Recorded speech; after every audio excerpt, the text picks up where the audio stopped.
This is Sold in the Show Me State. Cowboy Crossing Western Sweet Romance, Book 2. Written by Jesse Gussman. Performed by J. Dice. Chapter 1. The auction had started. Chandler Hudson sat on the bench outside the back door of the rec center. He wasn't scheduled to go on until last, but they would be missing him soon. Worried he'd skipped out, most likely. Still, he didn't get up.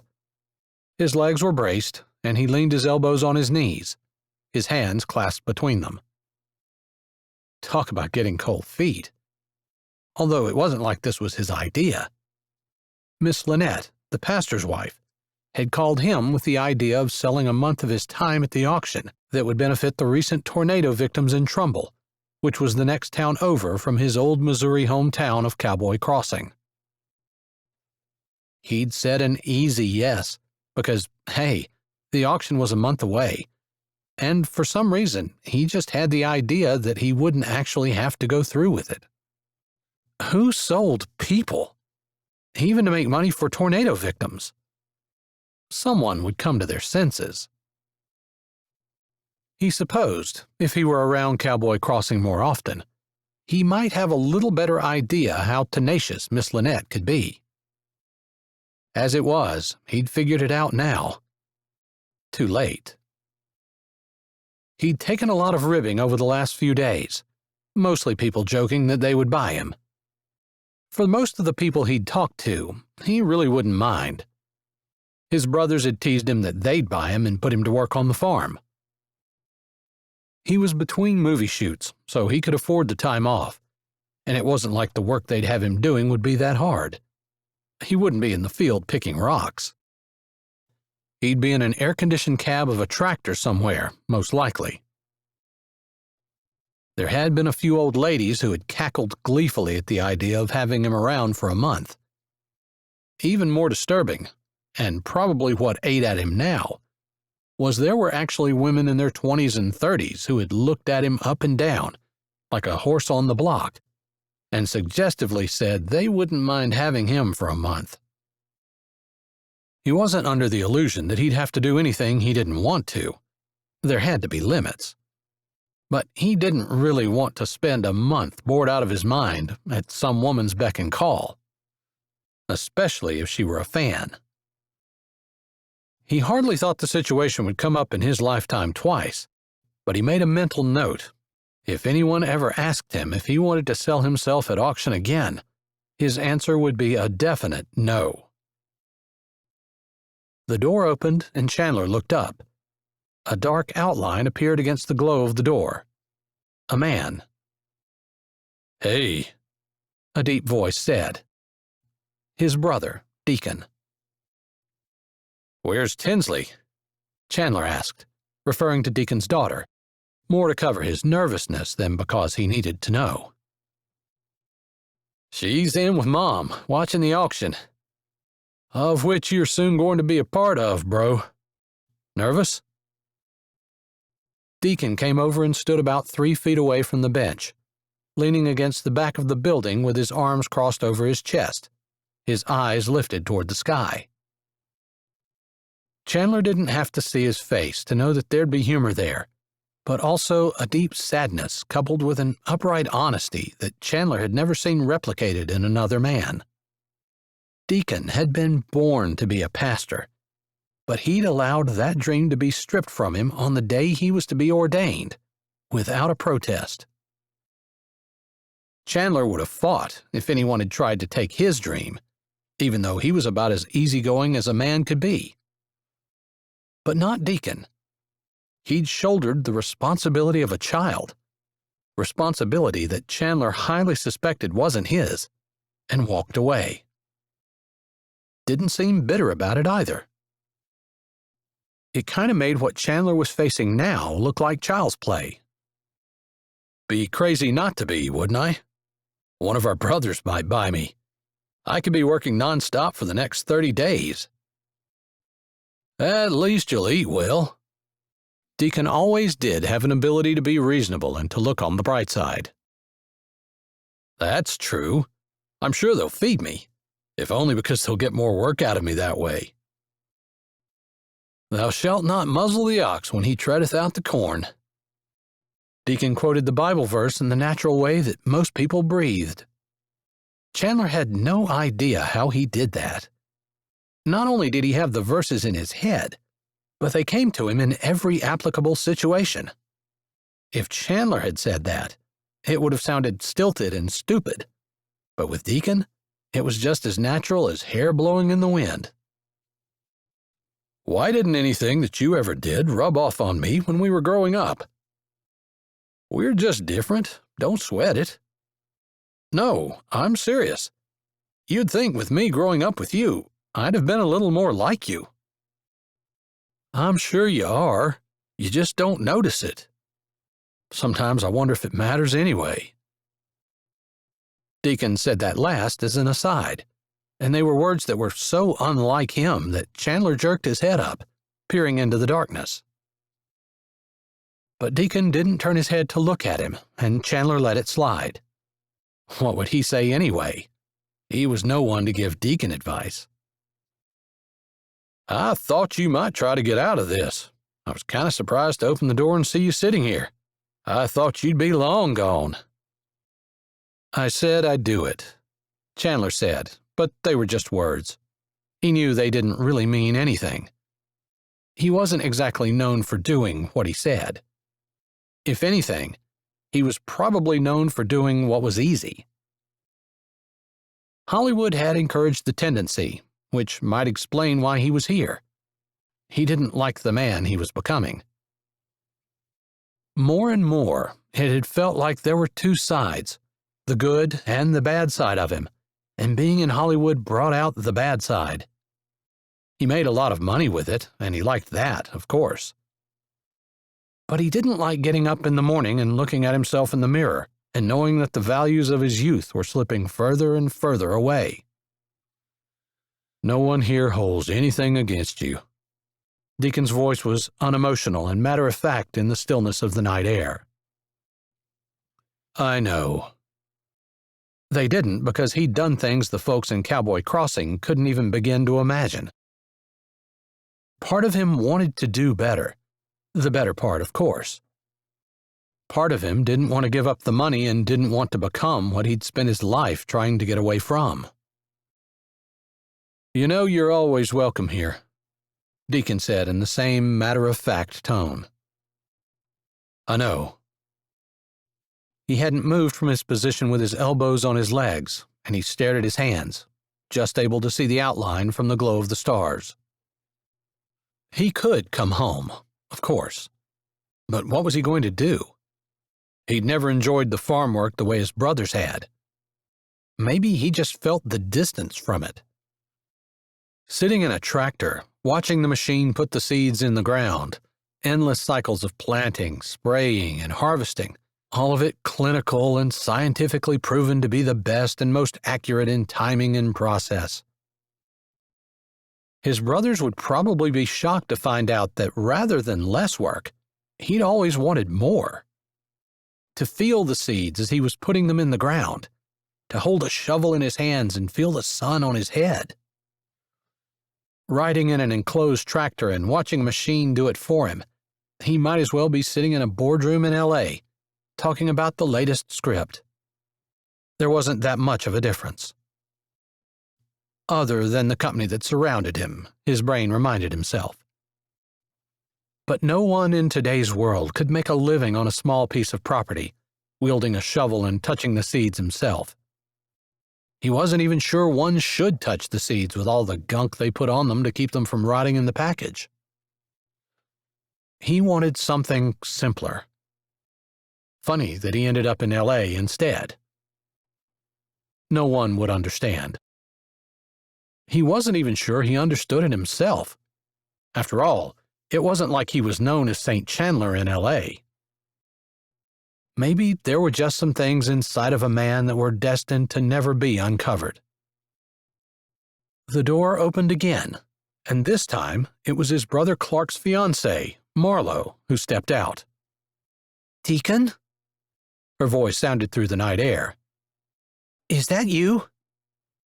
"Yes, ma'am," Deacon said without shifting at all. Maybe Marlowe couldn't see him because of Deacon being mostly in the way and with her eyes not being used to the dark. "Have you seen Chandler?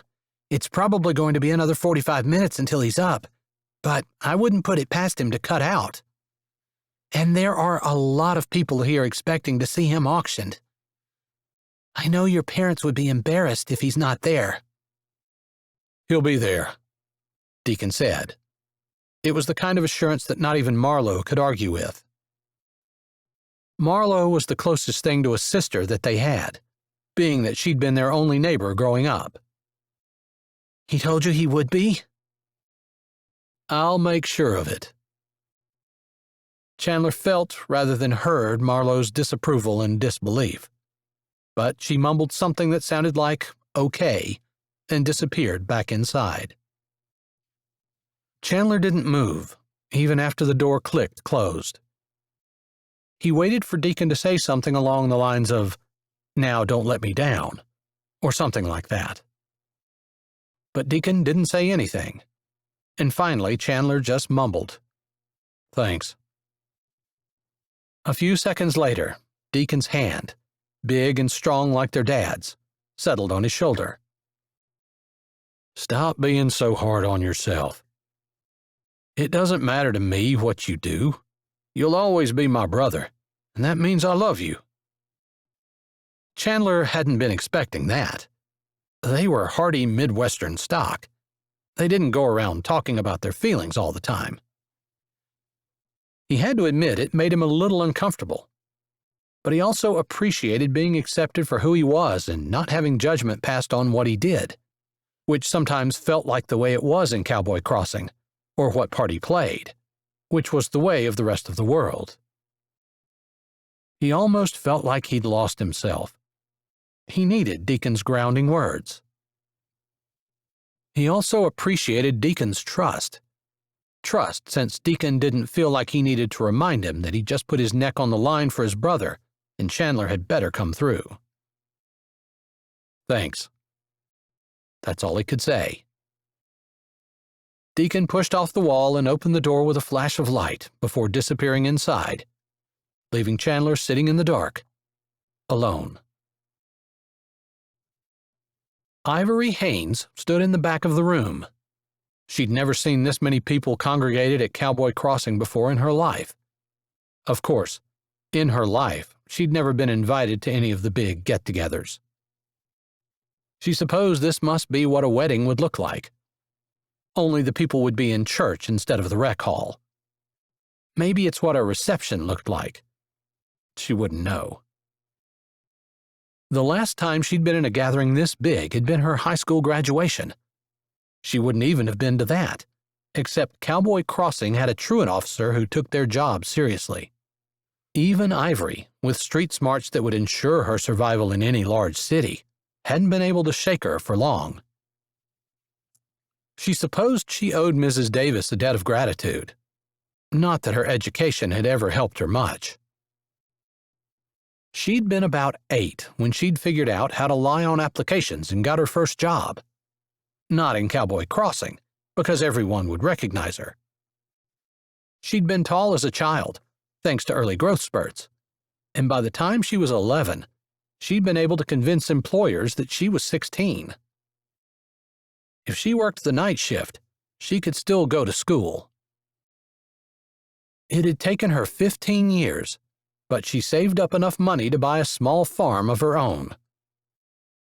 Still, she couldn't shake the stigma that came from being the daughter of the town drunk and the retired, and possibly reformed, town prostitute. The taunts of her classmates were hard to forget. And one taunt in particular, from one person in particular, had haunted her for years. He was up for auction tonight, and although she had a lot of cash in her back pocket, she doubted she'd be able to afford him. She wouldn't even be considering it, except someone had stopped her when she got out of her old, beat-up truck. someone whose voice had sounded familiar. In his command to not turn around, he hadn't seemed threatening. She didn't reach for the pistol she always kept tucked in the waistband in the back of her jeans when she went out, which wasn't often. His hand on her shoulder hadn't been scary for some reason, and then he'd said, "Please don't look at me. That way, if anyone asks you about this, you can honestly say you don't know. But I think there's someone you need to buy tonight, and I want to help you." As he tapped her shoulder, she'd reached up, and the wad of bills had slipped into her hand. They were hundreds, and there were 50 of them. She could do a lot with $5,000. She didn't know how the man who handed her the money knew, though, that while she could use the money on the farm, tonight there was only one thing she wanted to do with it. Buy the man whose insults had haunted her for the last 10 years, and make him pay. Chapter 2. Chandler stood at the side of the makeshift stage, feeling like the sacrificial lamb for the evening. There was nothing formal or particularly organized about this auction, and people milled about, even as the auctioneer chanted in his sing-song voice over the last pie he was selling.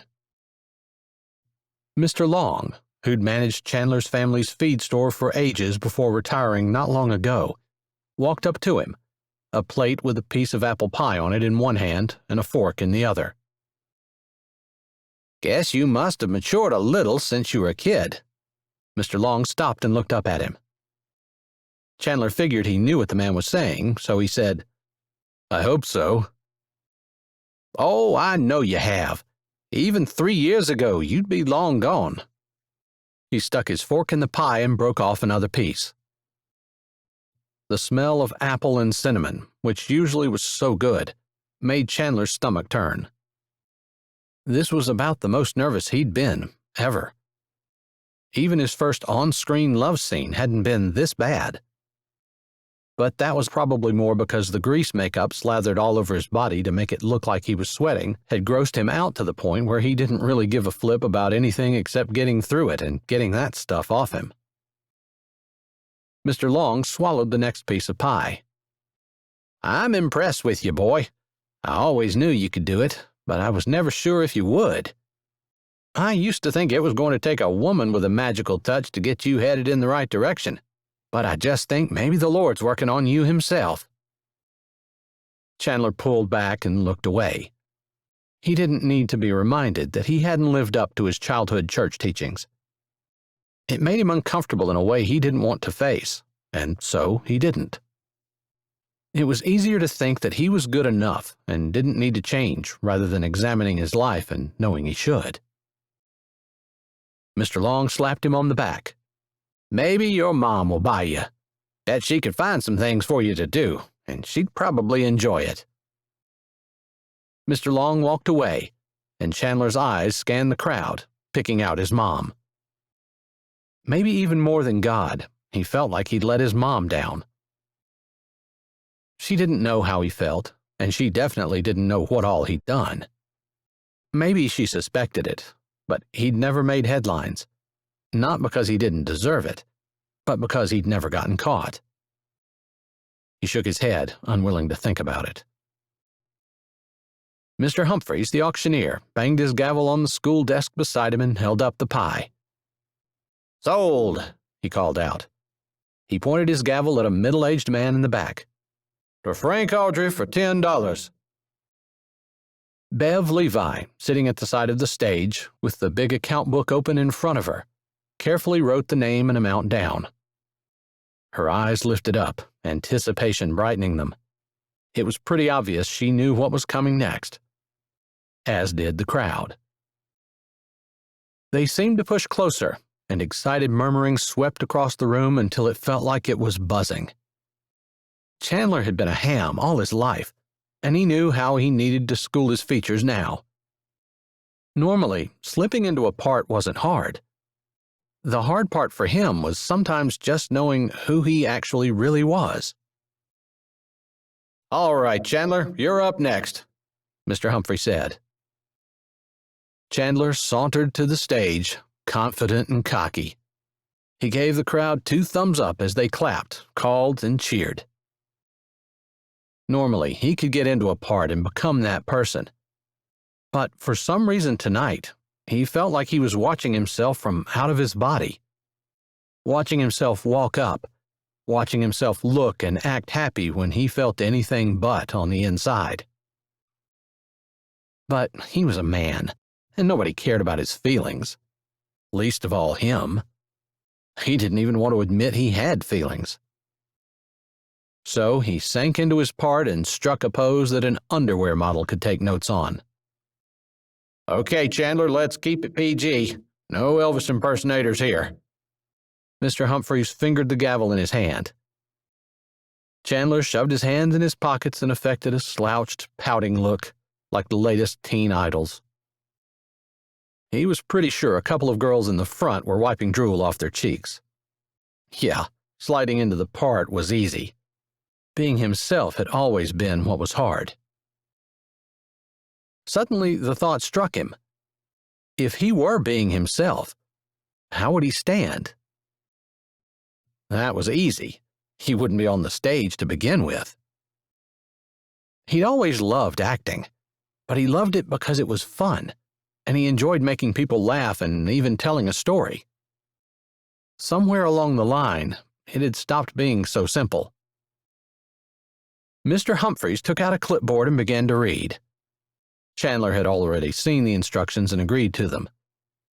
They basically said that the winner agreed to feed and house him and not do anything immoral.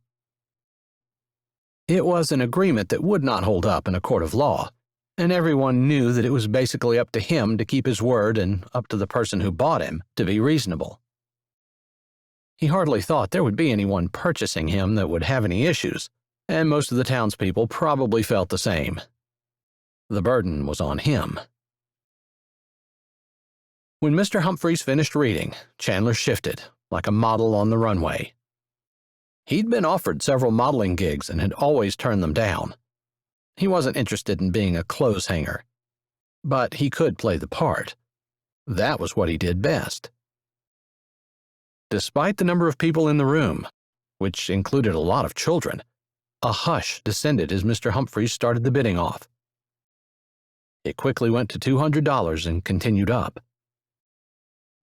Chandler hadn't had any idea of what he might sell for, but he was kind of surprised when, in a very short amount of time, the bids were over $1,000. Cowboy Crossing was a hard-working community with good people, hardy and diligent. But there weren't a lot of wealthy folk. They were all very solidly middle working class. He shifted again to the delight of the crowd and didn't really pay attention to the bidding. He knew his mom raised her hand a few times, and he saw his brother Clark and a couple other brothers bidding on him. That's kind of what he expected to happen. One of his brothers would win, even his mom. If she were bidding, his brothers wouldn't bid against her except to have a little fun. The bids kept going up until eventually it was just his mom and someone he couldn't see in the back. He was in character, though, and he couldn't act like he was looking. He wasn't supposed to care. He was supposed to be cocky and arrogant and sure of himself, not completely concerned that some stranger he didn't even know was going to beat his mom out and take him home with them. His dad stood on one side of his mother, and his brother Deacon stood on the other. When the bid got up to $4,500, Deacon leaned over and said something to his mother. The bidding slowed, and at $4,900, his mother quit. "I have $4,900. Can I have $5? Give me $5. Mr. Humphrey's voice droned on in that sing-song chant that auctioneers everywhere use to lure people and hypnotize them into bidding mindlessly. Chandler almost smiled at that. His mother would never bid mindlessly, and he was pretty shocked that she would have spent so much money to begin with. Normally, she was quite frugal. Living as a farmer's wife, she hadn't had much choice. Finally, Mr. Humphrey scanned the crowd one last time, then banged the gavel on the desk. "Sold!" There was a bit of silence from the crowd as everyone craned their heads, trying to figure out who exactly had bought him. Chandler was curious too, but his part didn't allow him to act it. He gave a cocky grin and looked at Mr. Humphreys. $4,900. Is that all you got for me? Man, I think I need to go back to Hollywood. Their pay is slightly higher. People were still turned around peering at the back, but the crowd laughed as he had intended. But they don't love you like we do, someone shouted from the right side of the room. He couldn't see who it was, and it really didn't matter. They might think they loved him, but they couldn't, because they didn't know him. Suddenly, the energy in the crowd changed. It seemed that it was equal parts horrified, shocked, and dismayed. Slowly, like the Red Sea, it parted, and a small figure in baggy clothing walked through the opening. A hooded sweatshirt, big enough to fit him and at least 3 sizes too big for the thin person that was headed toward the stage, draped over narrow shoulders, even more narrow hips, and skinny thighs. At first glance, Chandler thought it was an old lady, since the hair falling out of the beanie almost looked white in the fluorescent lights. White blonde. Chandler's stomach felt like a boulder that had let loose from the top of the mountain, dipping and crashing and rolling. It wasn't a little old lady. It was the daughter of the town prostitute. Chapter 3. Ivory walked through the crowd, her stomach clenched and shaking like a fist at the sky that refused to rain. Her chin was up. She kept her eyes staring straight ahead, ignoring the whispers and the shocked gasps as each step took her closer to the stage, where the man she'd bought for the next 30 days stood with his mouth open and a horrified expression on his face. That expression made her want to cackle, only partly because she was nervous. Obviously, the golden boy hadn't been expecting her, of all people, to be purchasing him. Those wide blue eyes and the brows that reached almost to his golden hairline shouted louder than a tractor throttle on wide open that he was definitely worried she'd live up to, if not her own reputation, her mother's. She tried not to let the thought hurt, but her heart pinched. It always did. It seemed like one could never escape one's childhood. She doubted she'd ever have children. If she were ever to have a hope of getting married, which she didn't, by the way, she would have to move away. But, just saying, if she did, her children were going to have a good childhood, solid and steady. She'd reached the stage and climbed the stairs slowly, so Mr. Humphreys had enough time to get his tongue back in his mouth and his jaw closed and a decent expression on his face to cover the horrified one that had landed there when he'd realized to whom he'd sold Chandler Hudson. She kept her eyes blank and her face bare. She saw humor in the situation, but it also hurt, and she wouldn't let either emotion show. Years of being teased by her classmates and people like Chandler Hudson had taught her that it was best to keep emotions hidden. You have to read this, and if you agree to the conditions, you need to sign the bottom. To his credit, Mr. Humphreys paused before he lowered his voice and said, If you need someone to read it to you, we can arrange for that. In her best cultured tone, Ivory said, I can read it myself, thank you. She reached for the clipboard, realizing her dirty hands negated the image she tried to convey with the tone of her words. Her goats had gotten out, and she'd been putting them in and fixing the fence before she left. She'd been in a rush, concerned she was going to miss the auction completely, and arrived late. She'd never expected to get here, be given money by an anonymous man, and be standing here now, having purchased the person she'd hated since she was 16. That smirk tried to turn up again. If the Bible verse was correct, and one truly did reap what one sowed, Chandler Hudson was going to have an interesting harvest. She scribbled her name on the bottom line after skimming over the paragraphs. Basically, they said she wasn't going to make Chandler a sex slave, she'd feed him, and if she violated those two things, Chandler was free to go. He didn't have to worry in the slightest about the first, and while there might not be a whole lot of money at her farm, she had plenty of food. She wasn't worried about the second either. Mr. Humphreys reached down and took the clipboard that she handed back to him.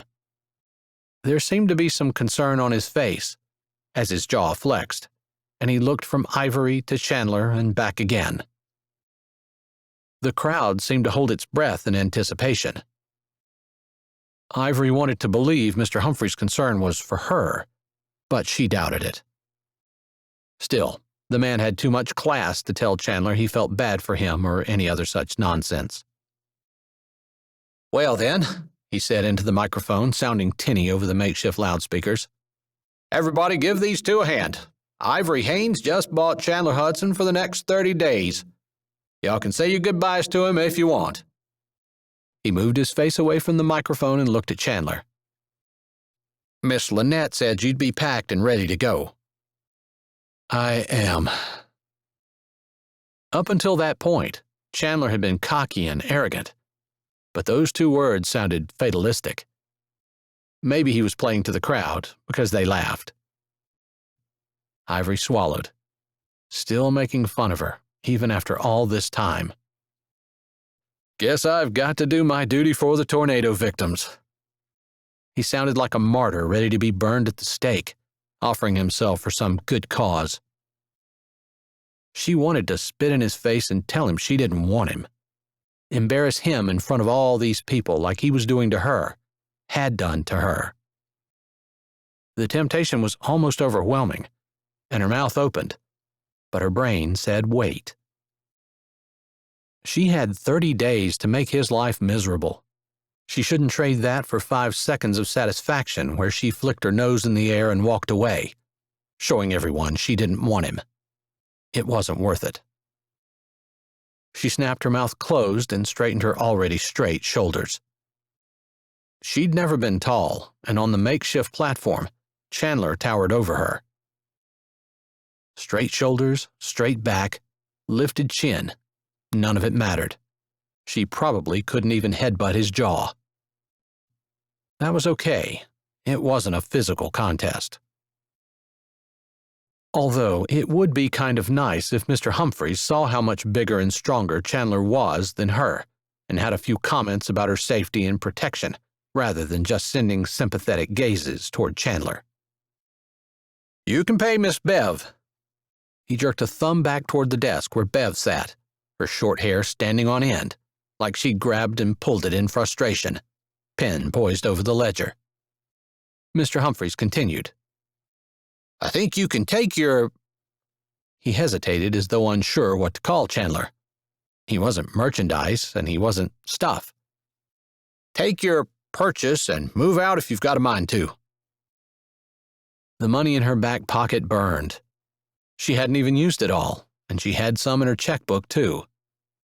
She'd gotten a hired man for the next month, and it wouldn't cost her a dime. If she could shove aside the stigma and the hurt and the fact that the guy hated her, she could get excited about all the things that she'd get done on her farm. He could run a chainsaw, clear out the fence rows. The goats that got out today wouldn't get out again once he helped her fix her fence properly. And he might even be able to help her with her old beehives. And that was just the start. Who knows what all they might be able to do in the next month? Too bad she had to work with someone she hated. Chandler hadn't looked at her, and she didn't allow that to bother her either. She didn't need to like him in order for her to use him. On the flip side, she had to remind herself not to look at him, because there was a lot to admire in his outward appearance. Unfortunately, he perfectly exemplified a whited sepulcher. Beautiful on the outside, rotten on the inside. Chiseled jaw, thick blonde hair, deep blue eyes, wide shoulders, tapered waist, narrowed hips, and long legs. Black heart. Ivory reached the desk and stood in front of it. even though Bev wasn't busy and hadn't been. She kept her head down looking at the book for a good 10 seconds, just letting Ivory know that Ivory wasn't important enough for her to wait on immediately. This was nothing new for Ivory. She waited patiently. Finally, Bev looked up. "You owe $4,900. Will you be paying with a check?" Her words were professional, her tone snotty. Again, not something that Ivory wasn't used to and couldn't handle. "No, I have cash." She learned a long time ago that people responded to her better if she remembered her place, and so her voice was humble and soft. The Bible said that the first shall be last and the last shall be first. Ivory believed that, so the humble tone and the softness wasn't hard. The townspeople weren't mean, and she thought most of them probably didn't realize or intend to treat her the way they did. Some of it might even be her imagination. But when one held someone up in a stereotype, one tended to act toward them the way one thought about them. What else could they do? Her mama had been a prostitute, plain and simple. Her dad a drunk.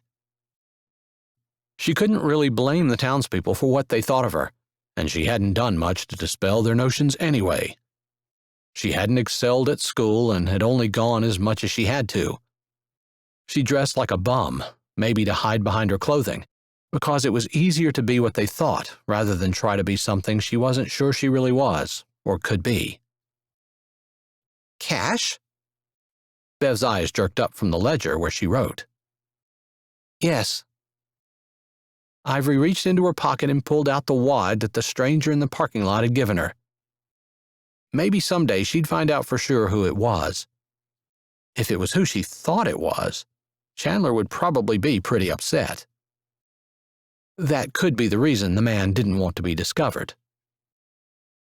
Bev looked back down at the ledger until she glimpsed the wad of bills coming out from behind Ivory. Bev's big blue eyes got even bigger, and her perfect red lips formed a bow. Ivory held the wad in her hand, and Bev looked down quickly, scratching on the ledger. She checked the cash box, then held her hand out. Ivory peeled one of the $100 bills off the wad and handed Bev the rest. She shoved the other 100 in her pocket. Maybe she should donate that to the tornado victims too. But there were a lot of things her farm could use, and she didn't have a lot of cash.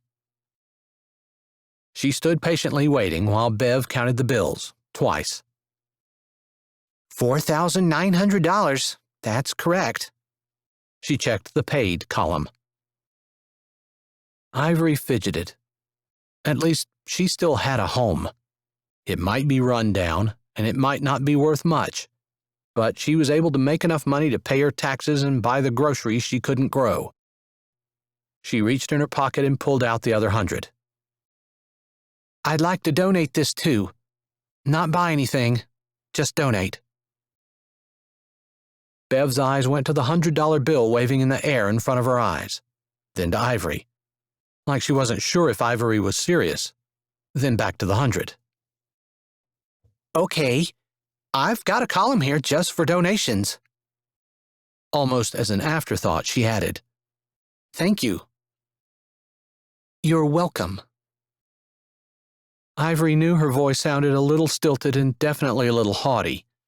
She didn't mean for it to. It was just one of those walls she put up to protect herself. No one expected her to speak correctly, so there was something perversely pleasing about doing so, especially in situations where she felt like she did not have the advantage. She might have bought Chandler, but he was among his friends and people who loved him. She wasn't. She didn't have friends and family. Sometimes she wondered why she didn't find a new hometown. But new and hometown really didn't go together. And she loved Cowboy Crossing. Not everyone was unkind. In fact, no one was deliberately unkind. Not since she graduated from high school and had gotten away from the classmates that enjoyed teasing her. But she could handle it, and it made her a stronger person. She supposed today what she went through would be considered bullying, but she wouldn't change it. Because it shaped her. If she could keep from being bitter about it, it would all be a positive. She had kept the bitterness at bay. The only person she held any anger and resentment toward was the man who was going home with her. "All right," Bev said. "The man's all yours. Take him home now if you'd like. Work him hard, or maybe you're just going to put him in a corner and stare at him. That's what I'd do if I'd bought him." Bev had a little smirk on her face, and it almost sounded like girl talk. Ivory wasn't sure how to handle girl talk, so she didn't say anything other than, "I have better things to do than sit around and look at the likes of him." She turned to walk away from the desk. Yeah, bitter. That was her. Maybe after this month, she wouldn't be bitter anymore. Although torturing Chandler wouldn't help her. She knew that. There was a crowd of people around Chandler, and it looked like he was playing the martyred hero to the hilt. Everything he'd done had always been full of drama and acting. This was no exception. It hit his black heart. The crowd parted for her, and she pushed through. She didn't stop when she reached Chandler, but brushed by him, not touching. "I'm leaving. You won't need your vehicle. You can ride in my truck." She didn't even look at him as she kept walking. Whoa. The slave master has spoken. Now the slave must obey. His voice was dramatic, and he was hamming it up as he always did. I'd better go kiss her boot so she'll let me ride in the front and not put me in the back with the hogs. The crowd laughed. She had her back to Chandler, but she could imagine him giving one of his perfect white, flashing smiles. Maybe even saluting as he turned to follow her. Or maybe he wouldn't follow. Maybe he'd get to the door and stop. He wasn't exactly known as someone who followed through. The one time she'd been paired with him in biology on a project, she'd ended up doing everything herself. The teacher had never known it, though, because Chandler was such a ham he played everyone. And she'd never said anything, just wanting to get it done so she didn't have to be around him. She hadn't wanted to work with the jerk in the first place. Because, as nice as he was to everyone else, he'd never been nice to her. She assumed she wasn't worth his effort. She pushed the door open. The inside of the rec hall had been busy and bright and loud and warm. The parking lot was completely deserted and dark with only one pole light shining not far from the edge of the building.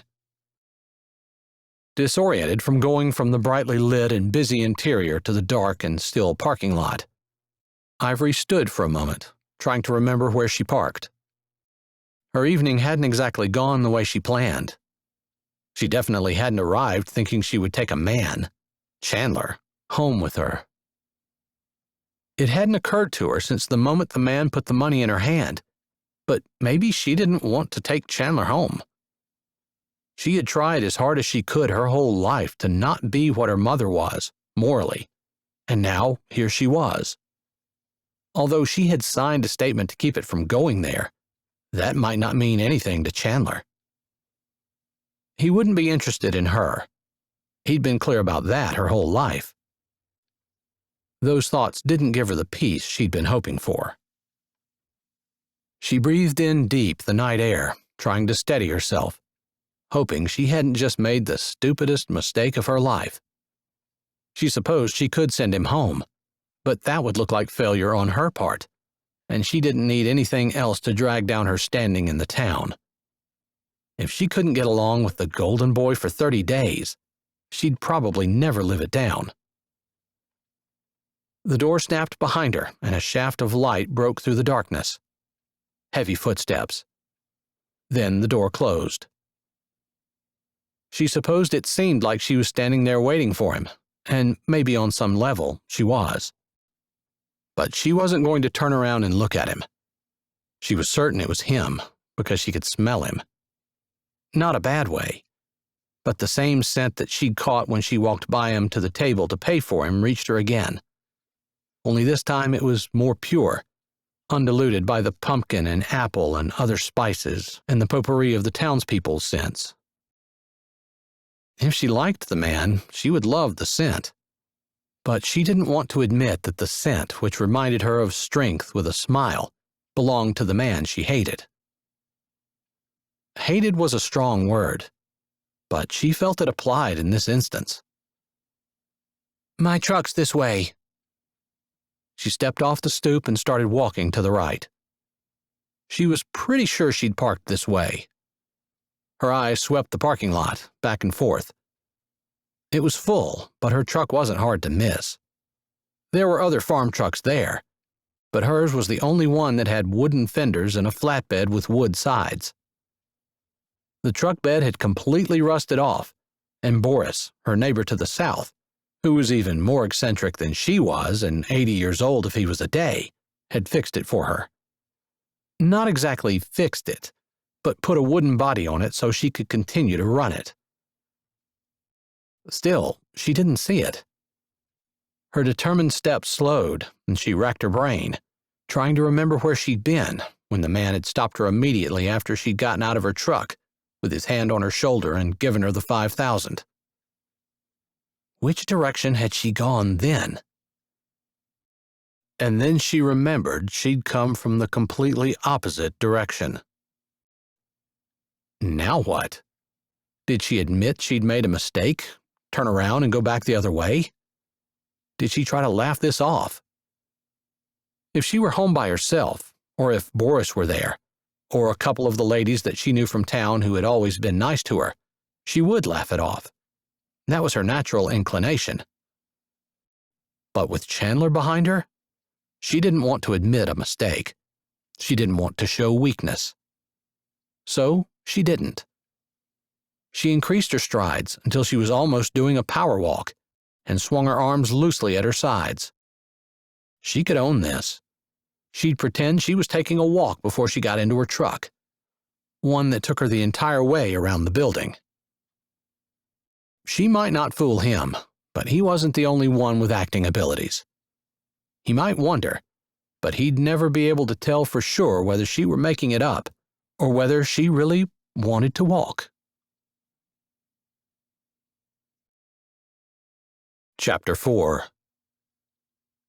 The confounded woman had taken him the entire way around the building.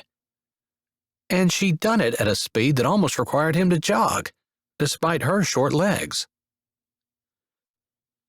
Chandler knew all about jogging and going to the gym, lifting weights and staying in shape, but he certainly didn't power walk to his car in the parking lot. He was used to a slow amble. It annoyed him that she was off to the races, apparently taking the long way. There were no cars around the other side of the building, and it was pitch black back there. Chandler stumbled once and bit off a curse at the crazy woman. If he broke his leg, it would serve her right, although he wasn't even sure why she had bought him or what she'd want to do with him. Maybe it wouldn't require the use of his leg. When they finally made it around the end and came to the other side of the parking lot, they only passed about 3 cars before she hit the hood of a pickup. "This is my truck. You can ride in the front if you have to, but the back is where I prefer." She didn't say anything else, but her words made his brows twitch. In the back? She preferred he ride in the back? It only took a glance to see that there really wasn't much back to it. It didn't take much thinking on his part. He put his foot on the fender well and swung his other leg over the edge, plopping down with his back to the cab of the truck. If she wanted him to ride in the back, he would. He'd never been hard to get along with. He thought maybe her mouth was hanging open a little, and he suspected he shocked her. He smiled a little to himself. He had no idea why this woman had bought him. He didn't even know her name. They'd gone to school together, and it was a small school. He remembered her from there. Everyone knew her, Her mother was the town prostitute. It was a running joke. He wasn't sure if the rumors were true, but everyone always said her father was the town drunk. If anyone ever said her name, he didn't remember it. He sighed to himself as the truck motor started and the bed under him began to rumble and vibrate. Hopefully, she was a good driver, because he couldn't exactly put a seatbelt on where he was. He needn't have bothered worrying. She drove slower than his mother. It would have been nice to be able to talk to his mother before he had to follow the woman out of the building. He'd like to know what she thought of this situation. She'd quit bidding. Or better yet, what his mother thought of this woman. Surely she wasn't the kind that would shoot him in the forehead. 20 minutes out of town, she turned off on a dirt road he'd never used. If he'd had to guess, he would have said he expected her place to be some apartment or duplex located in the lower end of town. He hadn't expected her to live out in the country. Maybe there was a shanty town out here of sorts. That far out, there were no streetlights, no lights at all except for the glow from the headlights and the moon when it wasn't obscured by the spotty clouds in the sky. Thankfully, it wasn't cold out, although he was trying hard not to shiver by the time the pickup stopped. A ramshackle old building was all he saw in the dim light, something that definitely needed to be torn down and replaced. The door creaked, and the woman appeared. "This is where you'll sleep. There's a foam mattress on a ledge along the wall. The bathroom's on the far end, although there's no hot water, and there's a small kitchen sink." When she'd spoken, he'd stretched up and looked around. This was the only building he saw in the moon's faint glow. He could see fields and fence and what looked like a shed for goats and maybe a cow. No house. "Where's your house?" The words came out kind of abruptly because he didn't want to be dumped off in the middle of nowhere. He hadn't thought to bother bringing a weapon. He grabbed his duffel bag and stood, walking to the edge of the bed of the truck but not getting off. He put his free hand on his hip and glared down at her. This had to be some kind of a joke, and he wasn't thinking it was funny. His questions seemed to stop her, and he wondered about her mental capacities. Surely his family would not have allowed him to drive off into the night with a crazy person. One of them would have grabbed him and stopped it. Right? "This is my house.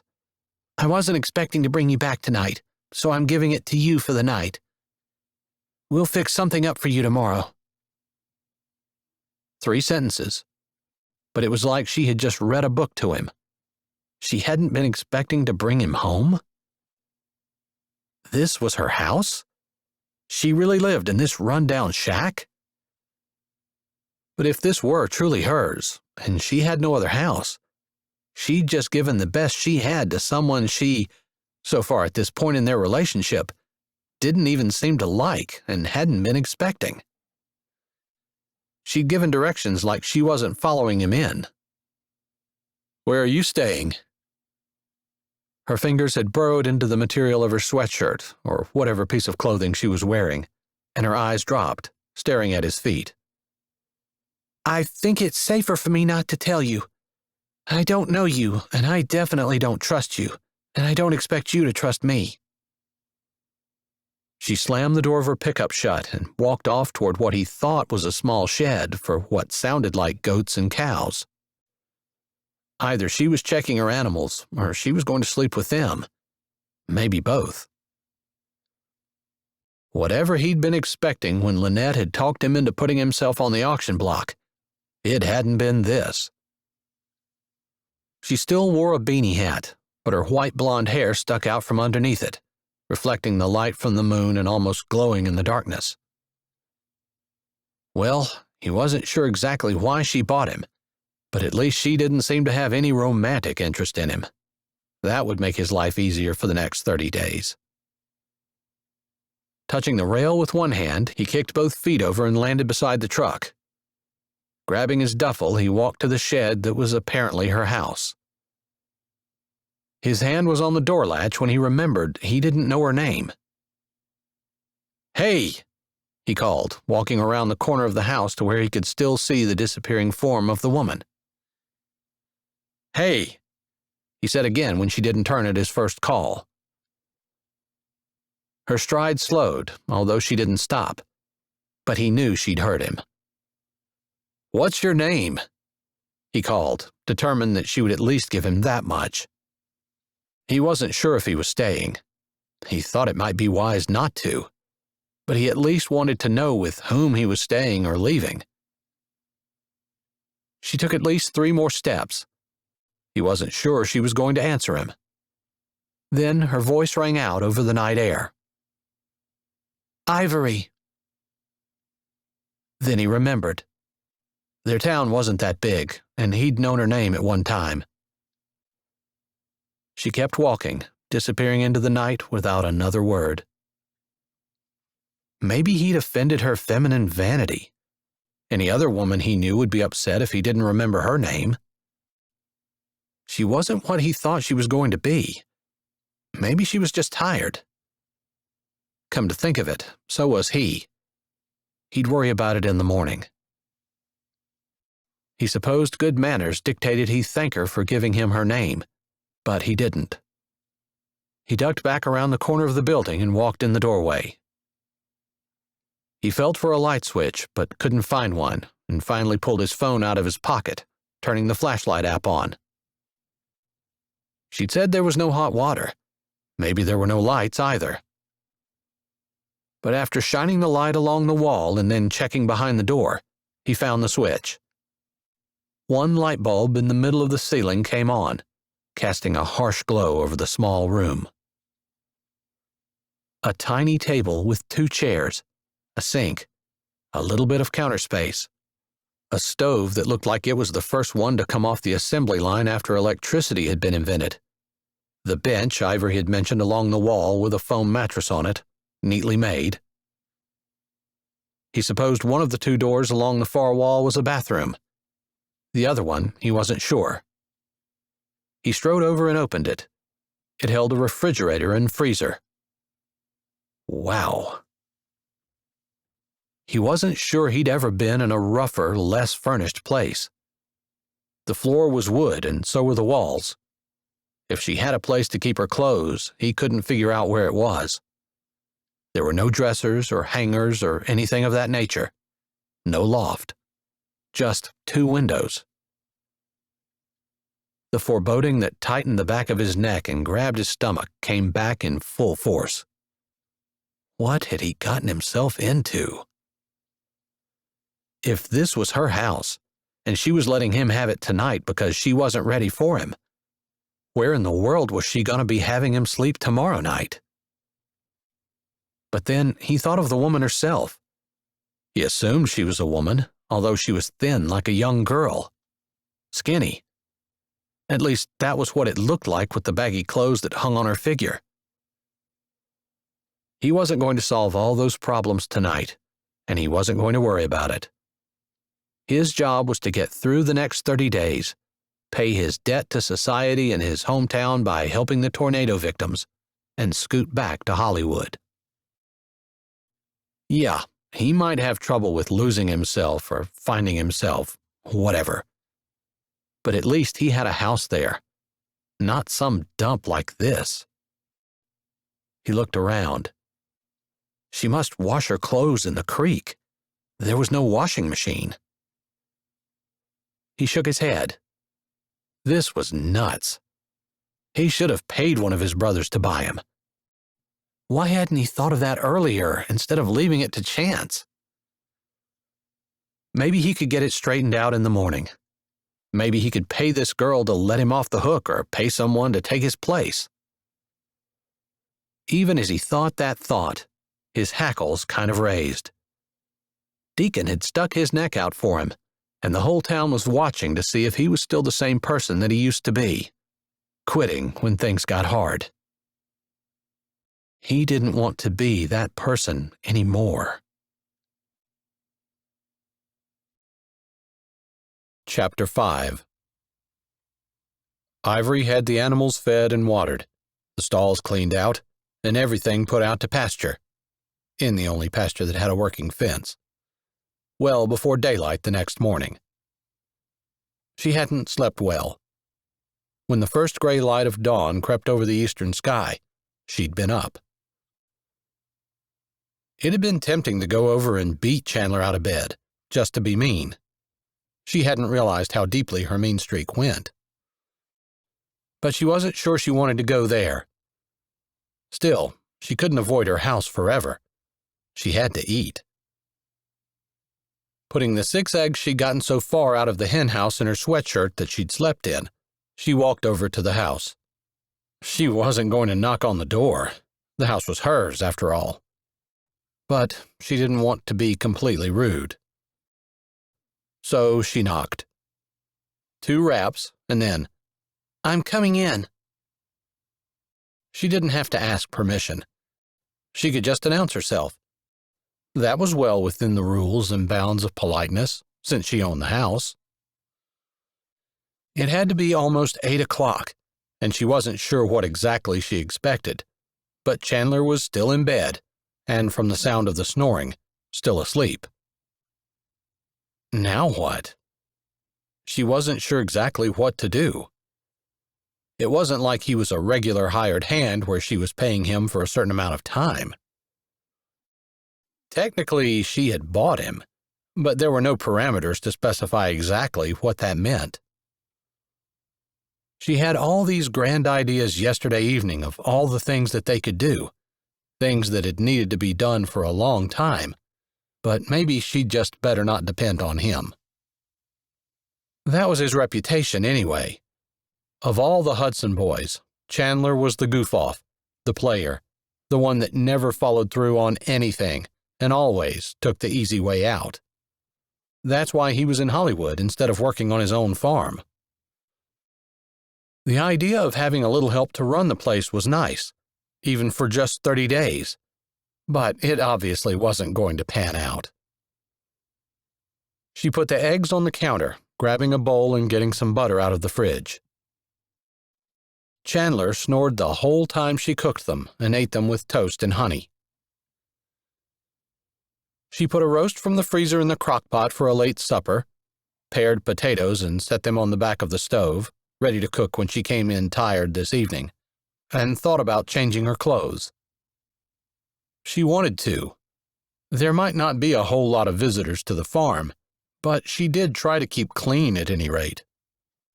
The problem was her clothes were under the shelf that Chandler lay on, and she wasn't going to wake him to get them. The very least he could do, if he wanted to stay, was find a place for himself to sleep that wasn't in her house. Deciding to leave a note to that effect, she got a piece of paper out and was writing on the table when the snoring stopped and the man rolled over. Big bare feet stuck out one end of the blanket, and big bare shoulders stuck out of the other end. She wasn't going to admire either.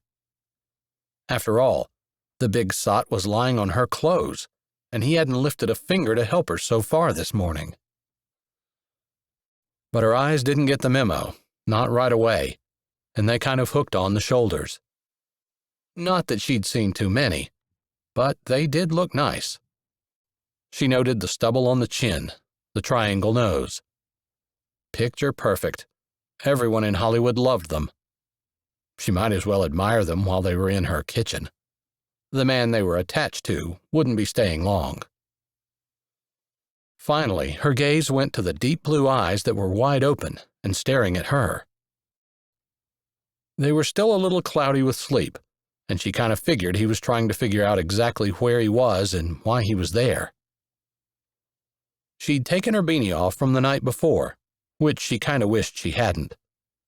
It was a little bit of a shield from the eyes that stared at her now. Gritting her jaw, she lifted a brow and waited, her pen still poised above the note. The one she no longer needed if the man woke up and didn't fall back asleep. His eyes drooped, and she thought maybe she'd need to write the note after all. But then they popped open wide and shot back to her. He swore. That word had never been uttered in her house before, and she flinched. He hadn't completely lost the small-town manners, because his mouth tightened just a little and his eyes dropped, almost in regret that he'd said the word in front of her. "I'd hoped it was a nightmare." His lips flattened, and his arm came out from under the cover, his biceps bunching as he ran a hand over his head. "But I guess not." She set the pen down on the table. His eyes shifted to it. "That my list of things you have for me to do today?" He yawned. "Can a man even get out of bed first?" He shifted as though intending to do what his words applied, but then he stopped. "Unless you want to get an eyeful, you'd better leave." You can stay decently covered while I'm here. This is my house. She'd never been a big talker, and typically she didn't have a lot of people to talk to. But she wasn't going to stand there mute and let him dictate the direction of their relationship. You slept in my bed last night because I didn't have anything prepared for you. If you're going to stay here, you can fix up your own place to sleep. And that's your first task for today. Find yourself somewhere to stay. She let the pen slap down on the table, but grabbed the paper and balled it up. He didn't need to see what she was writing. For some reason, it felt safer to protect herself from him seeing it. She turned to walk out, unaccountably angry, mostly at herself.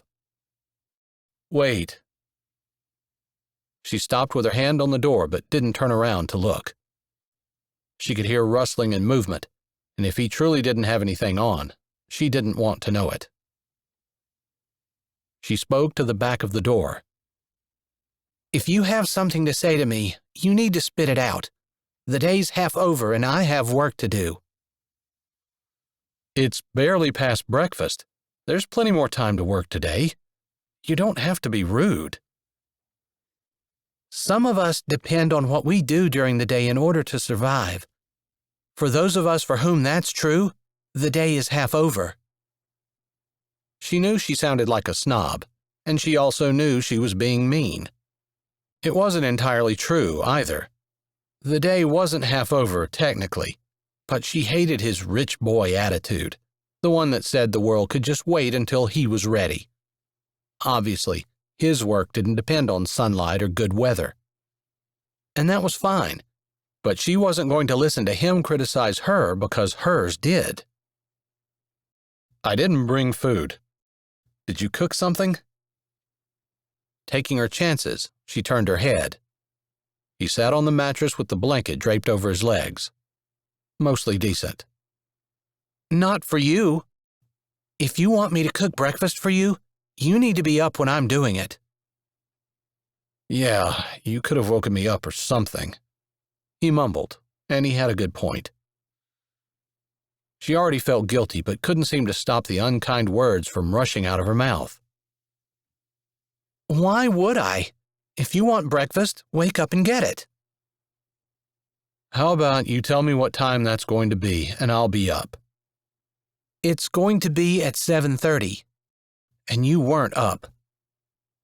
She was being petty. Of course she could have woken him up for breakfast. But in her defense, how did someone sleep through the kind of noise that she made while making breakfast? "When's the next meal?" Seriously? I have a ton of work to do, and that's all you're concerned about? Eating? There are a ton of things to do today, and I don't have time to sit around and cook on your schedule. I'm pretty sure you signed the paper yesterday saying you'd give me 3 meals a day. That took the little wind she had left out of her sails. Because he was right. Oh, goodness, she hated it when she lost an argument. I'm going to go through that door. She pointed to the small room that contained her chest freezer and small refrigerator. And get some eggs to cook for you. In that amount of time, you need to be decently clothed because I'm not going to twiddle my thumbs outside while you fiddle around. I'll take my duffel into the bathroom and change there. All I need is for you to get out of here long enough for me to walk from here to your bathroom. And then I need you to not come in while I'm changing." "There is not enough money in the world to make me go into a room in which you were changing." She stomped across the room and yanked open the door to her small freezer room. Thankfully, behind her, she could hear footsteps as he got out of bed and walked to the bathroom. Her movements were brisk, her anger still fresh. She made looking for the eggs take a little longer than it normally did, and she knew she was being unreasonable. But her years-long animosity toward Chandler seemed to erupt out of her mouth every time they spoke. As soon as she heard the bathroom door close behind him, she grabbed the eggs and walked out. She really didn't have time to cook another breakfast, but it was her own fault. Why didn't she wake him up and make him eat, or at least cook something and let it sit on the table? Cold eggs were gross, but at least she would have done what she said she would do when she signed the paper. It hadn't stipulated that his eggs had to be warm. The butter was melting in the skillet when the bathroom door opened again. She'd been thinking about the things she wanted to get done, and she wasn't really focused on the present, or she wouldn't have looked over. She needed to make a mental note to not look at him. When she started looking at him, it was hard to pull her eyes away. The t-shirt was a touch too tight, or maybe it was designed to pull over his shoulders and stretch like that. His jaw was covered with stubble, and it gave him a rough and slightly dangerous look, one that curled her stomach and made her palms itch. Her stomach and palms, and the stomach and palms of every other girl in America. Maybe that was a negative thought, but it was enough to make her pull her eyes away. She wasn't every other girl in America. She knew what he was really like and had been the butt of his insults. Her butter had completely melted, and she poured the eggs into the skillet. "You're getting them over easy unless you say now you want something different." She didn't exactly mumble, and her voice held irritation, but it wasn't at him. It was at her. She'd never allowed herself to be stupid over a man. She'd grown up with her mother, after all. "That's fine." His toast was already in the toaster, and she reached in the cupboard and pulled out a plate. "Here. There's silverware in that drawer and a glass on the drain board if you want water. Anything else you have to make yourself." "You have coffee?" "No." She almost offered him tea, but she didn't have very much, and she really didn't want to share. She hated what that said about her. "There's tea in the cupboard, but you have to heat the water up on the stove." "Sugar?" "Honey." "That'll work," he grunted. He moved over beside her, and that scent from last night was even stronger and deeper this morning. She hated that she couldn't stop herself from breathing it in. Shouldn't be something that she enjoyed. She stiffened when he reached around her to grab the tea out of the other cupboard. "Your cupboards are pretty bare." She wasn't sure if that was an insult or whether he was just commenting on that like he might comment on the weather. Seemed kind of personal, and considering her feelings for him, it was hard for her not to take umbrage at everything he said. "I don't need much." There. It was neutral. Just because she could hardly stand the man didn't mean that she couldn't be nice to him. "Most people consider coffee and sugar to be basic necessities." His tone was casual, and he moved with a gracefulness a man of his size shouldn't have. "I'm not most people." Surely he knew that if he didn't know anything else. Whatever he thought about her, she wasn't like most of the people he knew. His next words confirmed it. "No, I suppose you're not." She didn't say anything, and the eggs were ready to be flipped, so she put all of her attention on that. "Where exactly were you thinking that I was supposed to fix up a place to stay?" He used his fingers to do air quotes around fix up, like the concept was baffling to him. She decided to be honest. I really didn't think you were going to stay. Well, I am. Where do you want me? The paper I signed yesterday didn't say I need to keep you in my house. So you can fix yourself up a place in the shed with the animals. That's where I slept yesterday. So, you slept in your barn? His hand stopped with the tea bag half opened. His voice sounded incredulous. Not really barn. Shed. And yeah, I don't have anywhere else for you. Next time you buy someone at auction, maybe you'll want to consider the logistics of where you're housing them before you spend your money. Wasn't my money. Her hand slapped over her mouth. She hadn't meant to say that. What do you mean, it wasn't your money? He stopped with the honey clasped in his hand, the cupboard door still open. Her heart started to thump. She didn't want him to know anything about her. She wasn't sure why it was so imperative that she not tell him, although it felt like protection, like he would exploit any information he could about her. She supposed it probably wasn't true, but he had made fun of her a lot when she was younger. And then there was that one time, the one she could never forgive. I didn't steal it, if that's what you're insinuating. Whoa! His head snapped around. I hadn't even thought about that. Yeah, I'm sure you didn't. She almost rolled her eyes, but she scraped the eggs off the bottom of the pan instead. Your eggs are done. Okay, I guess it's going to take a little longer than I thought it would to heat the water and get the tea going. She set the eggs on the plate along with the toast. There's butter on the table. You can sit down and eat. I'll make the tea. Since she was making it, she might as well have a cup herself, too. It was a precious commodity that she didn't use often. The less she went to the store, the better off she was. Tea was a little luxury that she might give herself after a particularly hard day of work, where she could sit on the porch with her feet braced on the ground, sipping and relaxing. Once a week, maybe. After I figure out where I'm going to stay, what are your plans for the day? This morning had been nothing except uncomfortable for her. She didn't want him here. In her head, she went through all the scenarios she could. What would be the worst one that would make him want to leave by the end of the day? She could have him dig rocks out of the corner piece. But she thought, especially if there were no clouds, and it was as hot as the folks in town last night had said it was going to get, she might be better off having him dig fence post holes to finish the fencing of the 20 acres. Her animals could be grazing in there right now if they didn't keep getting out because of the lack of sturdy fencing.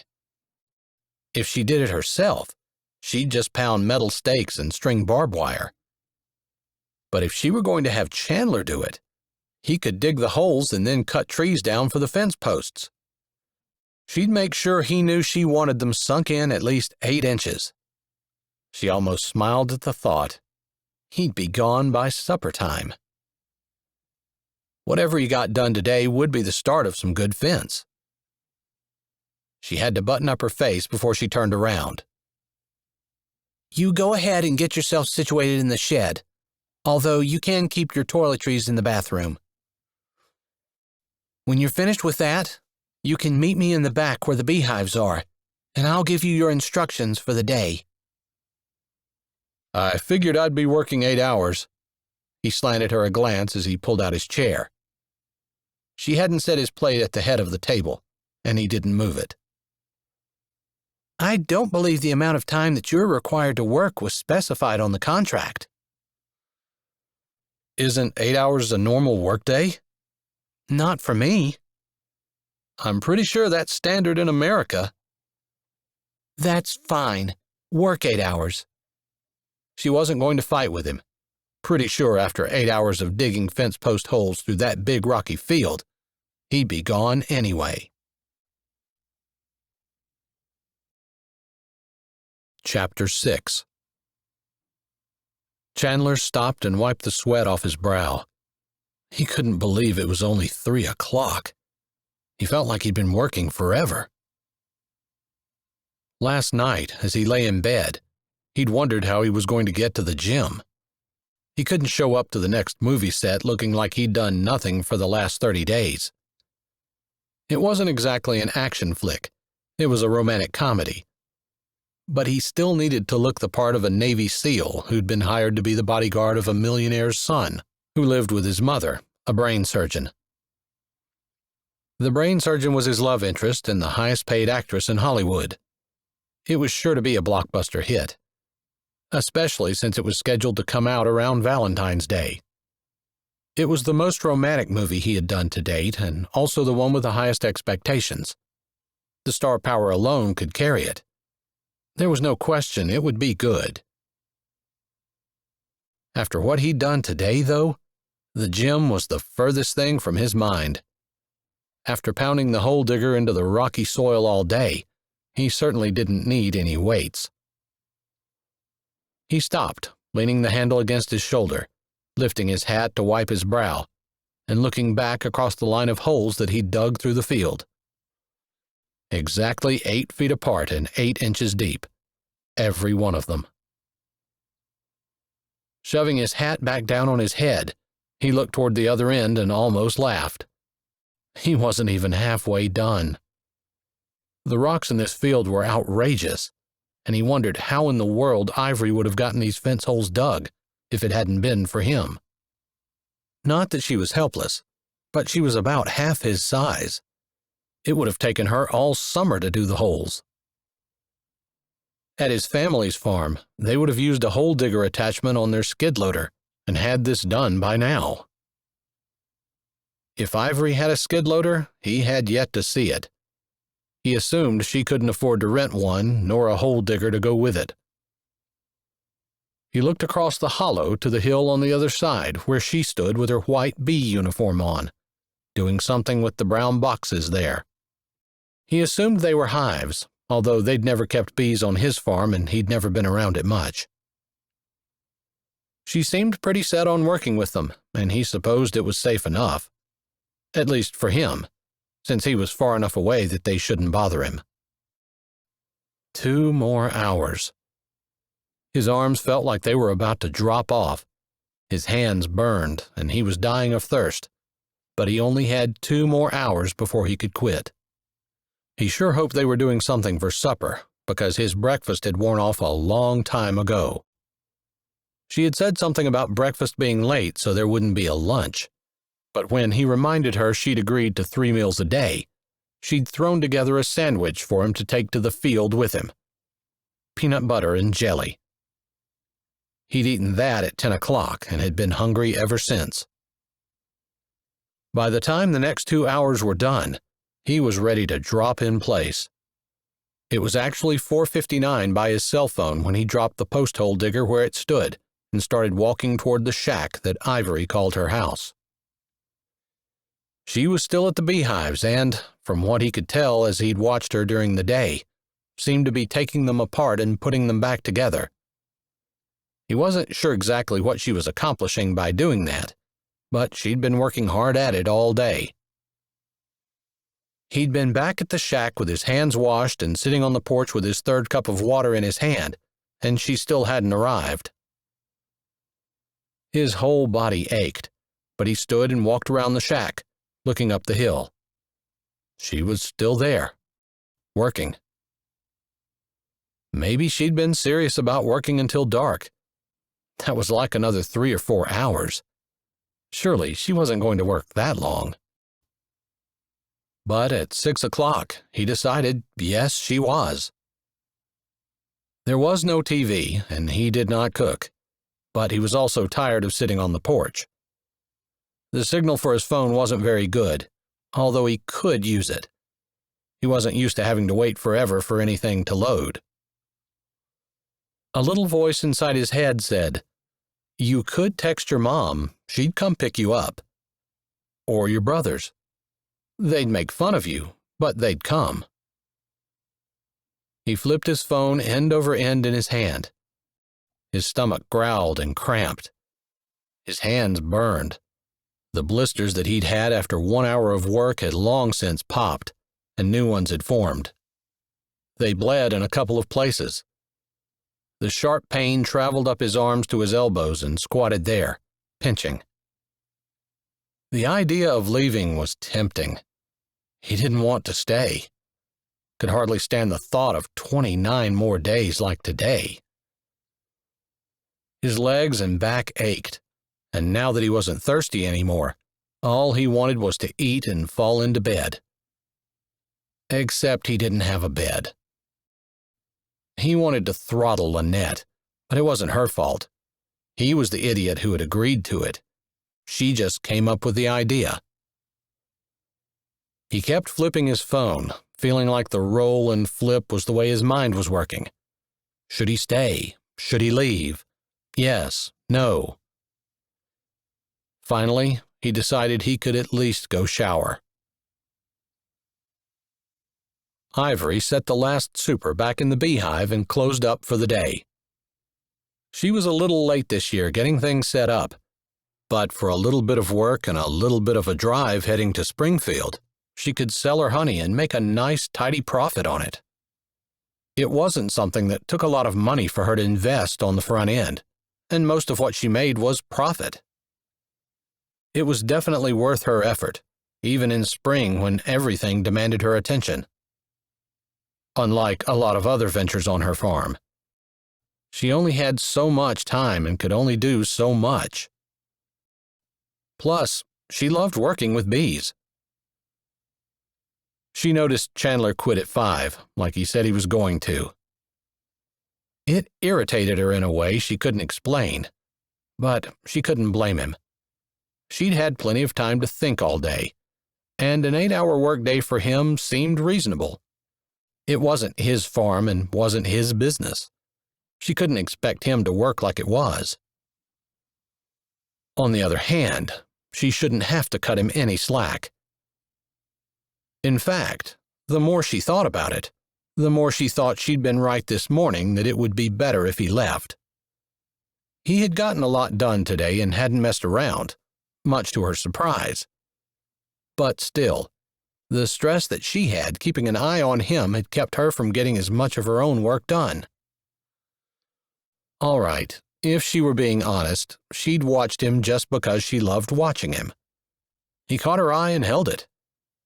The beehives were far enough away that she couldn't see the ripples of muscle under his shirt, but she just loved the languid moves, the sure confidence, and, for some reason, especially the idea that there was someone else on the farm working beside her. It was a new feeling, and she really liked it.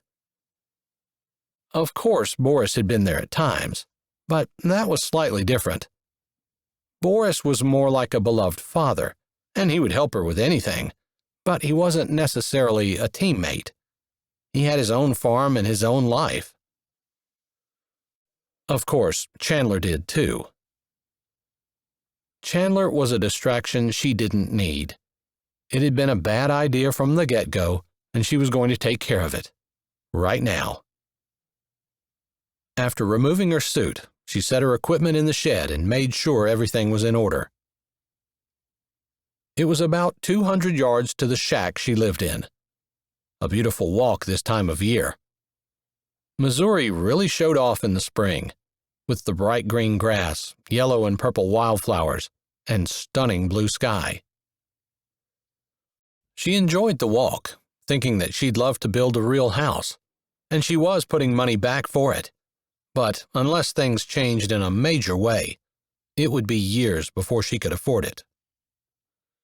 She was happy with what she had, but she could look at it through Chandler's eyes and see it for the dump it was. Weathered boards, no furniture, a bed that was just a mattress on top of the chest.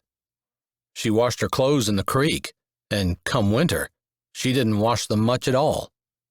She was alone enough that nobody cared. Of course, he thought she was a bum.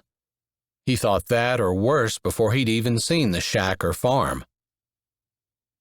She reached the house and yanked the door open, intending to tell him that as soon as she fed him, he was leaving.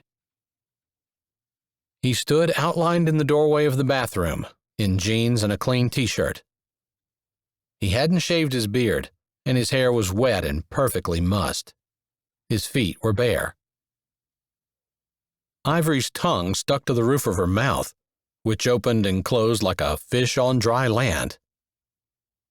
Why could she not get words out of her mouth? It was another reason he needed to go. She hated this helpless, gawking effect he had on her.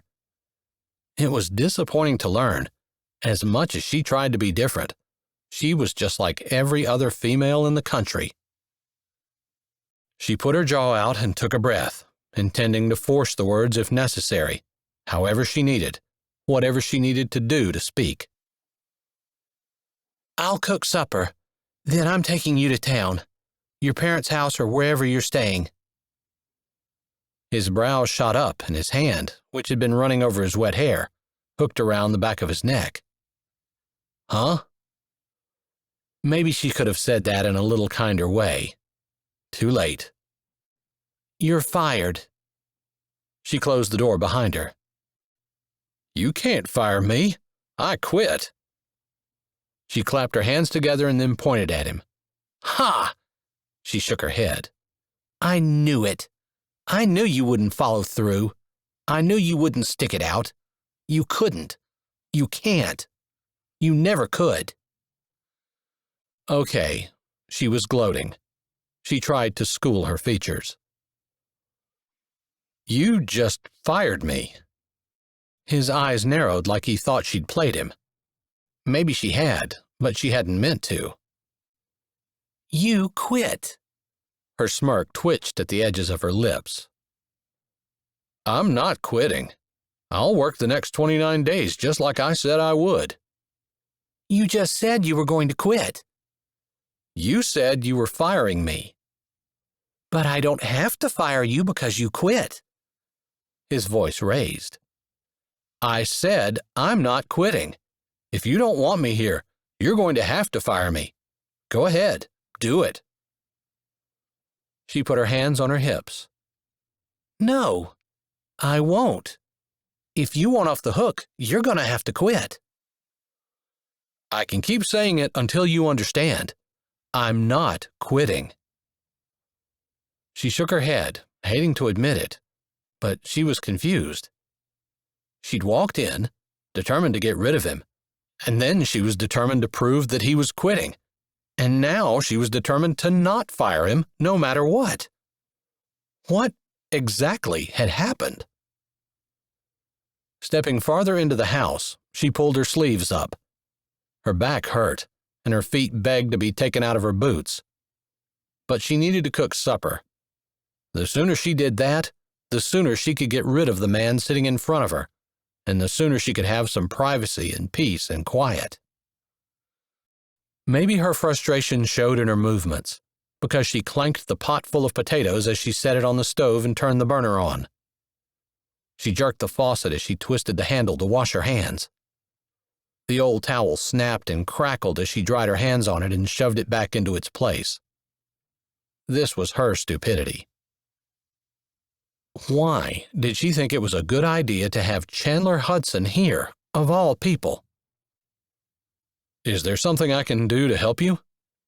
Chandler had moved across the room, quiet in his bare feet, and his voice just a foot from her shoulder startled her. No, you can sit at the table. I'll have supper on in 30 minutes or so. She needed the potatoes to boil. Once that was done, she could mash them. I'm taking a shower first. She could be in and out before they boiled. She grabbed clothes, hurrying because she didn't want to be stuck with Chandler 1 minute more than necessary.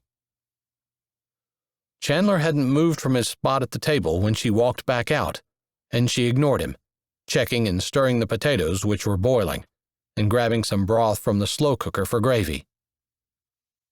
After about 5 minutes of heavy silence, he said, I don't understand why you're so hostile. Her eyes opened wide, and it was all she could do not to whip around and lay into him. Did he not even remember the things he'd said to her? The hurtful, ignorant, nasty comment he made in one of the most difficult times in her life? But as she thought about it, she had to believe he didn't even know.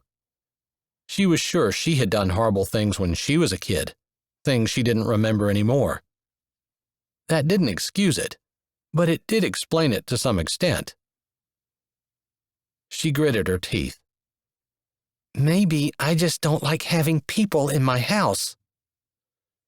Then maybe you shouldn't have bid on me yesterday.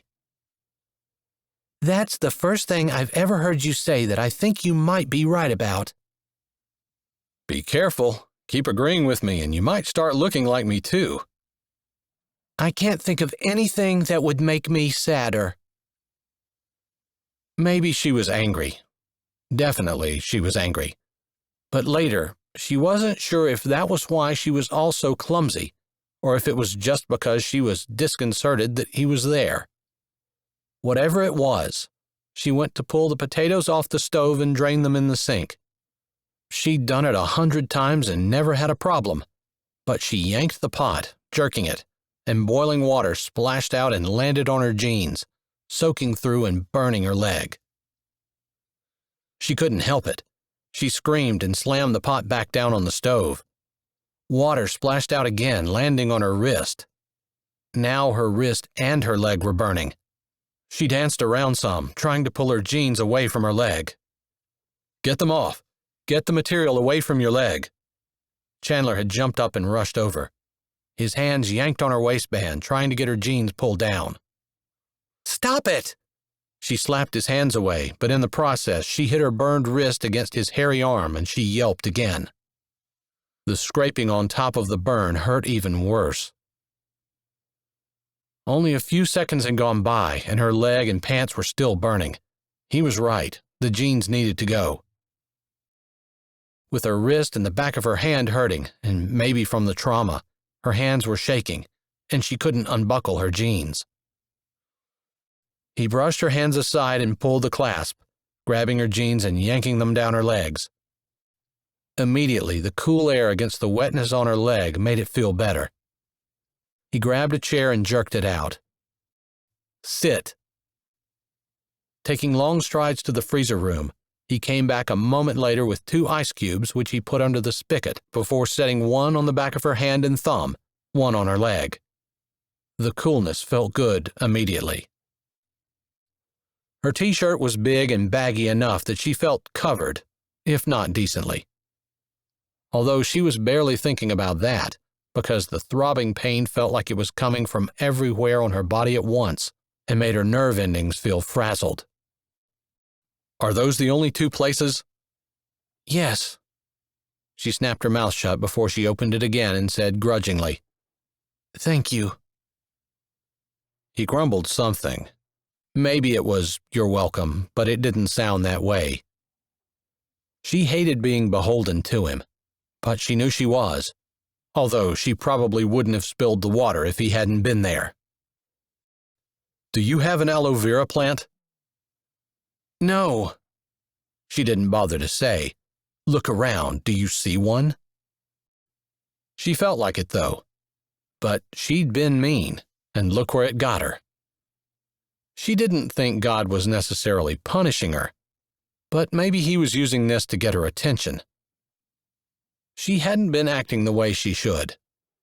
No matter what he'd done to her, it wasn't any excuse for her to be an ignorant jerk.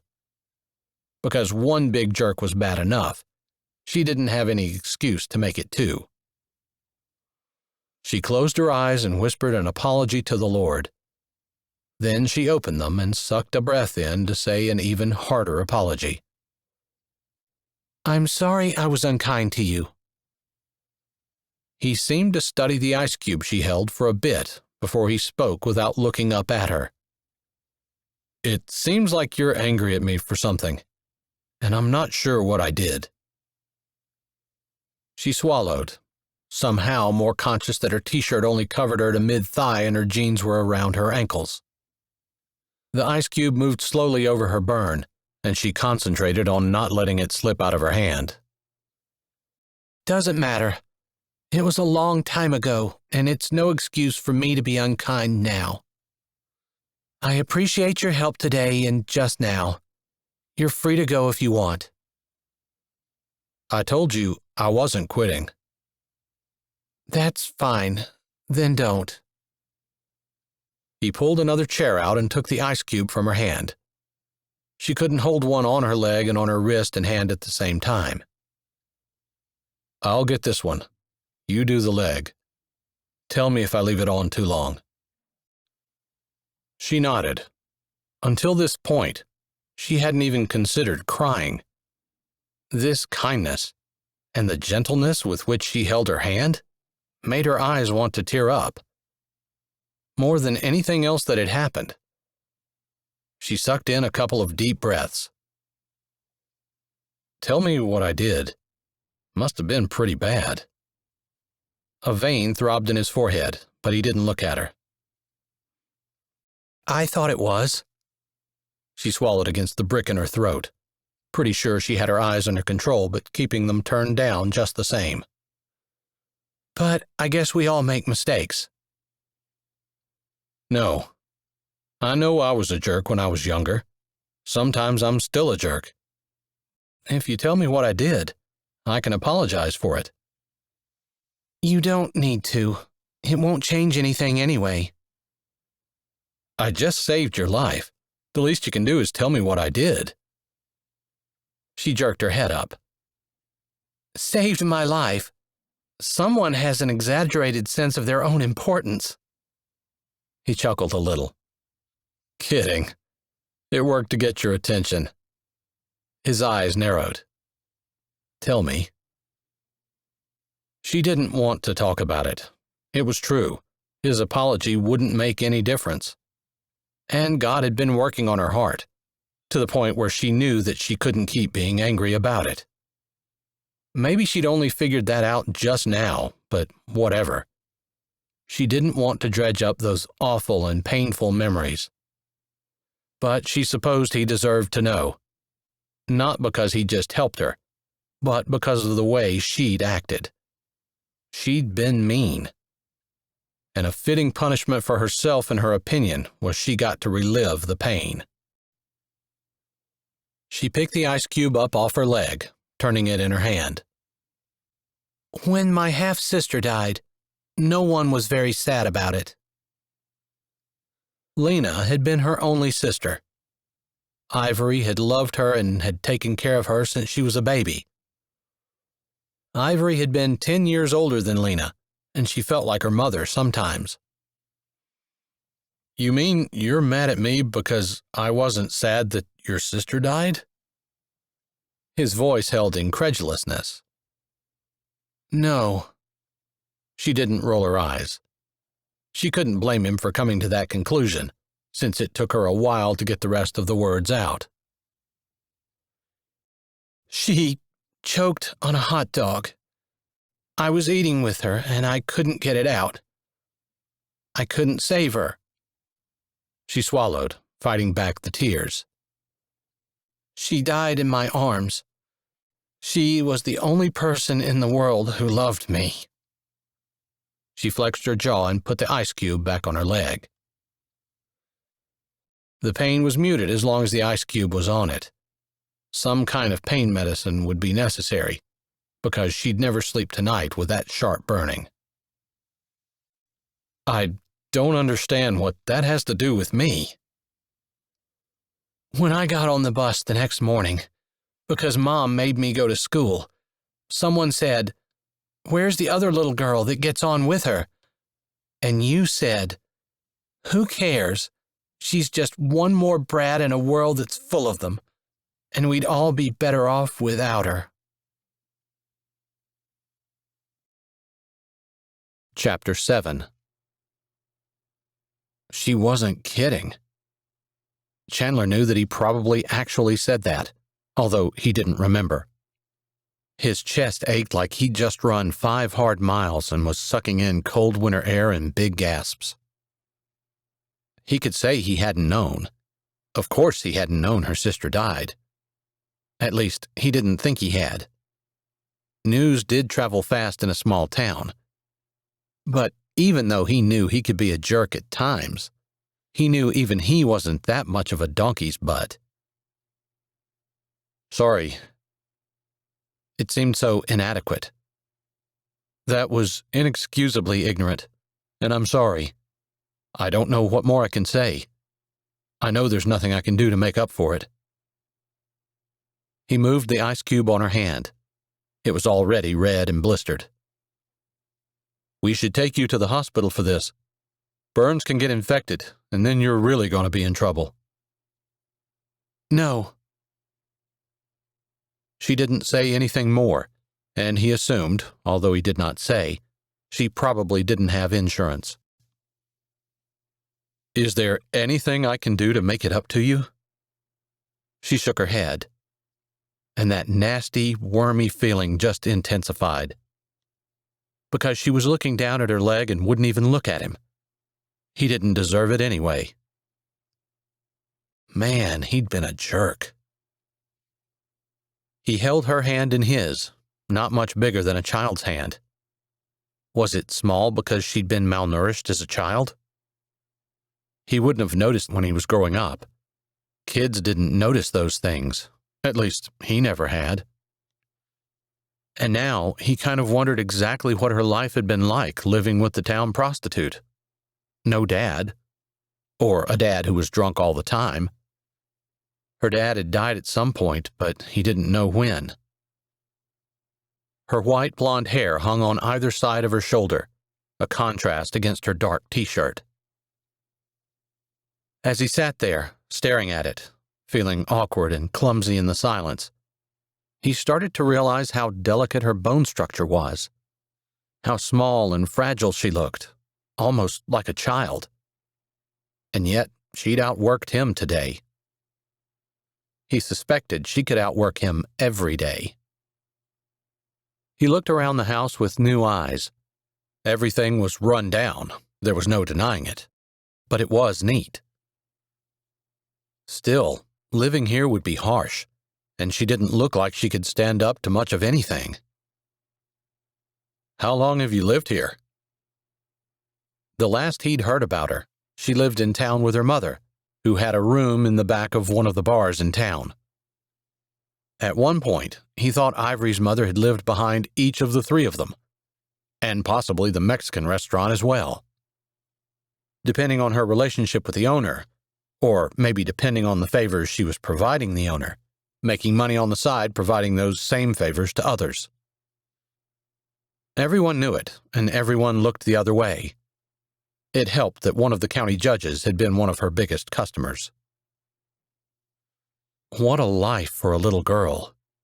No wonder she was close to her sister. I bought it 3 years ago. 3 years. 3 winters. 3 storm-filled springs. What do you do when a tornado comes? I go lie in the hollow. That hardly seemed safe, but he'd heard of people doing that. He supposed it would work. Can you hear that tornado siren from here? Most of the time. Yeah. Sometimes the sound traveled, sometimes it didn't. A phone? No. You should. You can see the weather on it. At least know if there are a lot of storms coming. I just watch the sky. I can pretty much tell. Maybe she could. He supposed that was what people used to do. How old was your sister? She was 6. Where was she buried? Mom had her cremated. It was cheaper. Where are the ashes? She lifted her shoulder, shook her head. Her throat worked. Mom had them put in an urn, but she had a fight with one of the men who came to see her, and it fell and broke. What did one say to that? He supposed he could ask if she swept it up. That just made him nauseated. I wasn't at home. I was working. Mom just told me about it when I got back. I don't know what she did with them. Her thin shoulder lifted. Doesn't matter. My sister was gone anyway. She moved the ice cube around on her leg, and Chandler looked down at the loud, angry red spot that stretched from her mid-thigh clear down to her knee. Her legs were white and thin, and shapelier than he would have imagined under the baggy jeans she was wearing. He pulled his eyes away, settling them on her hand and focusing on moving the ice cube around the burn. "How's it feeling?" "Hurts." "I don't know what else to do. I guess I could look up first aid for burns on my phone, but I'll have to take the ice away for a couple of minutes." "You don't need to bother. We're doing everything we can. I probably will take some kind of pain medication so that I can sleep. Otherwise, it'll be burning all night." "I think you need to take tomorrow off." "I have too much work to do. I can't take off." "I'll get up. I'll help. Tell me what to do." "I have my animals to feed yet tonight. I was going to feed you first, because I know when you're not used to this work, it's hard. I figured you were hungry." She bit her lip and said in a small voice, "I'm sorry about the peanut butter and jelly sandwich." She took a breath in and then let it back out, blowing hard. "I wasn't expecting to buy you. I'm sorry. I wasn't prepared and you've suffered for it." "Who gave you the money for me?" He'd forgotten all about that she'd said the money hadn't been hers. "Someone gave it to me, but I don't know who. They told me not to look at them so that I could honestly say I don't know. I'm glad they did now, because I really don't know." It felt almost like a reconciliation, or a truce, and Ivory didn't want that. She didn't want to be friends with Chandler. She moved the ice cube around the blistering spot on her leg, conscious of him cradling her hand, much smaller, in his. Both spots hurt equally bad. The burn on her hand was smaller in area but had bigger blisters. Regardless, it didn't matter. She needed to be firm. "I really do think this was a mistake. I don't know why the guy gave me the money, and I don't even know what prompted me to go through with it. But I think we gotta just admit here and now that it didn't work out, for both of us, and agree to call it quits." He had his head down, staring at her hand where he absently moved the ice cube back and forth. She had to admit he was gentler than she had expected. Her expectations of him had not been high. It took a while for him to say anything, and it was quiet in her kitchen. Not even the ticking of a clock broke the silence. He finally spoke. "I guess you're right. I wasn't cut out for this kind of work." The way he said it, he sounded sad, almost like he wished he were cut out for that kind of work. But she had to agree with him.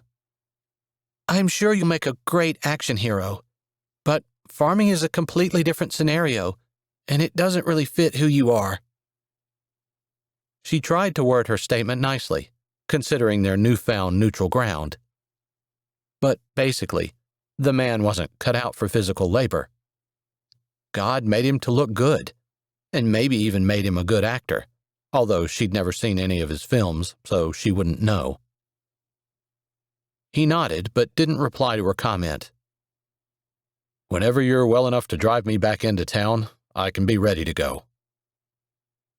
"I'm well enough to drive you any time. I just need pants. But I think it's only right to feed you first." She shifted on the chair, a little embarrassed. The pain had dulled somewhat, or maybe she just got used to it.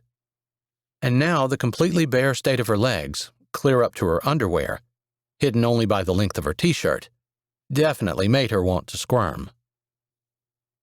She had less showing than she would if she were wearing a swimming suit at the beach, but she just felt exposed.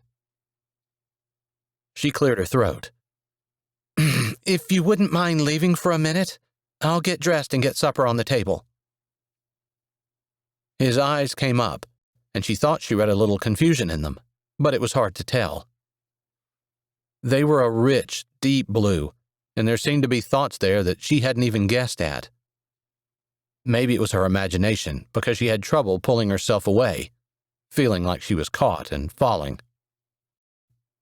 But he broke the spell when he glanced down, and a flash of humor crossed his face. It made her angry. Just because some of us still have a touch of modesty doesn't give the rest of you the right to laugh. That really did make his lips turn up, and she almost felt like steam was coming out of her ears. His voice held humor. I know who your mom was, remember? I grew up in the same town as you. You don't have to lecture me on modesty.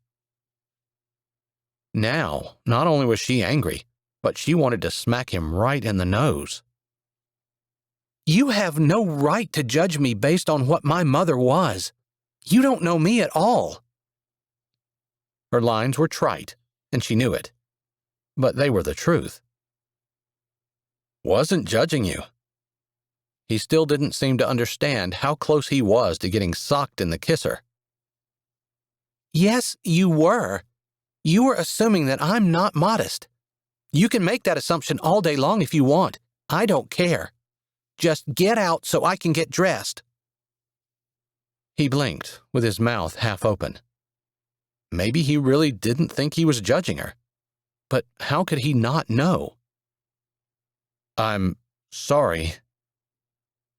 He said the words slowly, drawn out, like he was trying to figure out exactly what he was apologizing for, which didn't help assuage her anger at all. I guess after spending so much time in Hollywood, I'd forgotten that there were attitudes like yours in the world. I really am sorry. Funny, you didn't say anything about Hollywood. You mentioned my mother. You think I don't know what she was? That doesn't mean I can't be something different. She set her jaw, not wanting to say what she knew she needed to. One couldn't have someone offer an apology and not accept it. I accept your apology. She spit the words out, sounding more like she was saying, I don't accept your apology. Nonetheless, she made the effort. Even just saying the words was hard, because she was right. Do you need me to do anything or get something for you before I walk out? No. If her hand didn't hurt so badly, she'd have her arms crossed over her chest. As it was, she stared at the wall, waiting. He seemed to sigh before he pushed himself up from the table. I'll walk to the shed and get my clothes. He stopped behind her chair, and she couldn't see him when he said, If you'll tell me how to feed the animals, I'll do that while I'm out there and save you from it tonight. No, thank you. I like doing it. She wasn't being the slightest bit gracious. She was being mean, and she knew it. She really didn't care. He left without another word, and she scrambled up immediately, putting a loose skirt on. She also walked to the bathroom and grabbed a couple of pain pills. As soon as the ice quit touching her skin, it started burning again. By the time she was dressed, it was seriously hurting. It could end up being a long night, and she wasn't sure she would be able to wear jeans in the morning. She would cross that bridge when she came to it. For now, she needed to get supper, get that man out of her house and off her property, and take care of her animals. The troubles of tomorrow would take care of themselves, and she'd get to them when she got to them. Chapter 8. Chandler sat in the passenger seat of Ivory's old farm pickup. It was almost dark, and they were on the outskirts of Cowboy Crossing. She wore a flowing skirt rather than the jeans he'd seen her in up until that point, and he assumed her leg must be hurting, because her fingers gently rubbed her knee. Probably the skin right beside the burn. Whether she did it on purpose to try to take her mind off the pain, or whether it was something she did normally, he wasn't sure. But the burn on her hand had turned into one big blister, filled with water, red and painful looking. He hadn't said anything since he got in the truck, and had said very little since her argument about him thinking she wasn't modest. He realized, after he left the kitchen, that she was right. He had made assumptions about her based on her mother, and the way she'd been raised, and the things he thought about her in high school. None of them had borne out in the day that he'd been on her farm. But he'd already apologized, and to bring it up again was probably overkill. She hadn't taken his first apology very well anyway. He had his own demons that he was dealing with beside. Basically, he hated that he was quitting, although she'd clearly told him she didn't want him anymore. Still, she talked about a mutual agreement, and so that implied that he was on board with this too. "Where do you want me to drop you off?" He shifted, his head turned and looking out the window as they passed the feed mill his family owned on their way into town. "My car's still at the rec center." "You have your keys?" she asked. He didn't know why she cared. It wouldn't matter one whit to her whether he could start his car or not. "Yes." And his duffel. He supposed he was coming into town a little better than he'd left, since she'd let him sit in the cab of the truck, and yesterday he'd been relegated to the back. The rain that was coming down now might have something to do with that. She wasn't heartless after all. That was an unkind statement, because she wasn't heartless at all. She'd been badly treated by him, and he hadn't even realized it. He didn't have any recollection of saying what she said he said about her sister and her death, but he had no doubt he said it. The pain she carried was real. And he caused it. He hated that. He supposed in the last 24 hours he'd developed a grudging respect for her, or at least she'd shattered his preconceptions about her and forced him to construct new conceptions of her. He noted she didn't use a turn signal or wear a seatbelt as she pulled into the rec center and parked beside his car, which was the only one in the lot. "Do you need help with your stuff?" It was a rhetorical question, he supposed, because he just had the one duffel. He wasn't completely incompetent, although his hands were burning. As long as he kept them still, they didn't hurt much at all. But every time he flexed or moved them in any way, the blisters that had formed that day while he had been digging fence holes, filled with pus and popped and now bloodied red blotches on his hands, pulled and burned like someone was setting a hot iron on his palms. He couldn't say anything about them, though, because she hadn't uttered one word of complaint about the big burn on her hand or the even bigger one on her leg. Not to mention, he had a feeling that none of the men in his family would have hands that looked like his after not even one full day of using the post-hole digger. They'd all make fun of him if they knew. Not that he thought Ivory was going to tell anyone, but she'd probably make fun of him too. A real man didn't get blisters on his hands, because he already had calluses. Not that anyone ever actually taught him that. It was just something everyone knew. One more thing that set him apart from his brothers and made him less. Ignoring the burning pain in his hands, he yanked on the door latch. "No, I've got it. Thanks for the ride." "Thanks for the holes you did today." Her words were soft, and they almost sounded contrite, like she figured she owed him. He didn't feel like she did. Feeling like he was making a big mistake, and also living up to everyone's really low expectations of him, maybe living down to the expectations, he slid out of the truck. What to say to someone who one thinks one probably will never see again, except possibly around town and maybe not at all? Talk to you later didn't sound right. See you around didn't sound right either. He finally settled on, "Have a good night." He wanted to say something about her burns and them getting infected and taking care of herself. He didn't even know why he would care. That was new. "You too." If she had the same trouble trying to figure out a good note to end on, It didn't show on her face when he glanced at it. She wasn't even looking at him. She had her hands on the steering wheel and was staring out the windshield at the wipers that only partially worked, and didn't really clean the windshield at all, but just kind of smeared the raindrops on it. With his keys in one burning hand and his bag in another, he slammed the door and ducked through the rain to his car, throwing his bag in the back, getting in the front and shutting the door. She still sat there, and he figured she was probably waiting to make sure he got the car started. Not because she cared necessarily. It was a country thing. You just didn't pull away from someone until you knew they were able to get going from where they were. So he started his car, turned the parking lights on, and put it in drive to let her know that he was now mobile. She blinked her lights, which surprised him, and then she pulled away. After a second of hesitation, he blinked his at her. Delicate features, slender limbs, white blonde hair, and cherry red lips. He hadn't expected those images to stick in his brain. That would have been the very last thing he would have even thought about when he followed her out the rec door last night. But now, those were the only pictures that floated through it.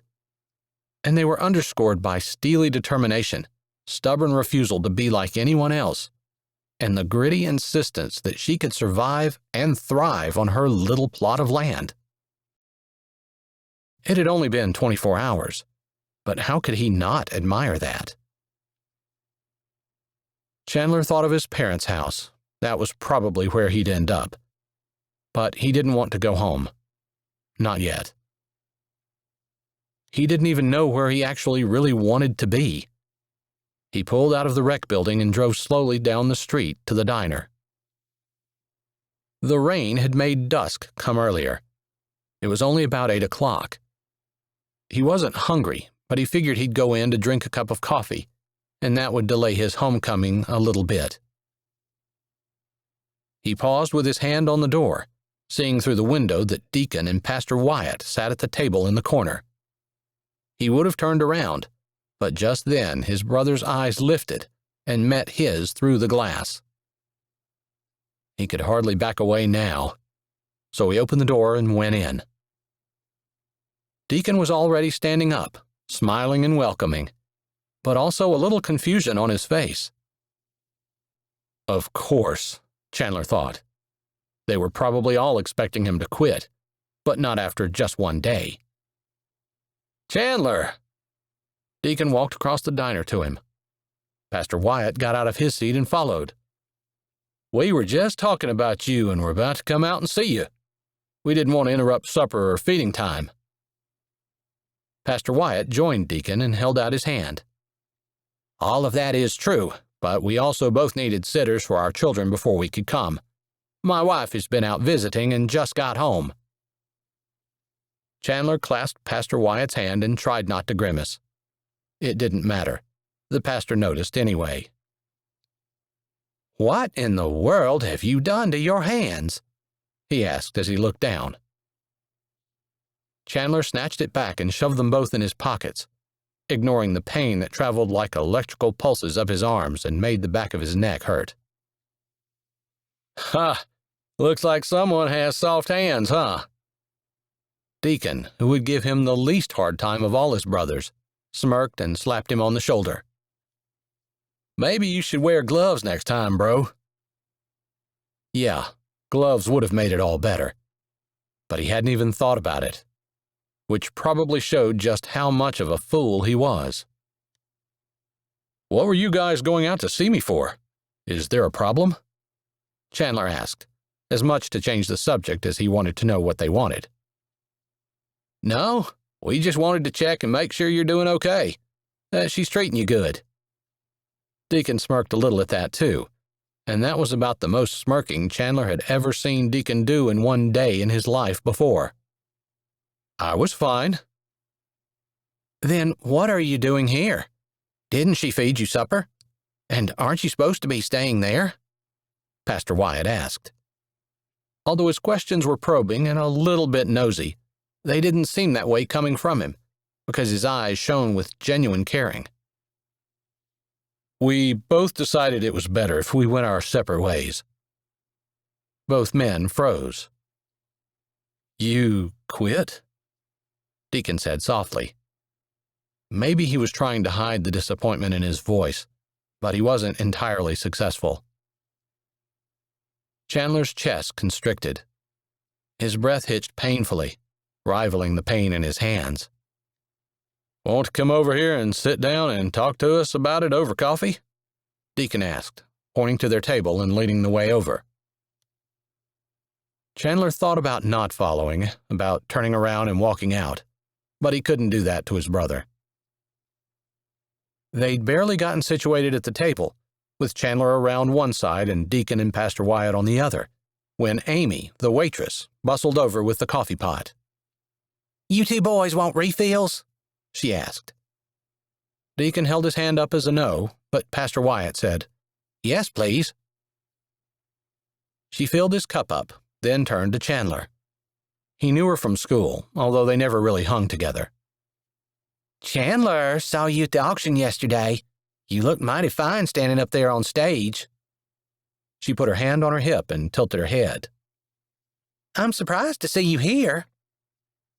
Yeah. Gossip traveled faster than wildfire in a small town, and a lot of it started here at the diner.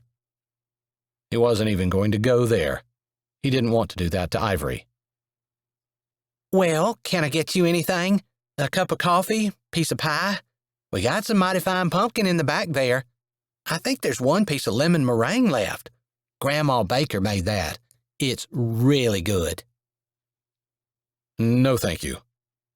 Ivory hadn't made any dessert with supper tonight, but the roast and mashed potatoes and gravy were better than even his mom's, and she hardly put any time into it at all. It was pretty amazing when he thought about it, that she'd made something that good after working all day. "You boys just holler if you need anything." Amy gave them all one last look and hustled off. The diner wasn't full, not at this time of night, but she did have other customers. "We were coming out to see you, to encourage you. But you're here now. Did you quit?" Pastor Wyatt asked over his steaming coffee cup. "I told you, we came to a mutual decision." Chandler knew he was going to be interrogated, and he wasn't looking forward to it. But he didn't have to answer now. He could avoid it and wouldn't have hesitated dodging Pastor Wyatt's questions, but he couldn't hurt Deacon that way. Deacon had put up with a lot of his stuff over the years. After this failure, he figured he probably owed it to his brother, especially after Deacon stuck his neck on the line for him yesterday. "What happened?" Deacon asked again. Pastor Wyatt had his hands steepled in front of him, and his caring gray eyes were focused on Chandler. Neither one of them were there to hurt him or to give him a hard time. They truly cared about him. It felt good, especially after all the time he'd spent in Hollywood, where no one truly cared. It was all about appearances and money. At least, that had been his experience. There had to be good people in that town. He just hadn't run into any, including himself. "I don't know." Okay, that wasn't the entire truth. He felt guilty as soon as he said it. "I guess I was a jerk to her when I was younger, and she doesn't like me. And I think she had buyer's remorse." He turned his hands around on the table. "And I did work today. You know me." He pasted a carefree grin on his face, because he wouldn't bare his heart, even if he did love his brother. "One day of hard labor is enough to last me for the next 10 years. She fired me, and I quit, and we came to a mutual decision to part ways. And that's the truth." Pastor Wyatt nodded with a thoughtful look on his face. But Deacon spoke immediately. "And you're okay with that?" Chandler started to nod yes, but in his heart, no, he wasn't. He hated that he quit something yet again, even if the lady had wanted him to. "We just decided we were better off apart. Some people just don't rub along together very well." You're not getting divorced, and you're not married. This is just 30 days of you working for her." Pastor Wyatt spoke, and Chandler allowed a ghost of a smile to touch his lips. He supposed it did sound like something a divorcing couple might say. It hadn't been how he'd meant it. There'd been no relationship to speak of between Ivory and him. He wouldn't have even touched her if she hadn't burned herself. With that thought, he figured he'd probably seen more of Ivory than either of those two men ever had. A little voice in his head said he'd seen more of Ivory than any man in the town had. His eyes narrowed as his hands flipped back down to the table, the cool tabletop underneath them feeling good on his burning and seeping blisters. Funny how a burn hurt right away, but his blisters had taken some time to really start bothering him. His day on her farm had shifted the way he thought about Ivory, but he realized it was probably true. Thinking back over the few times he'd seen her in town, he recalled she'd always worn baggy clothing, usually a hooded sweatshirt, except in the very hottest of weather, and often boots. She looked like a bum who had raided the closet of someone who was 7 times bigger than she. The image of her mother, and the idea that she was just the same, had been so permeated in his brain. He'd been wrong. "Is that the way it's going to end?" Deacon asked. "It has to be. The lady doesn't want me." At one time, he might have said lady, referring to Ivory with a sneer, or at the very least an irreverent grin. But now he thought the words suited her.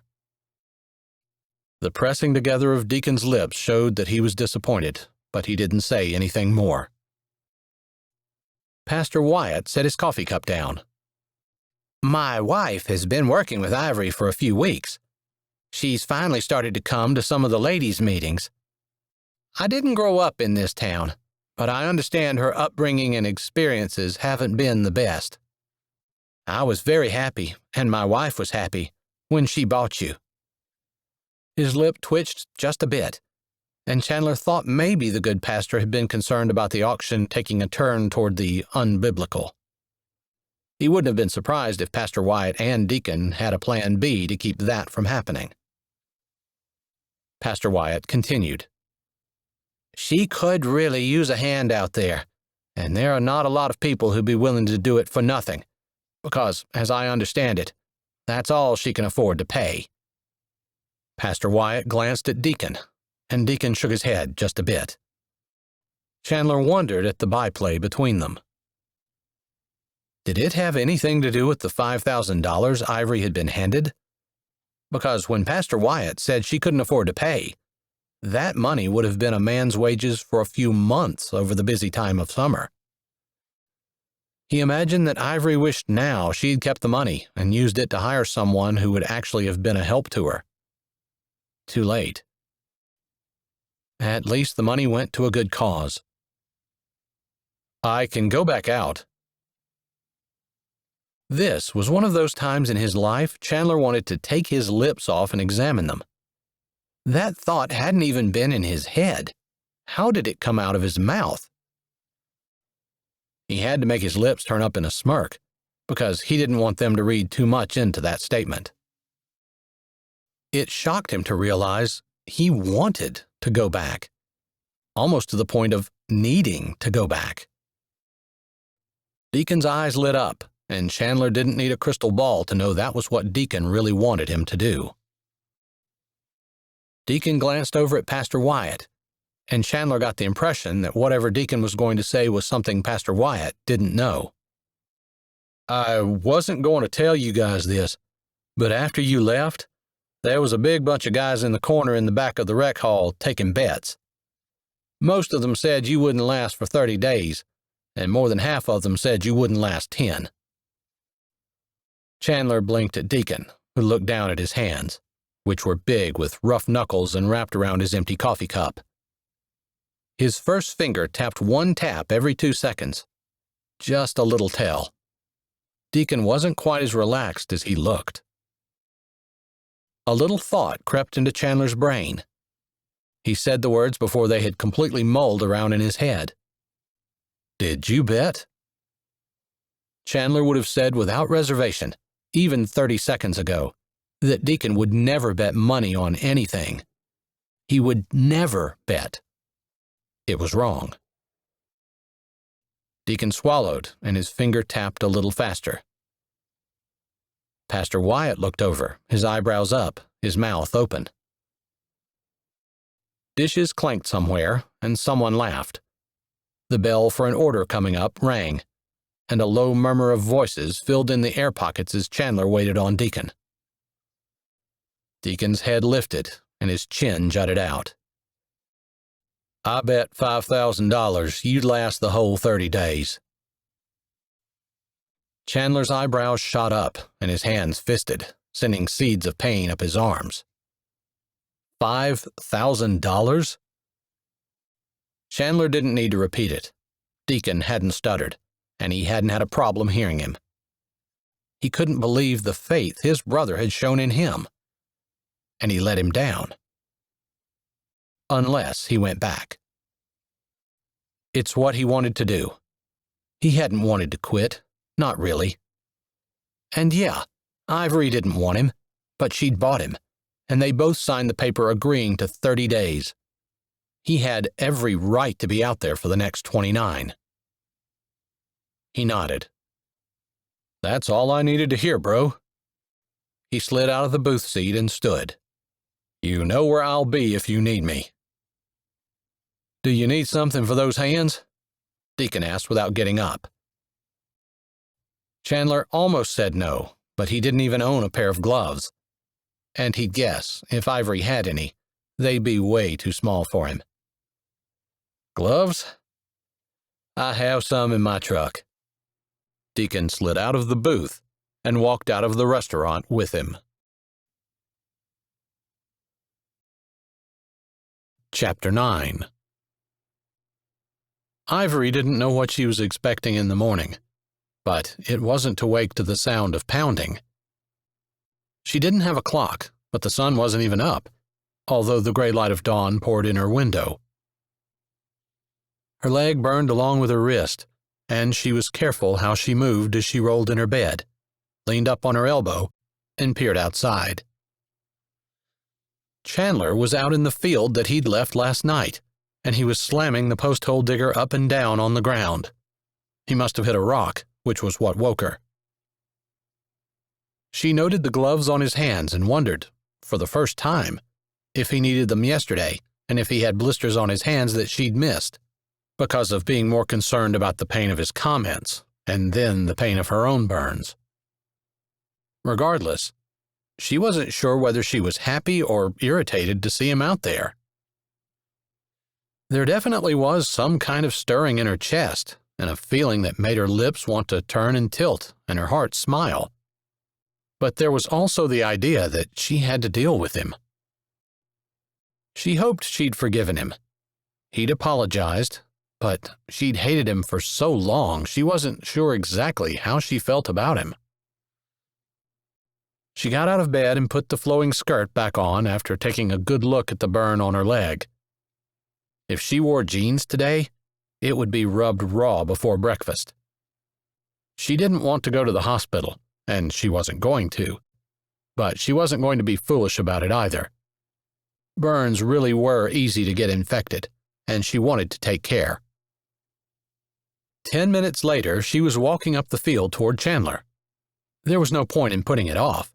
She needed to find out what was going on. His back was to her. She supposed since he was on her property, although what kind of logic that was she wasn't sure, she could admire him as much as she wanted to. After all, it was how he made his living. Acting was only a small part. He wouldn't be paid to be on the big screen if he didn't look good. So, she wasn't the only one who wanted to stare at him. And maybe she'd been a little wrong about him. Or maybe he'd changed, because yesterday, he'd been a lot nicer than she was expecting. Still, she didn't quite think his insides matched the good looks of his outside, but she could be wrong. She doubted it. She stood to the side, and when he saw her, he gave one last slam into the ground and allowed the post-hole digger to stand there while he straightened and lifted his cowboy hat, wiping his forehead before setting it back down. She held out the bottled water she carried. He took it. "Thanks." Uncapping the bottle, he drank half of it before lowering it and wiping his lips with the back of his glove. She looked away, up the hill at the beehives where she'd been working yesterday and where she hoped to be working at least long enough to get some equipment to clean today. "You're back." It was obvious, but she wasn't sure what else to say. "Yeah." They stood in silence as the seconds ticked by. Awkward silence, and neither one of them seemed to be the one to want to break it. Finally, he said, "How's your burns?" "They hurt, but I took some pain meds for them, and the pain should be gone in another 15 to 20 minutes. Her eyes went to his hands and the gloves he wore. "You have gloves today?" "Yeah." She needed to figure out how to ask questions that elicited more than a one-word answer. "I have to feed the animals, and then I was going to cook breakfast. I was here to see if you wanted some." "Yeah, please." "It'll be ready in 40 minutes. Can you come down?" "I'll be down in 30. "Okay." She started to turn, but his voice stopped her. "Is this where you want me today?" His voice wasn't hesitant, nor humble, but there was a definite deference there, letting her know she was in charge, in case she doubted. "This is fine. It needs to be done. The sooner we get this fence up, the sooner the animals can be out here grazing. The hay I'm feeding them will still be good next winter." "I'll do my best to get it done as fast as I can. You have barbed wire?" "No, we'll have to go in town for it when we're ready." She'd said we. She supposed she could have just said I, although maybe he'd want to go with her. She really didn't know anything about him other than what she remembered, and obviously he'd changed from what he was when he was a teenager, just as she had, hopefully. "How many eggs do you want?" "How many do you have?" "I've plenty. I always have extra. I sell them sometimes, but we'll feed ourselves first and only sell what's left. Don't skimp." "I'll eat 4. She nodded and turned, walking away. Thankfully, she was able to do most of the feeding using her left hand. Not that the palm of her right hand was burned, but she didn't want to risk scraping the blister and exposing the raw skin underneath. Not only would that hurt, but it would also be more likely to get infected. She'd gotten the packet of bacon out of the freezer the night before to thaw. It was cooking in the oven when he came in the kitchen. When she heard his boots on the steps outside, she poured the eggs into the skillet, which was hot and ready, and pushed the bread down in the toaster. She turned with the butter and a knife to set on the table. He stood inside the door, watching her. Suddenly, the room felt small, and her lungs seemed to have a hard time expanding. And when she breathed out, her breath seemed to shake. To cover her unexpected reaction, she said, "You can wash your hands at the sink." She set the butter down on the table and didn't watch as he walked across the room. But when she grabbed the spatula to turn the eggs, she couldn't help but notice that he was holding his hands oddly and not allowing the water to wash over them like one would normally expect. It made her look closer, and when his hand was just so, she could see the red and oozing blisters at the base of his fingers. She couldn't stop her gasp. His head turned at the sound. His cheek bunched, and he didn't say anything, but turned back to the sink and continued carefully running the water over his hands. He didn't use soap. She wouldn't have either. Maybe he was going to ignore it, but she wouldn't. Your hands look worse than my burns do. I don't want you working on the fence anymore today. They're fine. The gloves help. Your hands will get infected and then you'll be no good to anybody. They probably already are. Why didn't you say something? He snorted. She almost thought he wouldn't answer her, but he spoke, and his voice was a little sarcastic. You grew up in Missouri, in Cowboy Crossing. You really think I would admit that my hands are sore and bleeding because I worked yesterday? Right. He was right. Of course he wouldn't admit that. Well, you don't have to admit it, but we will both find something easier to do today. And tomorrow as well. And possibly the next day. After that, I think we'll be good. That's interesting. Yesterday you were just telling me you have more work than you could handle, and it all needed to be done immediately. And now we're just going to take the next 3 days off? He blew out his nose and turned the water off. I don't think so. Well, that definitely raised her hackles. Who's in charge here? Me or you? His jaw tightened and he reached for the dry rag and gently patted his hands. I'm not going to be party to you being stupid. She blinked, not expecting what felt like an attack. I'm not going to take orders from someone who's supposed to be working for me, and who doesn't have a nickel in this. He turned toward her, his perfect square jaw, obvious even under the stubble that gave him a rakish, rugged look. One that she definitely felt at the bottom of her diaphragm and that caused it to quiver, which she covered with a scowl. His lips tilted in a smirk that didn't reach his eyes. I guess me being bigger and stronger would be an advantage in this situation. You're not going to do anything that's going to endanger your burns. And I'm going to build a fence. Her jaw had to be jutting out just as far as his. And yeah, she might have to crane her neck way up to look at him. But that didn't mean she was going to take orders from someone who had no right to boss her around. I will do whatever I darn well feel like doing, which will be what needs to be done. And you will do what I tell you to do. Her brow lifted. It was a challenge. Or you won't be here. He leaned closer too, bracing the hand that held the towel on the counter as his blue eyes speared into hers. I'm pretty sure you tried to kick me off yesterday, and I'm here right now. So, we'll see who wins. But I can tell you right now, it's not going to be you. I'll call the cops and have you arrested. Are you going to ask to borrow my phone, since you don't have one of your own? Okay, he had a point there. She had no phone. It was something that she had on her list of things to get, but it hadn't seemed necessary, since she never needed to call anyone. When she needed something, she just made a list and eventually made a trip into town, stopping to see the people she needed. Every once in a while, a phone would be nice when she had an order that could be phoned in. But making a trip to town had worked well for her, and she'd saved her money and not bought a phone. Obviously, she regretted it now. I can drive into town. Everyone in town knows you bought me and that I'm supposed to be here for the next 29 days.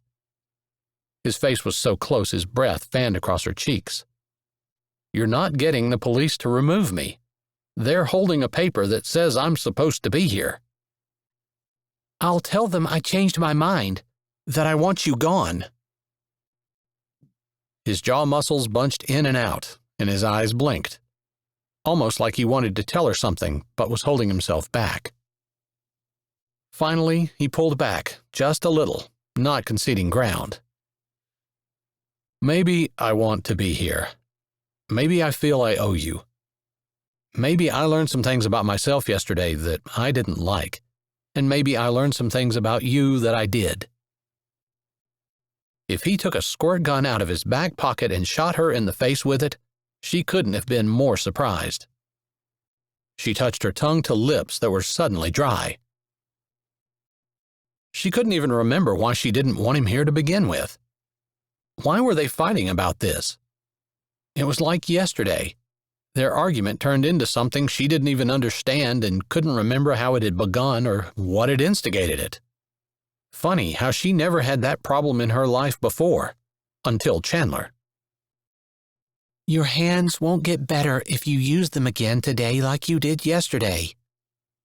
Her tone was softer, too, although she was not going to budge on this point. I'm not. I'm wearing gloves, and I'm fine. She'd hardly ever been around men. She'd lived with her mother and, for a while, her sister. Men had traipsed in and out the door, none staying long enough for her to read them or understand.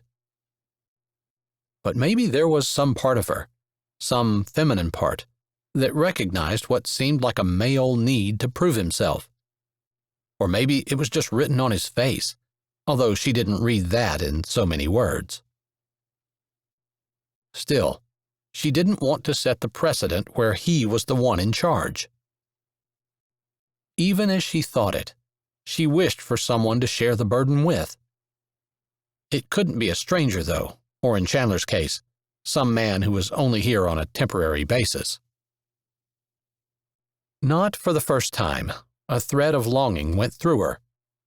She wanted a partner, a friend, a husband, and all that entailed. But she'd accepted long ago that would probably never be her life. Certainly not with Chandler.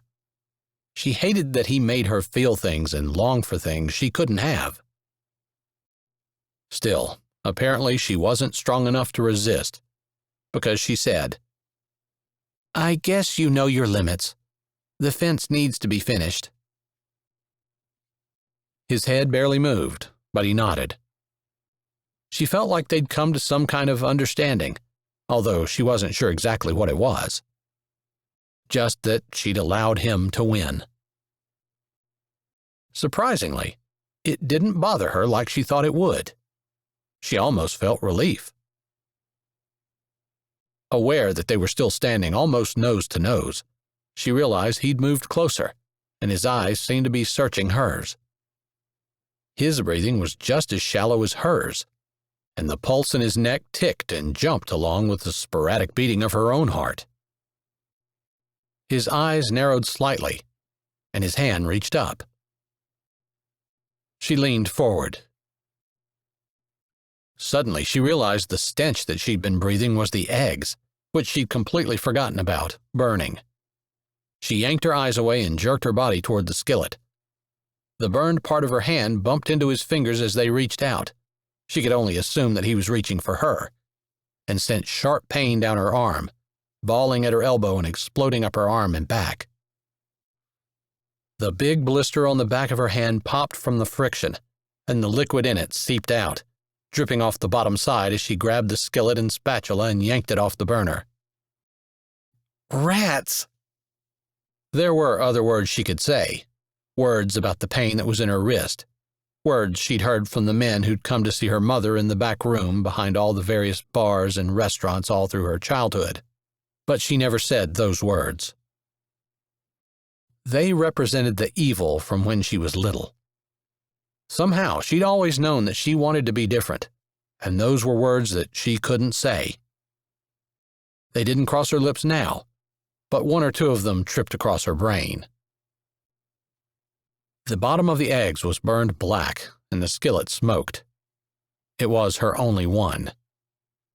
Being that it was cast iron, she didn't want to put cold water in it, because it might crack. But she scraped the egg off, knowing it would continue to burn for a long time as the skillet would retain heat. Chandler snapped the stove off and grabbed something from the table. He came back to the stove and cut off a pat of butter. It hit the skillet with its own hiss of smoke. That might help you. Thanks. It did help, but there was no way she was getting the rest of the egg off until the skillet cooled down enough for her to work with it. She set it on the cutting board. I'm sorry. I shouldn't have allowed myself to get distracted.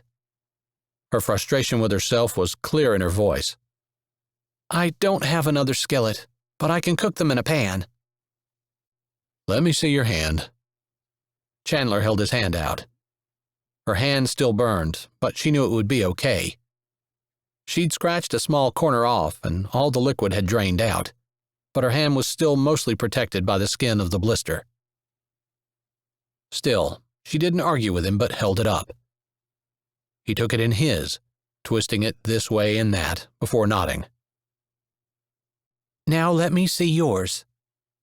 She couldn't help it. Her words came out as more of a challenge than a request. After all, she'd just trusted him to touch her hurt hand. She wanted to see if he would reciprocate. Or if he was going to be the boss and not defer to her at all. Something shifted inside of her when he held up both of his hands in front of him, palms up, without hesitation. They looked awful, and she really didn't have the slightest idea of what to do with them. Does it hurt to put soap on them? I don't know. I didn't try. It just seemed like it would. I have some iodine.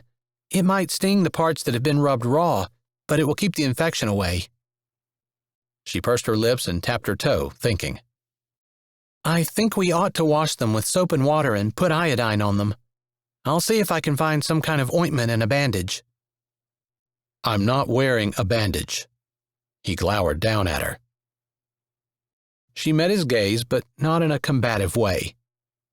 She tried to give a little, because she kind of understood and knew where he was coming from, or at least why. I think you should. Your gloves will cover it. They stared at each other. She felt swept away again in those same emotions, that compelling current that she'd been in when the eggs had been burning. It was new, and a little scary, but she had to admit it was exciting too.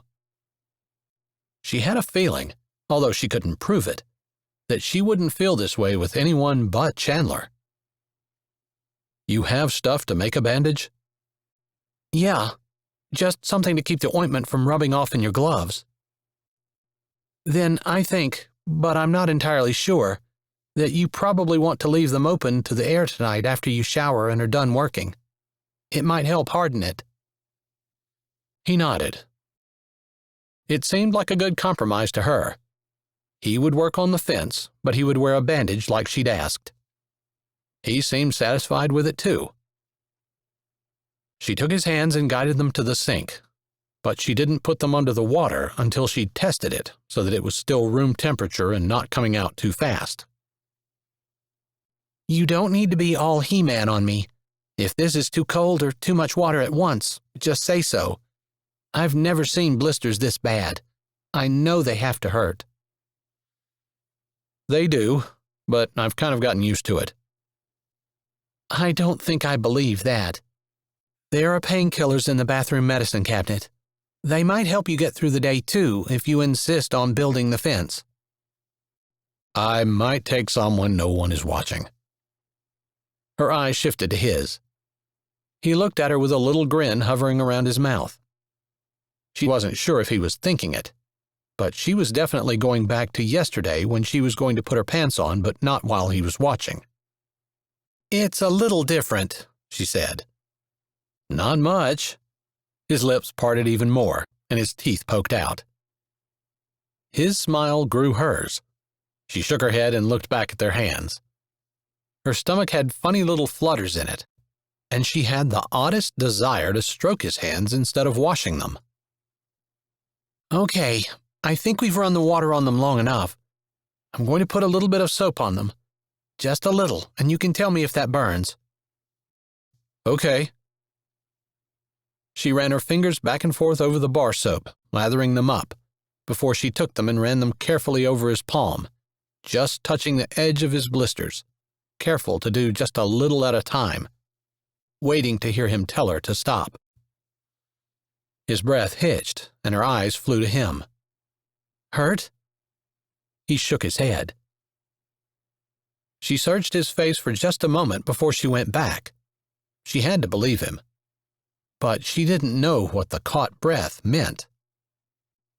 Her heart thumped in her ears, and her fingers trembled as she rubbed more soap across his blisters, lightly and carefully. Maybe it was his hand that trembled, possibly from pain. His breathing changed, more harsh, and she was afraid she was hurting him.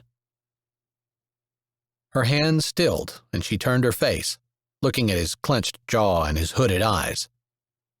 "Am I hurting you?" "No." But his tone belied his words, sounding reedy and forced.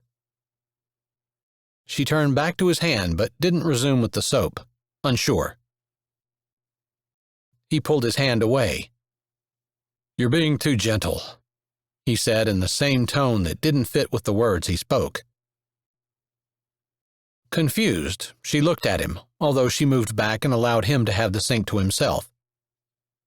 "I'll go look for the ointment and the bandages. I believe they're in the bathroom." He jerked his head but didn't say anything. She turned around and walked away. Chapter 10. Chandler stood at the sink, carefully scrubbing his hands. They did burn. That was true. But that wasn't the problem. Not in the slightest. He hadn't expected to like Ivory. But he did. He hadn't expected to respect Ivory. But he did. And he definitely hadn't been expecting to be attracted to Ivory. But he was. Never in his life had he thought that having a woman wash his hands could steal his breath, scramble his chest, and make him tremble. Maybe he was just as disconcerted about that as he was about the woman who'd caused it. He wouldn't be attracted to Ivory. He could admire her, and he did. This was completely different. He shut the water off and dried his hands, determined that this was not going to be a road that he traveled. He'd let her fix his hands, because he couldn't do it himself. And she was right about the ointment and the bandages and having them in the gloves. He needed them to heal, and heal correctly. That was all she was going to do, and whatever odd reaction he just had was not going to happen again. He hung the towel up and sat down at the table as she brought things out of the bathroom. Maybe she'd given herself the same pep talk, although nothing she'd done had indicated to him that she felt any attraction. She was too focused on her farm and working and being successful at whatever it was she was trying to be successful at here. She obviously didn't have room in her life for a relationship or a man, and he wasn't interested. They were a great pair. They had the same goals. Her movements were brisk, and she had his hands covered in soothing ointment, bandaged, and finished in a short amount of time. "You stay there. It won't take me long to finish breakfast. Just give me a few minutes to scrub the skillet. It should be cool enough to handle now." It was on the tip of his tongue to tell her that he would scrub the skillet and she could cook the eggs, but he could hardly scrub with his hands the way they were. Unless... "Do you have rubber gloves?" "I think there's a pair under the sink. Why?" He stood. "If they'll fit me, I'll scrub the skillet. You can cook breakfast." Her lips pressed together, but she didn't say anything. Walking to the sink, she bent over, reaching in and pulling out the gloves. "They were big for me, which is why I never used them. I bet they'll fit you perfectly, even with the bandages." She was right. They did. And he took them. But he wasn't careful enough, and his fingers brushed hers. Dumb. Because this time, he could feel the heat. It definitely wasn't something that either of them wanted. She didn't see his other hand clench as he took the gloves and moved away from her, putting them on. He'd get through the next 29 days, and so would she. But he wasn't going to touch her again. Ivory walked up the hill to where Chandler was pounding the fence post. He'd taken the past week off from the heavy labor, helping her with the bee equipment and doing some light mechanical and other repair work. They'd settled into a routine and rubbed along fairly well. But this morning, he'd announced he was going to resume building the fence. She'd pressed her lips together, because while his hands had been looking better, they weren't ready for an entire day of abuse. He'd been pounding all morning, working steady, and as far as she could see, he hadn't taken a break. She was a little early for lunch, but she figured his hands had to be in pretty bad shape. And if he'd taken any painkillers this morning, they'd surely worn off. Her burns were much better, but last week she definitely needed a second dose of medicine at lunchtime. She'd been able to do some things around the house, tending her garden, cleaning some of the bee equipment, and fixing what she'd brought down, as well as taking the clothes to the creek and washing them. She always tried to wash her clothes pretty often, so she didn't have a big bunch to do all at one time. Eventually, she was going to buy a washer at least, but she hadn't wanted to spend the money. There were too many other things she needed. She knew she was kind of violating the unspoken agreement that she and Chandler had entered into, the one where he worked, wearing the gloves, and she left him alone, allowing him to do as much as he thought he was capable of. If his hands were as bad as she suspected, she was angling to get him to take the afternoon off. She carried their lunch in a bag, and she had a gallon jug of water from the spring and 2 cups in the other hand. As always, her eyes wanted to linger on his shoulders and back. And, as always, she was irritated at herself for being like the rest of the women in America. She kind of thought she was different, and it was discouraging to know that she wasn't. Chandler glanced up as she came around his side, stopping a good 5 feet away. He jerked his head before he looked back and continued to pound the hole he was working on. His muscles strained against his t-shirt, and she found that fascinating. Finally, he slammed the digger into the ground and stopped, straightening, lifting his hat and running the back of his gloved hand over his forehead before settling his hat back down. The day felt pleasantly warm to her, but obviously with the labor that he was doing, he was hot. She'd managed to have her wits about her enough to have a cup of water ready when he stopped. She held it out. He winced as he pulled off a glove with his teeth. He only wore a small bandage. It was ragged, and she thought she saw bloodstains on it, but he kept his hand turned away, and she couldn't be sure. "Thanks." He took the cup from her, careful to reach for the other side. As he'd done for the past week, he deliberately avoided touching her, which was fine with her, except she wondered why.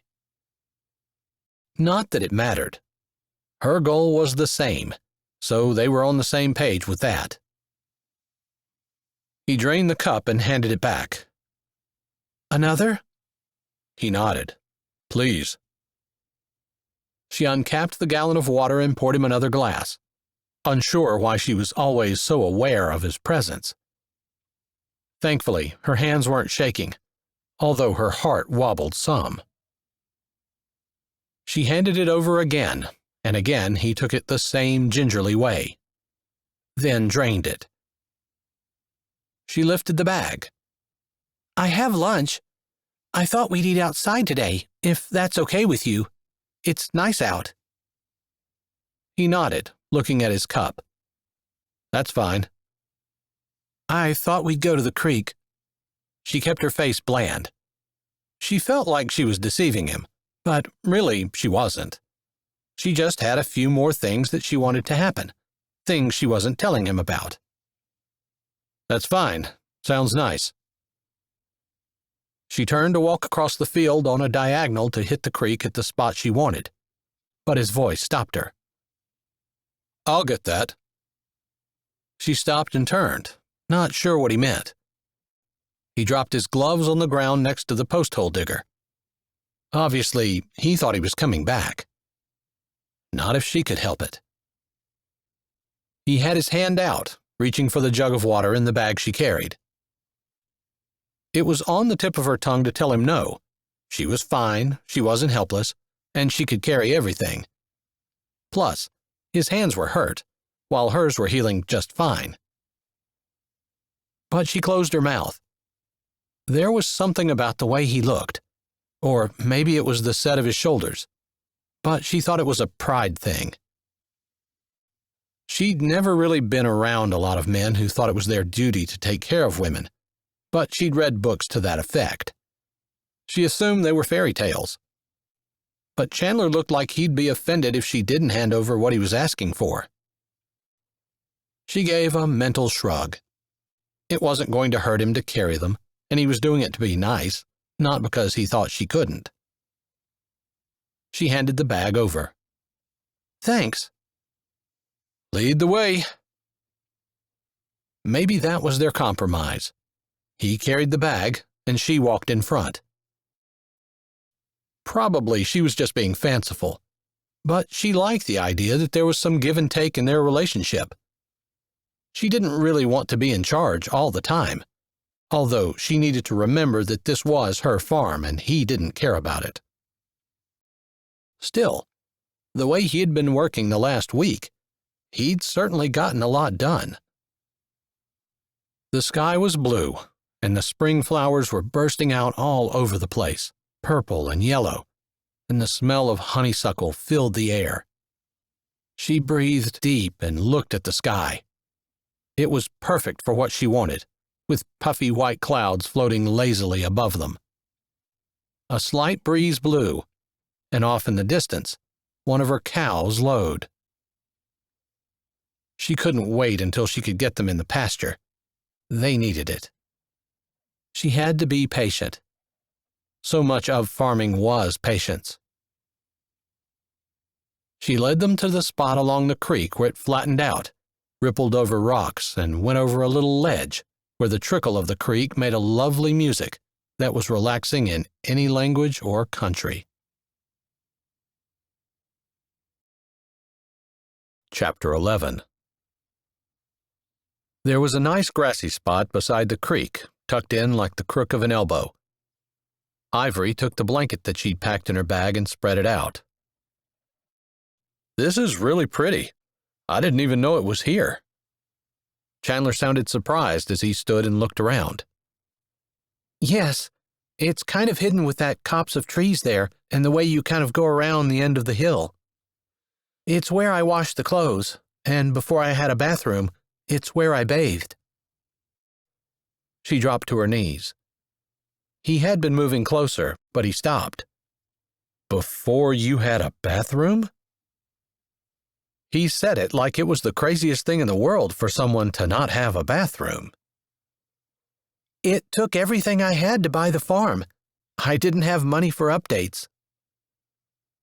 He dropped to his knees, then twisted onto his rear, kicking a boot off. "I don't want to get your blanket dirty." He lined his boot up off the blanket. "I'm still trying to reconcile in my mind that there's someone in our day and age who doesn't have a washing machine and who bathed in the creek." He looked over his shoulder at her. "I don't want to offend you, but that's about the weirdest thing I've ever heard. I've never met anyone who lives like that." She lifted her shoulder. Her goal had never been to be like everyone else. In fact, she'd spent a lot of time trying not to be like everyone else. "I can't say you're wrong. It's weird." He kicked his second boot off and twisted around, stretching his legs across the end of the blanket and acting as though he was going to lean back on his hands, but remembered at the last minute they hurt. "Let me see them, please." It wasn't a mystery as to what she was talking about, and he held his hands up to show her, but he didn't hold them out so she could touch them. "I thought I saw bloody bandages. We need to get them off. You should soak your hands in the creek for a little bit." "You think that's safe?" His eyes narrowed as he looked at the clear, flowing water. "Safe as anything else, I would say. It comes from a spring in the mountain, not too far from here. Water flowing over the ground purifies itself." He still didn't look convinced, and she couldn't offer him any guarantees. But she said, "I've drunk it plenty of times, if that eases your mind." "Let me guess, you didn't have running water when you first moved in either." She grinned. He didn't seem like he was judging her or looking down on her. His mouth quirked a little. "You're right." He shook his head. "I can't believe it." "Maybe it would help if you didn't think about it." She had to admit she was teasing him a little bit. And she wasn't sure why. Maybe because it was just fun to share a smile. That was probably not all of it. He looked out of the corner of his eye as he was taking off the bandage on his left hand. "I guess I can concentrate on the pain in my hands. That ought to take my mind off it." "Okay, go ahead. Think about how awful I am, and be scared." He laughed outright at that. "I probably should be scared. If you're desperate enough to live like that, there's no telling what you'd do." She hadn't thought about it as desperation, but she supposed, in hindsight, he was right. She was desperate. Desperate to be different. Desperate to have her own place, where she wasn't dependent on anyone. And desperate to get away from the people who looked down on her and made fun of her and tried to put her in the box that fit what they thought fit her, instead of letting her out to make her own life and reputation. "You're kind of scaring me with that look. Anything bad?" he said calmly, like he asked people what they were thinking all the time. Ivory tried to think back. Had anyone ever asked her what she was thinking? She couldn't remember a time, but she hadn't had too many regular relationships. Even the one between her and her mom was definitely different. She supposed they got along okay, but Ivory deliberately didn't see her much. "I was thinking that part of the reason that I did all of those crazy things was because I didn't want to be what everyone thought I was. I wanted to be something different. I guess I took different to the extreme." That's a good way to put it. Different to the extreme. The bandage on his hand unwrapped completely and fell off, exposing red, white, and pink flesh. Angry looking. And sore. "Please don't try to tell me that doesn't hurt." She cringed at the sight. "Even I can't lie like that," he said with a grin. She didn't laugh at first, but then she remembered he was an actor. That must be what he meant. She chuckled. "Here." She held her hand out, remembering too late about her earlier idea that he was avoiding touching her and that they were on the same page. She just messed that up. He lifted his other hand over without a word, and she took it, beginning to unwrap it. "I wish I would have thought to bring a pan or basin or something that you can soak these in. Although I really think that cool creek water will feel good on them." "I'm not real concerned about that. As long as I can get whatever food you brought to my mouth, I'll be fine." She laughed a little. "Okay, it sounds like we're eating first and soaking your hands second." "That sounds like a plan to me." She got the bread and the mayonnaise out and then pulled out the container of leftover roast beef from the night before, making him a sandwich. She hesitated before handing it to him, wondering if she should ask him to say a blessing. She'd been praying over their food silently to herself, and he'd been letting her, respecting her decision with silence. Thinking that it was probably just better for her to do it, she said, "I'm gonna pray." She hadn't really meant to meet his eyes when she said it, but they skittered around and caught him watching her, and his eyes hooked hers. They were slightly widened, and she had the feeling she'd surprised him, and he was contemplating the idea that, again, she might not be what he thought she was. She liked that, in a way. In another way, it made her nervous. She wasn't used to people seeing what she really was. And she used the baggy clothes and the distance and the self-sufficiency to keep herself hidden. Basically, they were walls. She hadn't even thought about it like that, but she knew right away it was true. I guess that means it'll be my turn at supper. She forgot to breathe. Her words came out almost as a whisper. I guess. 3 slow heartbeats later, she tore her eyes away, bowing her head and saying a simple prayer, remembering to pray for his hands. After she said amen, he looked at her. You forgot to pray for your burns. My injuries aren't nearly as bad as yours. They're healing up just fine. I see that. He nodded at her hand. He could see it while she'd been working on his, probably.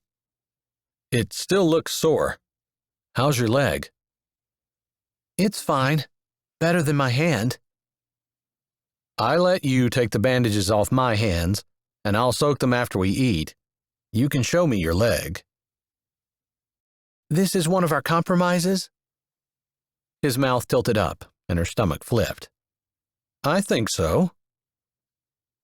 So, yeah. Maybe he'd been noticing their give and take, too. Maybe it had been a deliberate thing on his part, because she got the impression that he was used to doing things his way. Of course, she was used to the same. Okay, then. While you're soaking your hands in the creek, I'll show you my leg. Self-consciously, she tugged down her long-sleeve t-shirt. It was a pleasant day, but there was just a little bit of a breeze, enough that she'd be chilly when the sun went behind a cloud.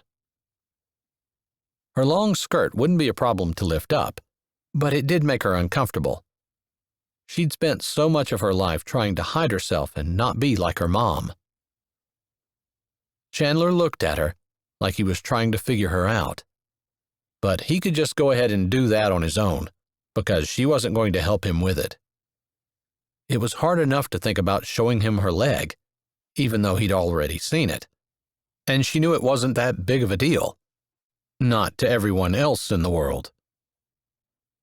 It was a big deal to her, because it was something that she hadn't done. Deliberately. She wasn't going to think about it right then, though. She'd already agreed to show him. Later. Using just one piece of bread, she made him another sandwich. As she handed it over, she said, I know you can probably eat about 10 of these, but I thought it would be easier for you to eat with your hands the way they are if they weren't so big to grab a hold of. I'll make as many as you need. Make yourself one. I'm going to eat it all, and you'll not get any. Of course not. I'm going to eat. But you've been digging holes all morning, and I know you're starved. I haven't known you very long. At least, not long enough to know you. His lip quirked up, and she had to grin too. But I'm guessing you didn't sit around and twiddle your thumbs all morning. Maybe you aren't doing what you might have been doing if you hadn't hurt yourself. Am I wrong? She shook her head. She made him another half sandwich before she made her own, and he was ready for it when she handed it over. They ate a while in silence. The day was pleasant and beautiful, and the silence was sweet and enjoyable. A companionable silence. She savored it. She didn't usually get to eat with people, and that was one time during the day that maybe she might have enjoyed some companionship.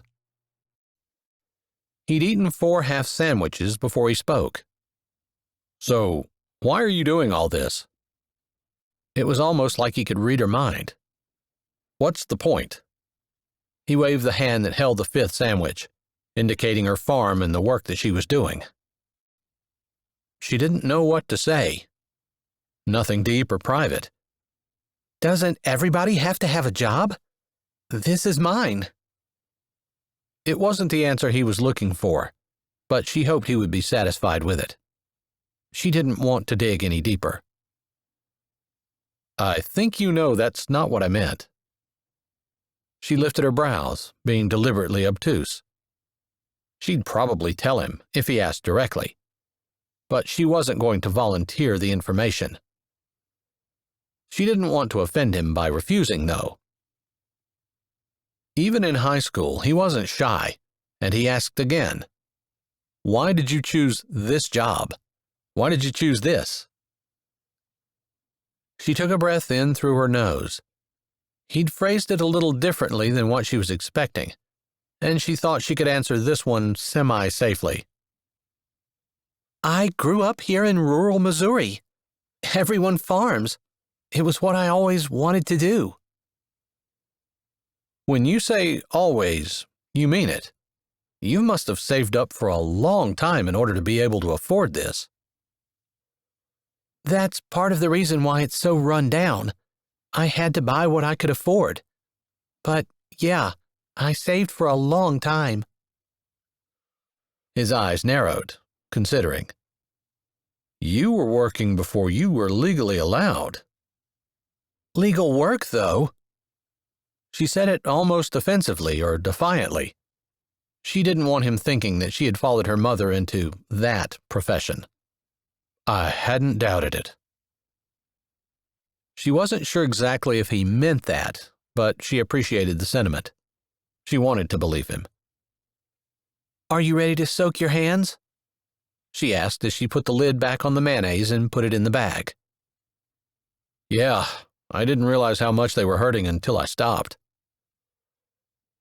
"It might be because of the bandage being taken off, too. It will probably sting when you put them in the water." "I was expecting that. Pretty much everything stings." He grunted, almost a laugh. They moved to the creek, and he knelt beside it, leaning forward, gingerly putting his hands in the water, jerking them back one time before gritting his jaw and plunging them in. It took about 5 seconds before he seemed to relax a little, and more than that before the tension drained out of his shoulders. Her hands had fisted in sympathetic compassion. "They must have gotten used to it. It looks like it's not hurting so bad anymore." "You're right. The pain is dulled enough that I remember you're supposed to be showing me your leg." He looked at her with a raised brow. Her stomach did that crazy flip-flop thing again, although she still didn't want to lift her skirt enough to show him her leg. But she also didn't want him to know how much she was struggling, so she gave her head a little toss and grabbed a hold of her skirt, bunching it so only the front of her leg showed. His eyes studied the angry red dried blisters for a moment before they lifted to hers. "Better keep an eye on that. Looks a little red." "I think that's natural. It's a burn after all, and it's dried up pretty nicely." She hoped it was.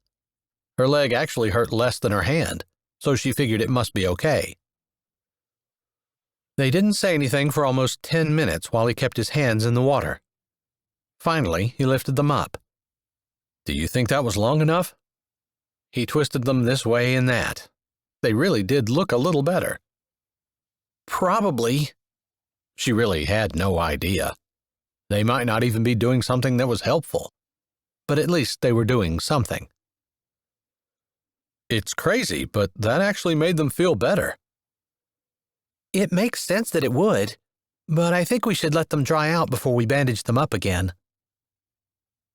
She stood. This was where she was hoping for a little bit of trickery. Hoping. "Let's lie down on the blanket for a little bit." She moved away from the creek. "I like to look at the clouds. I always take a little time to do that when they look like they do today. What's the point of all this work if you're not going to enjoy what God's given you?" His brows twitched just a little, like he wasn't sure he believed her about watching the clouds. It was true, she did. But she did have an ulterior motive. He nodded, and he followed her the few feet from the creek back to the blanket. She lay down on her back, well over on her side of the blanket, and he did the same. She hadn't been around a lot of men for any length of time, but the ones that she'd seen would always fall asleep after a good meal if they lay down. She kind of figured Chandler might be the same with more than a few minutes break. So, yeah, she was being a little tricky, but it was for his own good. Because she was pretty sure he was going to insist that she bandage his hands back up and that he'd go right back to work. She almost laughed and shook her head. Who would have thought that she would be trying to talk Chandler into not working so hard? She hardly thought that anyone in town would believe that. Maybe she didn't spend a lot of time there, but she knew his reputation. What are you smiling about? She turned her head toward his and looked across the 3 feet that separated them. She hadn't realized that he was looking at her. She twisted her head back, looking at the clouds, and said the first thing that came to her mind. "Do you think that cloud looks like a gorilla?" His head turned back up toward the clouds, but he grunted, almost like he didn't understand or didn't believe her. But then he kind of chuckled. "Yeah, it actually does. You can see the arms hanging down the sides." She smiled. "You sound surprised. You've never looked at the clouds before? Or did you think I made it up?" "Both." "You're kidding. You've never lain on the ground and looked at the clouds?" "Nope. Admired the clouds in the sky, but I guess it just never occurred to me to lie down and look at them." "Sometimes I like to bet myself on how long it'll take a cloud to roll across the sky. And I love to see how they change as they go. Something that looks like a gorilla now might look more like a house by the time it disappears into the horizon." "I would have never guessed you for someone who wastes time looking at the clouds. I thought you were all about working all the time." "No, not all the time. Everybody has to take a break." "The lady has changed her tune since last week." "The man is being a little nicer to me than he was last week." "Ouch." He shifted, but she didn't look at him. "Is it overkill if I apologize again?"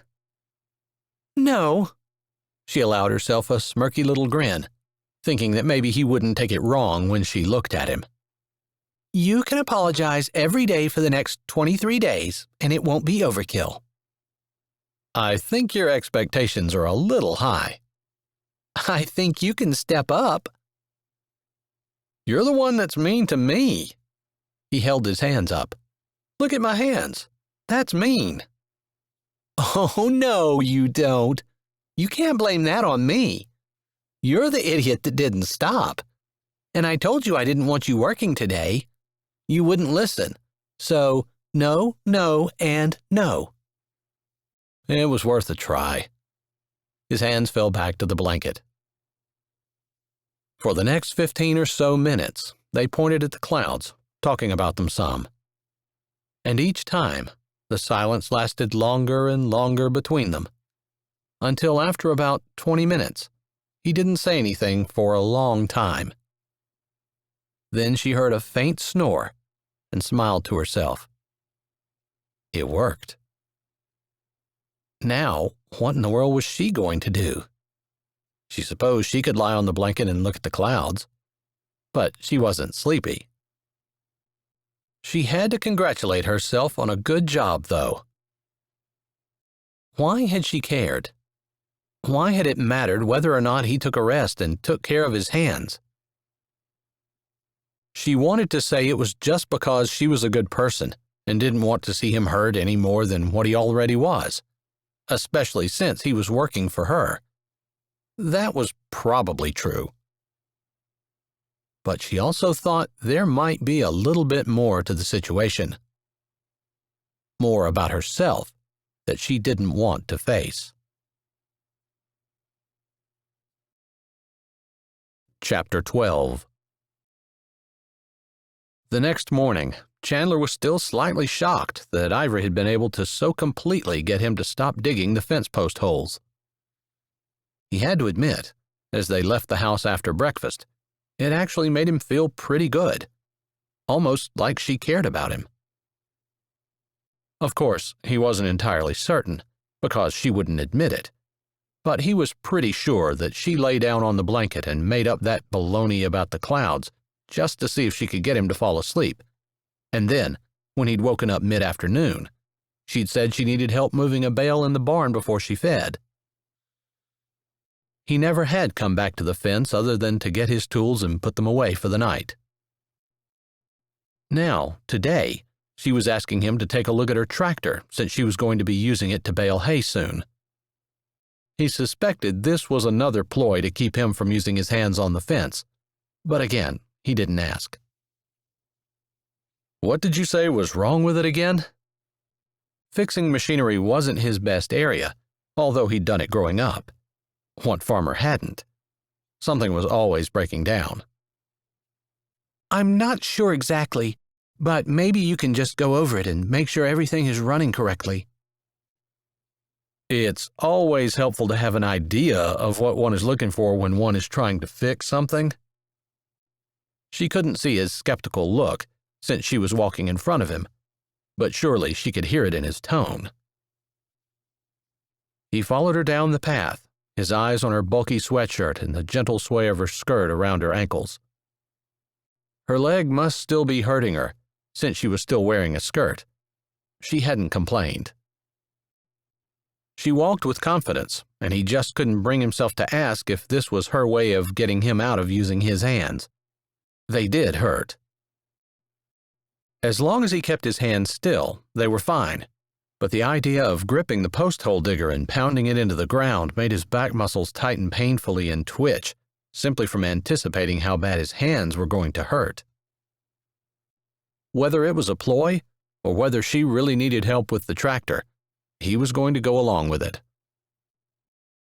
They reached the barn, and she slid the door open, leaving it open, probably for the light, after they walked through. We could probably start with changing the oil. I have the filters and everything here. I was just kind of waiting for a rainy day to do it. But since you're already going to be looking at it, maybe you can do that too. Yeah, that's not a problem. Good idea to start there. Her tractor wasn't quite as old as he was, but it definitely wasn't new. He liked the fact that it didn't have a cab, and he smiled a little at the thought that he'd always thought that this was the way farming should be, closer to the air and dirt and less like sitting in a boardroom watching the seasons in the ground from the air-conditioned and cushioned seat. The seat on this tractor was not cushioned. She led him to a box behind the tractor. Here's the filter, and I'd thrown the tools that I needed in the box. The oil is in there too. He lifted the lid on the tractor and started working on getting the oil changed while keeping an eye on the rest of the tractor, looking for any wires that might be broken or for loose bolts. He hadn't been sure whether Ivory was going to stay or go, but she stayed at his elbow and handed him what he needed almost before he asked. He liked working with someone like that. So, is this what you have planned for the rest of your life? Just happy here in your place, farming? His question was kind of to fill the silence, since he'd always enjoyed socializing, but he was also curious about her. She wasn't what he thought. I'm happy here, and I want to stay. She bent down and picked up the filter box, opening the lid. I guess I don't have a life plan, if that's what you're asking. She seemed to be fiddling with the box rather than taking the filter out, which was fine, since he wasn't ready for it anyway. What about you? Are you going to be an actor for the rest of your life? Yeah, it's the easiest money I've ever made. I just go have fun, for the most part, and they pay me for it. It wasn't quite that easy, memorizing lines, working with difficult people, in difficult roles. But he really did enjoy his job and considered it grown-up playtime. All those people admiring you must be really hard to deal with, too. He could hear the sarcasm in her voice. You know, you'd think you'd love to have people admiring you and screaming your name and just wanting a piece of you. But on one hand, it gets old. Seems like everybody wants you all the time and you never have a break. And then, on the other hand, It seems like no matter how often or how much or how many people say they love you and think you're wonderful, it's never enough. It never feels like you've arrived. He could not believe he said that to her. Lately, he'd been noticing the contradictions, the ones where it felt like everybody wanted him and he never had a break, which was why he'd taken a month off to come back to Cowboy Crossing, and probably part of the reason he volunteered to be sold at auction and agreed to 1 month's time. He just wanted to disconnect and be a regular person, not this idol that people made him out to be. But at the same time, there were never enough admirers. The numbers were never big enough. There was always some insatiable part of him that wanted more admiration, more fans, more everything. The box twisted in her hand, and a whole minute of silence ticked by, while he castigated himself for even opening his mouth. No one knew he felt like that. No one. He felt exposed. I guess I'll have to take your word for it, since I've never had that problem. But I can kind of believe that, because that always seems to be a hallmark of famous people. They always need more admiration, more money, more attention. He hated that she'd lumped him into a group with everyone else. He felt like it was individually his problem, but he supposed she was right. It was probably the underlying problem behind people in Hollywood needing to be the perpetual fountain of youth. They'd do anything to stay young and continue to look beautiful. I'm not sure what to do about it. I can see it's been a problem for others, and I don't know how to keep it from being a problem for me. Probably being here is the best thing that you can do, she said softly, and her hands had stilled. She was right. That's exactly what he'd instinctively known, what had called him to Cowboy Crossing. I guess I know that on some level, although I've never articulated it to myself before. Coming back here grounds me. Nobody thinks I'm more than what I am, and there aren't those expectations to live up to. I don't need more adulation when I don't have any to begin with. Oh, I think you have plenty. I think you'll always have admiration just because of who you are. She paused as though she wasn't sure whether she could say the rest, but then she did. And because of what you look like. He didn't understand how he was considered handsome. He didn't look that much different from his brothers when he looked at himself. He hadn't meant to get into that, though. He just wanted to talk to her and make conversation, so he tried to think of something that would lighten the mood. Do I get all Sundays off? She'd given him the past Sunday off, but hadn't said if it was a regular thing. She snorted. He's just been working a week, and he's more concerned about his day off than anything else. I have to say it's been a long time since I spent days at a time doing manual labor. It's not easy. Of course I'm looking forward to my day off. I still have the stock to feed and everything, but yeah, I usually don't do too much on Sunday. Maybe work with my bees. Isn't that scary? Dangerous? What in life isn't dangerous? She gave a little grunt. Especially to a farmer. Good point. There were always so many things that could go wrong, so many different ways to have an accident, and who in a farming community didn't know someone who had been in an accident? His phone rang out from where it was tucked in his back pocket. His agent knew where he was and knew not to bother him unless it was an emergency. None of his Hollywood friends, using the word friends loosely, had called him since he left town. You mind if I get this? He asked, digging his phone out of his pocket. It was probably someone in his family. Of course. You're not getting paid by the hour. I've already paid you. We'll just work a little extra tonight. Her words were light, and her expression, if not cheerful, was at least happy. She set the filter box down and walked away, he assumed to offer him privacy. He glanced down at the vibrating phone in his hand, then wished immediately that he hadn't even considered answering it. It was his ex-wife. Yeah, they hadn't exactly split on good terms, although both of them tried to pretend they had, and they also tried to be civil for the sake of their daughter, of whom his wife had custody. She'd wanted it, and he hadn't fought her, not wanting to drag his dirty laundry out in the public eye any more than he had to. Good morning to you too, Chandler. There was just a hint of irritation in Jessica's voice. She really was a nice lady and a good mother. He supposed there had just been too much ego in their house for them both to get along. When he became more successful, she'd become more demanding, finally accusing him of cheating on her, which he hadn't, and leaving him.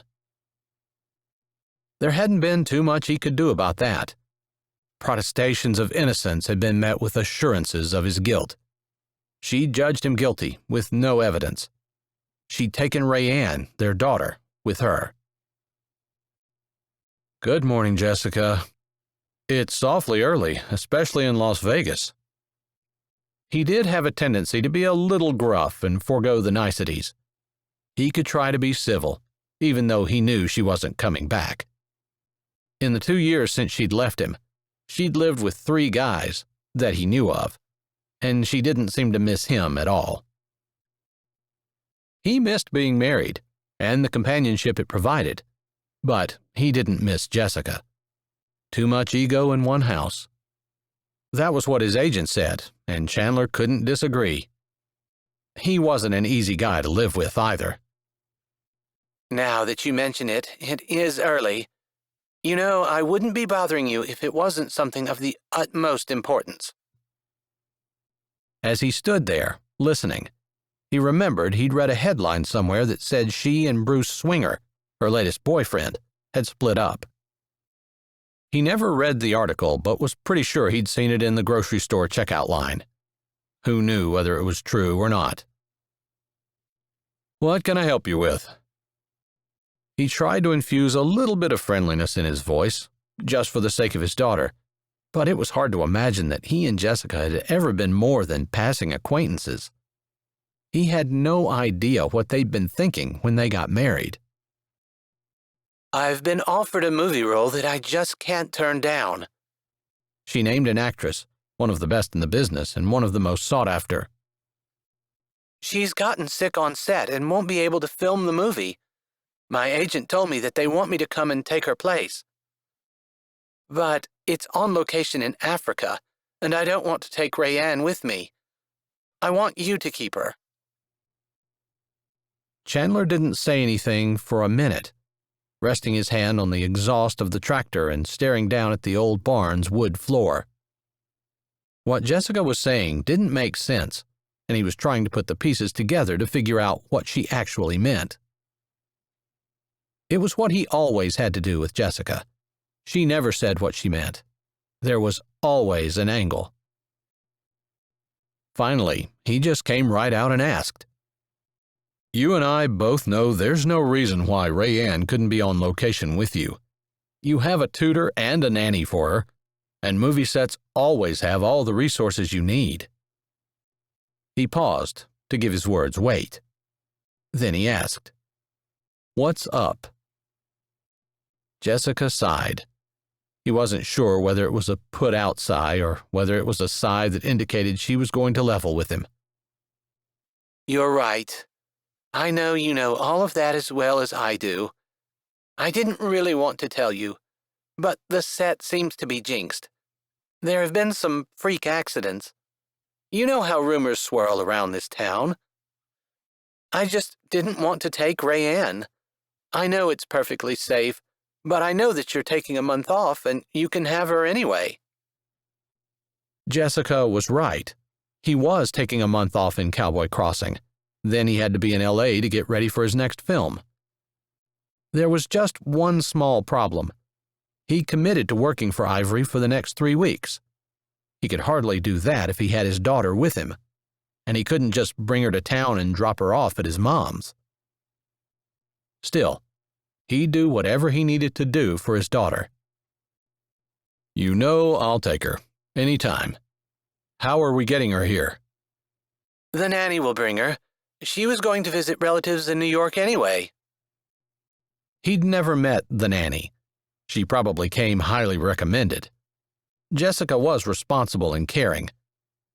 But the idea of his daughter on a flight across the country with a woman he didn't know didn't sit right.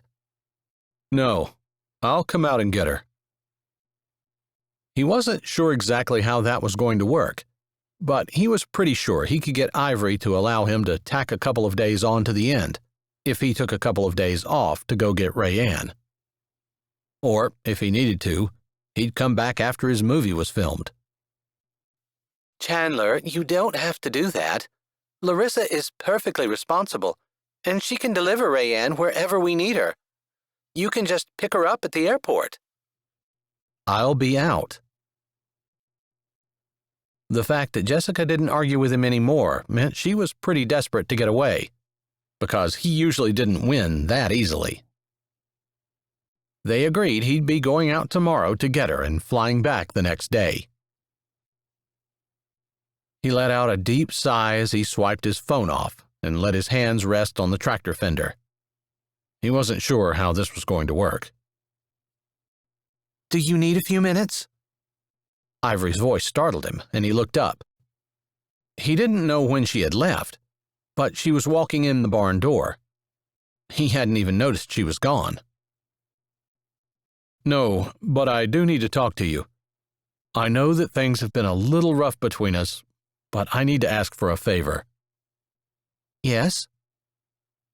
She didn't seem like she was surprised or upset, and whatever anger she'd been harboring for him because of what he'd said all those years ago seemed to have ebbed, or at least she was hiding it better. I need to fly out to Nevada and pick up my daughter. Her brows lifted, but she didn't say anything. She didn't look particularly shocked. It wasn't exactly a secret that he'd been married and had a child. His life was basically an open book with everything that he did announced through the news and regurgitated every time he had a movie come out. I need to go tomorrow, and I'll be back the next day. She nodded, and her eyes dropped to his hands. That might be good. Your hands could use a break. I know that's why you made up this baloney about the tractor and all the other little odds and ends jobs that I've been doing, and that's why you had me sleeping yesterday on the pretense of looking at clouds. She had the grace to grin guiltily. Yes, he'd thought so. I wasn't expecting this. I know I owe you another 3 weeks of work, or whatever, but I really need to take care of Rayanne. He hated asking for favors, and his chest tightened while his feet fought to squirm. Your daughter comes first, and I appreciate you making sure of that. I certainly support it. He hadn't realized her answer was something he was nervous about until his chest eased and his breathing evened out. Thank you. He looked at the tractor. I can finish this today. She nodded. It's up to you.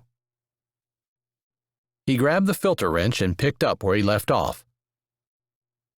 She came closer, and he said, I know my mom can watch her some, but I might have her with me. She's 5 and won't get in the way.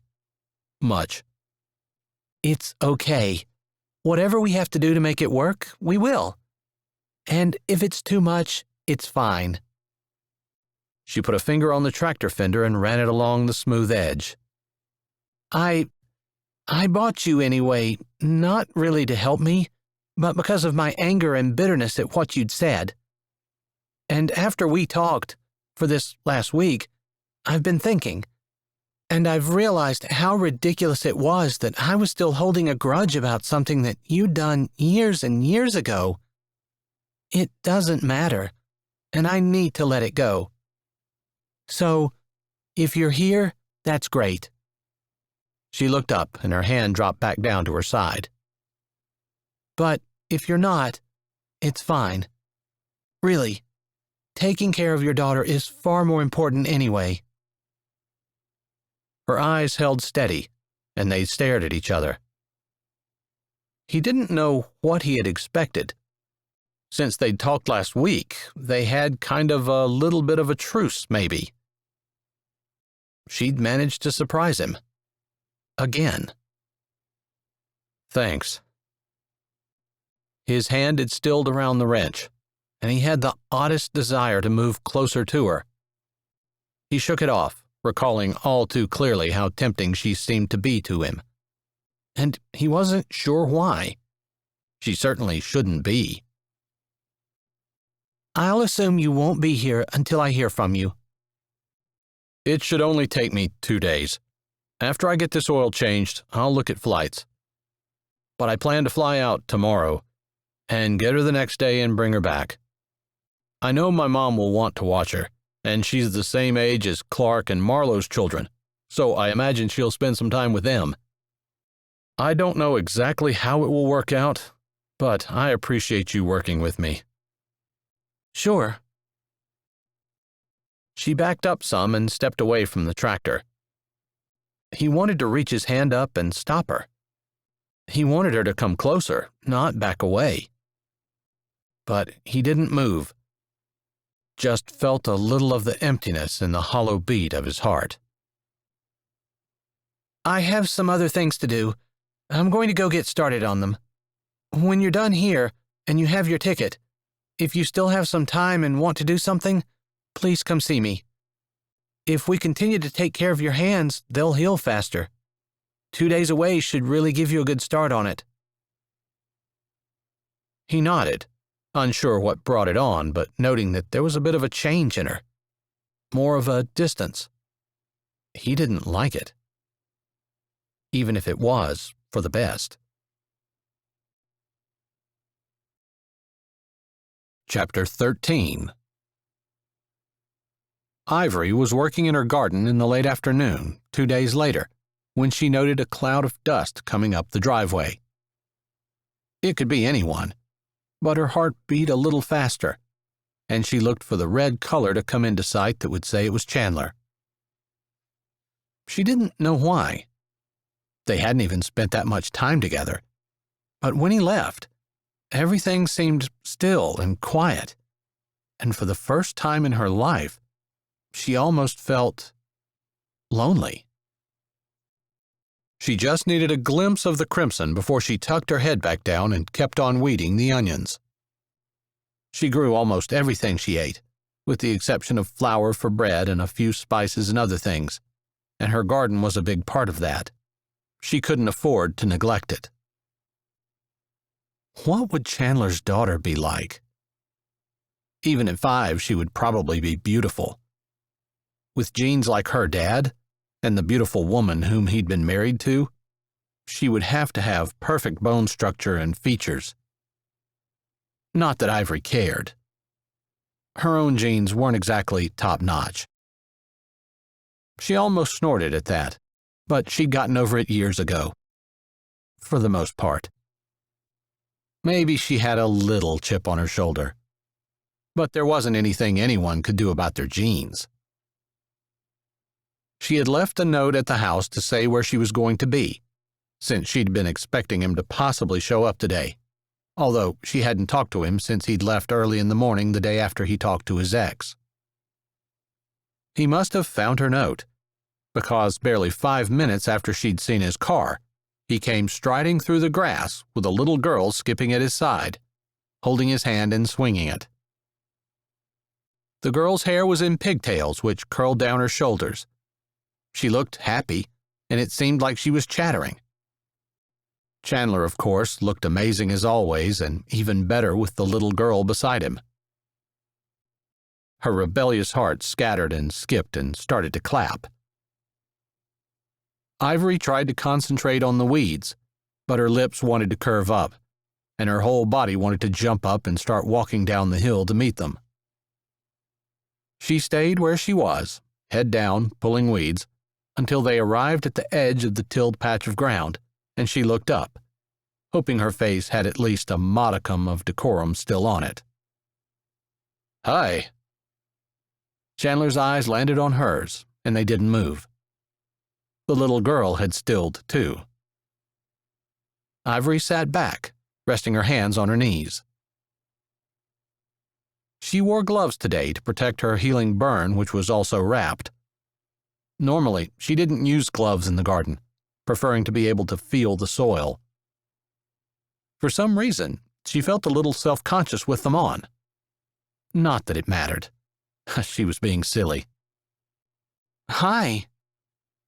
Her eyes wanted to linger on Chandler, but she looked at the little girl. Hey, you must be Rayanne. I'm Ivory. The little girl stared at her. Then it seemed like Chandler shook her hand a little, and the little girl remembered she'd been instructed to speak. I'm pleased to meet you, Miss Ivory. Daddy said maybe I could play here some, and that maybe you would have some jobs for me to do, too. The little girl sounded older than 5, almost like a little adult. Maybe that was because she had a lot of one-on-one time with her adult caregivers.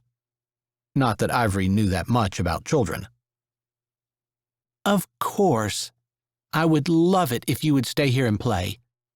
I always wanted to play in the creek when I was little.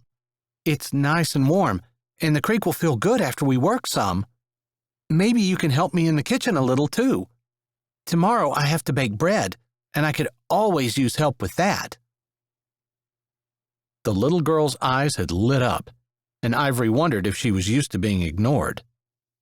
It almost seemed that way with the eager look that had crossed her face when she thought about working in the kitchen. Is that okay, Daddy? Chandler looked down at his little girl. Maybe it was just Ivory's imagination, but he seemed to look a little softer or not quite as rough with his hand holding hers. Of course it is, baby, as long as we don't bother Miss Ivory. I'm sure she won't be a bother. Maybe it was the little girl's curly hair that looked just like her sister's, but Rayanne reminded her of her baby sister in a way she hadn't thought of in years, and she almost wanted to stop weeding the onions and get up and go put her arms around her. She shoved the thought aside, as well as the memories that wanted to well up in the back of her head. She had loved her sister so fiercely. It had been them against the world, and then God had taken her. Ivory stood. We didn't really talk about it, and I wasn't sure what you were thinking, but I assumed Rayanne could sleep in the house with me. Chandler nodded, looking off at the sun that was slowly sinking down over the hill. I'm sure that would work for tonight.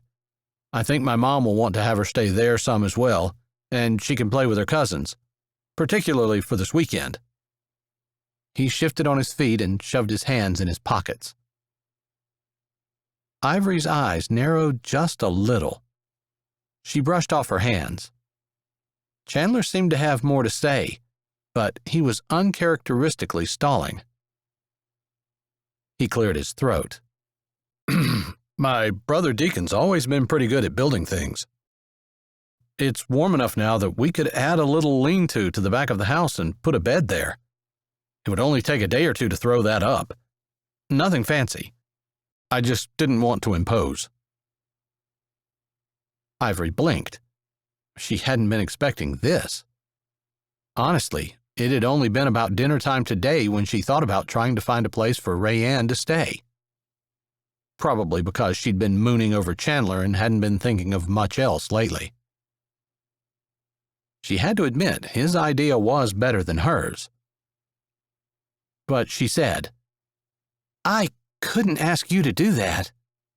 You didn't ask. I offered. I couldn't allow you to do that. She didn't want to owe him in that big of a way. It would be you doing me a favor. Without that, we'd have my daughter sleeping in the barn because I couldn't keep putting you out to have her in the house all the time. You wouldn't be putting me out. I offered. They shared a smile as her words echoed his. Still, she racked her brain, trying to come up with a good reason for him not to do it. She didn't want him making such a drastic change on her property. The fact of the matter was she would owe him. Then you're okay with it? She shook her head slowly back and forth. That's just too big of a thing for you to do. Normal people don't add on to someone's house. It's just not done. I can't accept that. She didn't even know how to explain it. He was acting like it was no big deal. But it was a big deal. A small gift, like a pair of gloves, maybe, wasn't a big deal. Adding a room onto her house? A completely different story. You said normal people. He spoke slowly and watched as his daughter walked around the garden, looking at the flowers and glancing down over the hill to the creek. Ivory's eyes followed the little girl's gaze. When she was younger, and even now, it was a lot of fun to play in the water. Rayanne would probably enjoy it. The day was warm enough. Chandler continued. I'm not exactly normal. Not to rub it in or anything, but I am kind of a big-name movie star. Adding on to your house truly is no big deal for me. He kicked a stone with his foot, almost like he was embarrassed. But his eyes didn't leave hers. She realized that was something that had shocked her over the week that they'd worked together. He wasn't arrogant and full of himself like she expected a Hollywood actor to be. She had to admit she liked it, his small-town humbleness. She hadn't gotten that impression from him the night of the auction. He'd seemed cocky and full of himself then. But the more she was around him, the more she kind of thought that the way he'd been acting the night of the auction was the act, and the way he was being right now was the real Chandler. He blew out a breath. Please, let me make a room for my daughter. She couldn't tell him no. She nodded her head. Okay. He waited a few beats, his eyes not moving, before he finally said, That's it? No specifications on how it has to look or where it has to be or how big you want it? Just okay? She nodded again. I wasn't expecting a room to begin with. It's a gift. I'm not going to tell you how to do it. But it's your house. True. Pretty much anything that you do to it will be an improvement. We're agreed on that, correct? He laughed with her. You said it. I think there's something rustically appealing about it. It's only appealing if you want to rough it, or if you can't afford anything else. It's definitely more appealing than living in town behind the restaurant, putting up with what someone else wants every night in order to be able to keep my home. Whoa. She hadn't meant to say all that, although that's exactly how she felt. She would rather live in a tent with no running water and cook over a campfire than be what her mother was.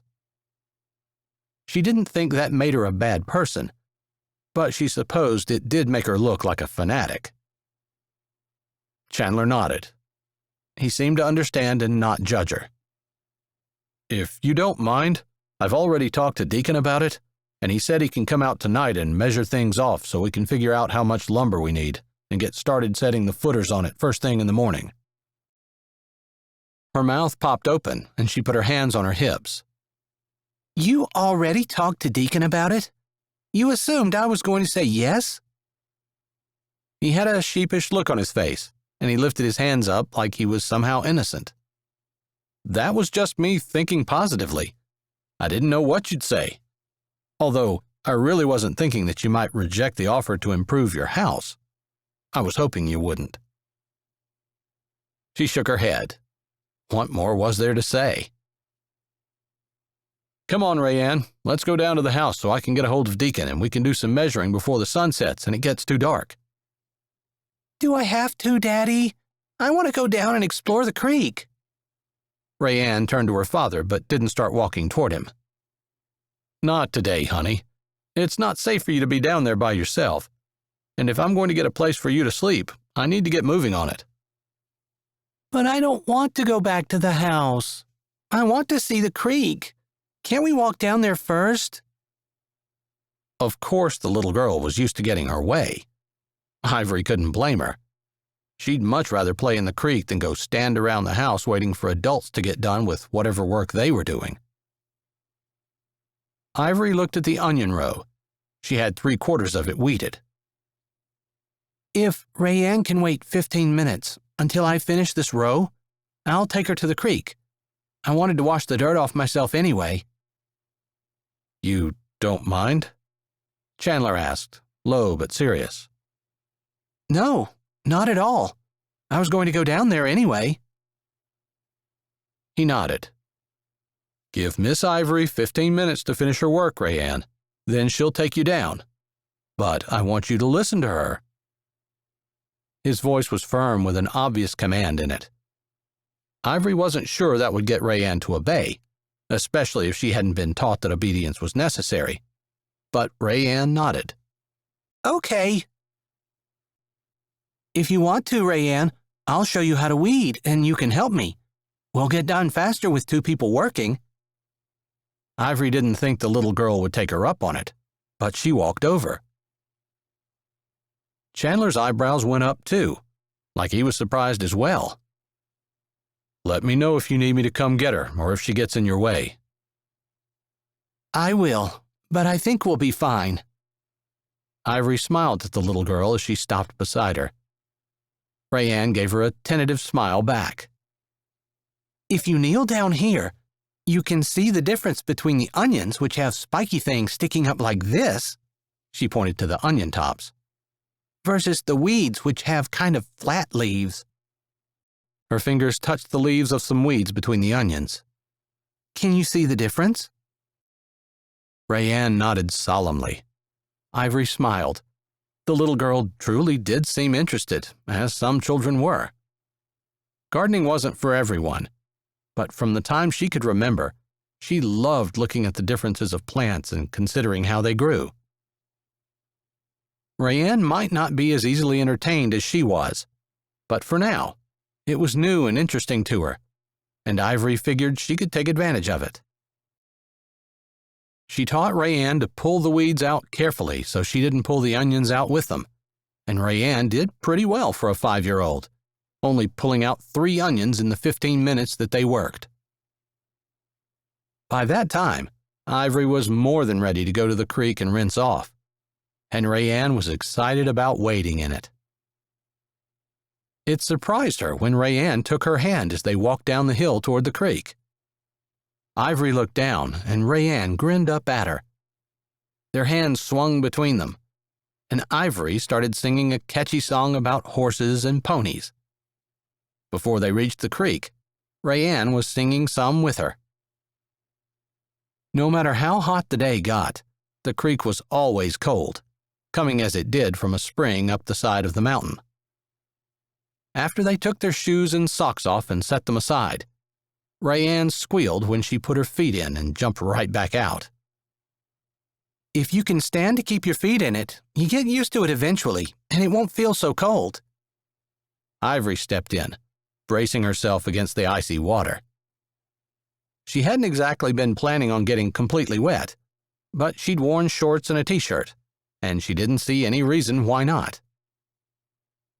Is it very deep? Rayanne asked, a note of fear in her voice as she stuck her toes back in the creek. Nope, it doesn't even go to my waist. It definitely won't be over your head. I usually sit down in it when I want to take a bath. You take a bath in the creek? Rayanne asked incredulously, her big blue eyes wide, but there was also some intrigue on her face, like she was thinking she might not mind taking a bath in the creek. Before I had a bathtub and a shower in my house, that's where I bathed all the time. I've never even been in a creek before. Rayanne dipped her toes in again, squealing and jumping out before jumping right back in. I like to play in it and make little dams sometimes. She hadn't done it much, but that was what she would do if she had time to play. Rayanne tilted her head and inched a little further into the creek. I think my feet are getting used to it now. They're not as cold. Sometimes it's just better to go in all at once as much as you can. rather than going little by little, because every step is a new blast of cold." Rayanne's perfect face and wide mouth scrunched as she considered what Ivory said before she inched a little further in. It wasn't hard to see Chandler in the little girl. She had his nose, the shape of it if not the size, and his perfectly angled chin. Right down to the cleft in his chin. She had his blue eyes as well. Just to prove a point, Ivory sat down in the creek. Her first instinct was to pop back up, because it was cold, shockingly so. But she forced herself to stay, and after a minute or two, she got used to it and the flowing water felt good around her. Meanwhile, Rayanne inched in a little bit more. Eventually, she got completely wet and stopped just short of ducking her head under. Ivory didn't encourage her to do that, because that really would be cold, and they hadn't brought towels. Still, when Rayanne asked her to show her how to build the dam, Ivory got up and they worked on moving some rocks and stones and piling them in the creek. Maybe an hour had slipped by, and it was getting pretty dark, but they were having so much fun and laughing together that Ivory hadn't even considered quitting. She probably should take time off and do stuff like this more often. Chapter 14. "I think we can start putting the footers in tomorrow." Deacon snapped the lid back on the can of fluorescent orange marker spray. "Great. The sooner the better. I'd like to have Rayanne here with me." Chandler could hear the occasional shout and splash from the creek. He wanted Deacon to leave so he could go see what was going on. Tinsley wasn't with Deacon, since she had been dropped off at their mother's. Otherwise, Chandler would have sent her to the creek to play with Rayanne and Ivory. He had kind of expected them to be back at the house before he was finished. "Hello," Deacon said. Chandler whipped his head around, embarrassed. His brother had been speaking, but he didn't have the slightest idea of what he'd said. Sorry, spaced out." "I saw that." Deacon tilted the can in his hand back and forth. "You and Ivory seem to be getting along pretty well." "Huh?" Chandler blinked, trying to figure out if they'd been talking about Ivory and he'd missed it. "What makes you say that?" Had Deacon even seen them together? "Mom said you two were in town together. Plus, you've been distracted all day. The kind of distracted that says your mind's with someone else." "No." The denial was automatic. But Deacon's words rang true. He had been thinking about Ivory and wanting to go see her, talk to her, be with her.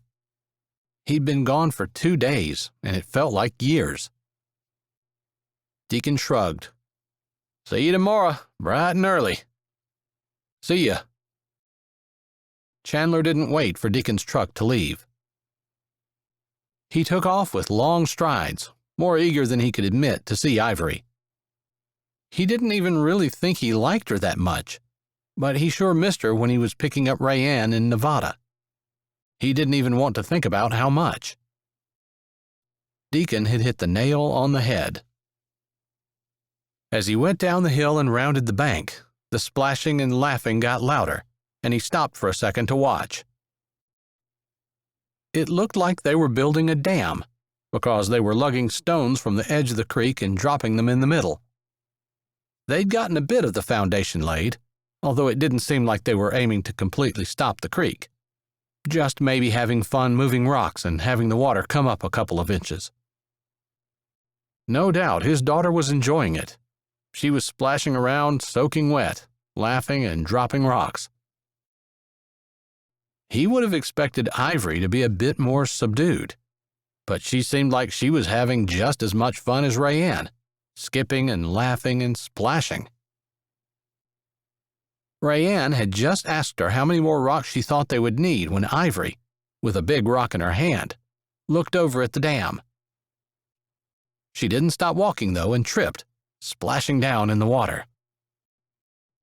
Chandler took a step forward, worried that she might hurt herself, but she popped back up, shoving her hair out of her eyes and laughing. Rayanne jumped over and splashed down beside her. They laughed and splashed their hands in the creek, giggling and saying things he couldn't hear over the bubbling of the water. He waited until they were both standing again before he walked closer to the creek. "I thought you guys would be back at the house long before this. That water has to be cold." Ivory gasped, like she was surprised, and his voice had probably shocked her.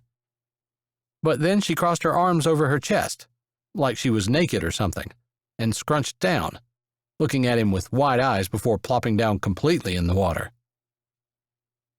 She was wearing her clothes and had undergarments on under them. It wasn't like he'd come upon her naked. But even as he was thinking that, he was remembering what she'd said about her mother, and he thought about how she'd probably lived with that stigma all her life and had done everything in her power to be the opposite of what everyone accused her of. It struck him then that he was more of what she'd been accused of, and she was anything but. He hadn't teased her or made fun of her since high school, but guilt still clogged up his throat. Maybe what she'd lived through then had made her what she was now, a woman of character that he admired and respected, but he didn't like his part in it. "Daddy, look what we're doing! Look at the dam we're building!" Rayanne called out, unaware of Ivory's discomfort or his guilt. He forced his lips to turn up. "I see that, baby. Looks good. What are you going to do, make a pond?" Her eyes got big. Maybe he shouldn't have given her that suggestion, because he could tell from the way the expressions rolled over her face she never thought of it. "Do you think we could? That would be a lot of fun." He hadn't gotten to spend a lot of time with his daughter over the years, not since he and Jessica had split. They'd FaceTimed and Skyped some, and he'd picked her up for the day, but he'd never seen her this animated or excited. "Miss Ivory, do you think we could do that?" Her head swiveled back to Chandler. "Miss Ivory used to build dams all the time when she was little, when it rained and the water ran in the alley, and she and her sister would go out and play in the water. She knows all about making dams, and she's really good at it." "Really?" Chandler said, but he wasn't really looking at his daughter or thinking of a reply, because somehow it made him really sad to think of Ivory and her little sister that she loved so much and had been a mother to, because her own mother couldn't, outside in the back alley, playing in the dirty water that ran down the street. But he didn't say any of that, and Ivory didn't look at him, still scrunched down in the water, only now her teeth were chattering. Her lips looked a little blue as well. He figured Rayanne wouldn't want to come with him, but he was going to make her, if only to give Ivory a chance to get out of the water and do whatever she felt she needed to do in order to be decent. He averted his eyes. "Come on, Rayanne. We have everything laid out to start the room tomorrow with Uncle Deacon. Maybe he'll bring Tinsley with him and you two can play. Although not in the creek unless somebody's watching you." His eyes slid to Ivory just long enough to see her give a short nod. He moved them away, trying to respect her modesty. "Maybe Miss Ivory will have time after she gets some of her work done tomorrow. If not, I'll make sure you get a little bit of time once we get the cement in the ground and are waiting for it to harden." Rayanne's lips stuck out, but she turned and started walking out of the creek. It was crazy, but he actually had a wild thought of taking his shoes and socks off and wading in. It had been years since he played in the creek, although it wasn't the idea of having fun in the creek that made him want to wade in. It just seemed like wherever Ivory was where he wanted to be. That was a crazy thought, especially since she could barely stand him. Funny that there were thousands of women in America who would love to be with him, but he couldn't get interested in any of those. Of course not. He had to pick the one woman who didn't want to have anything to do with him. We'll be up at the house." His eyes flicked over Ivory before he held his hand out for Rayanne. She clasped it, and they started up toward the house.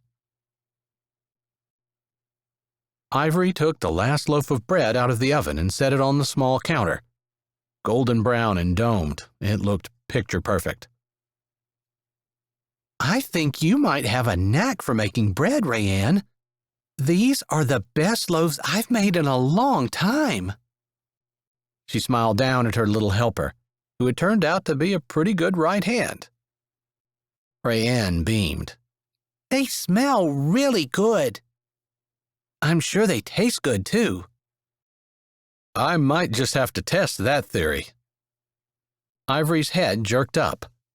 Chandler stood in the doorway, a tool belt around his waist and a cowboy hat on his head. She could see why millions of people flocked to see him in movies. He looked good. She could sit and watch him for 2 hours, even if the script and plot were awful. "You are certainly welcome to have a slice, and Deacon can too if he's still here." Ivory closed the oven door and put the mitts in a drawer before turning to face him fully. "He's already gone, and I'd love to try it, but I promised my mom I'd meet her in town because she's going to take Ray and have a sleepover with her and Huck and Kylie. And then tomorrow night when they come back, we should have a room ready for her here." He grinned at Rayanne, who grinned back and jumped up and down. "I could take her. I need to pick up the seed I ordered the last time I was in town, so I'm ready to start planting tomorrow. It should be ready at the feed store." She wasn't sure why she offered the way she did. Kind of like he wasn't welcome to come. Maybe she just couldn't find the words to see if he wanted to go too. "That's fine. Do you mind if I tag along? I know Rayanne has spent quite a bit of time with my mom over the years, but it's been a few months since she's seen her." He gave Rayanne a reassuring smile and winked at her. "I just want to make sure that everything's okay before I leave her." "I'll be fine, Daddy. I love Grandma, and we always have a good time when I go there."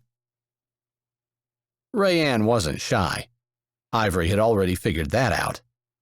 And just like with being in the creek and with baking the bread, she was pretty open to new experiences and a joy to work with, even if she was rather headstrong and insisted on her own way at times.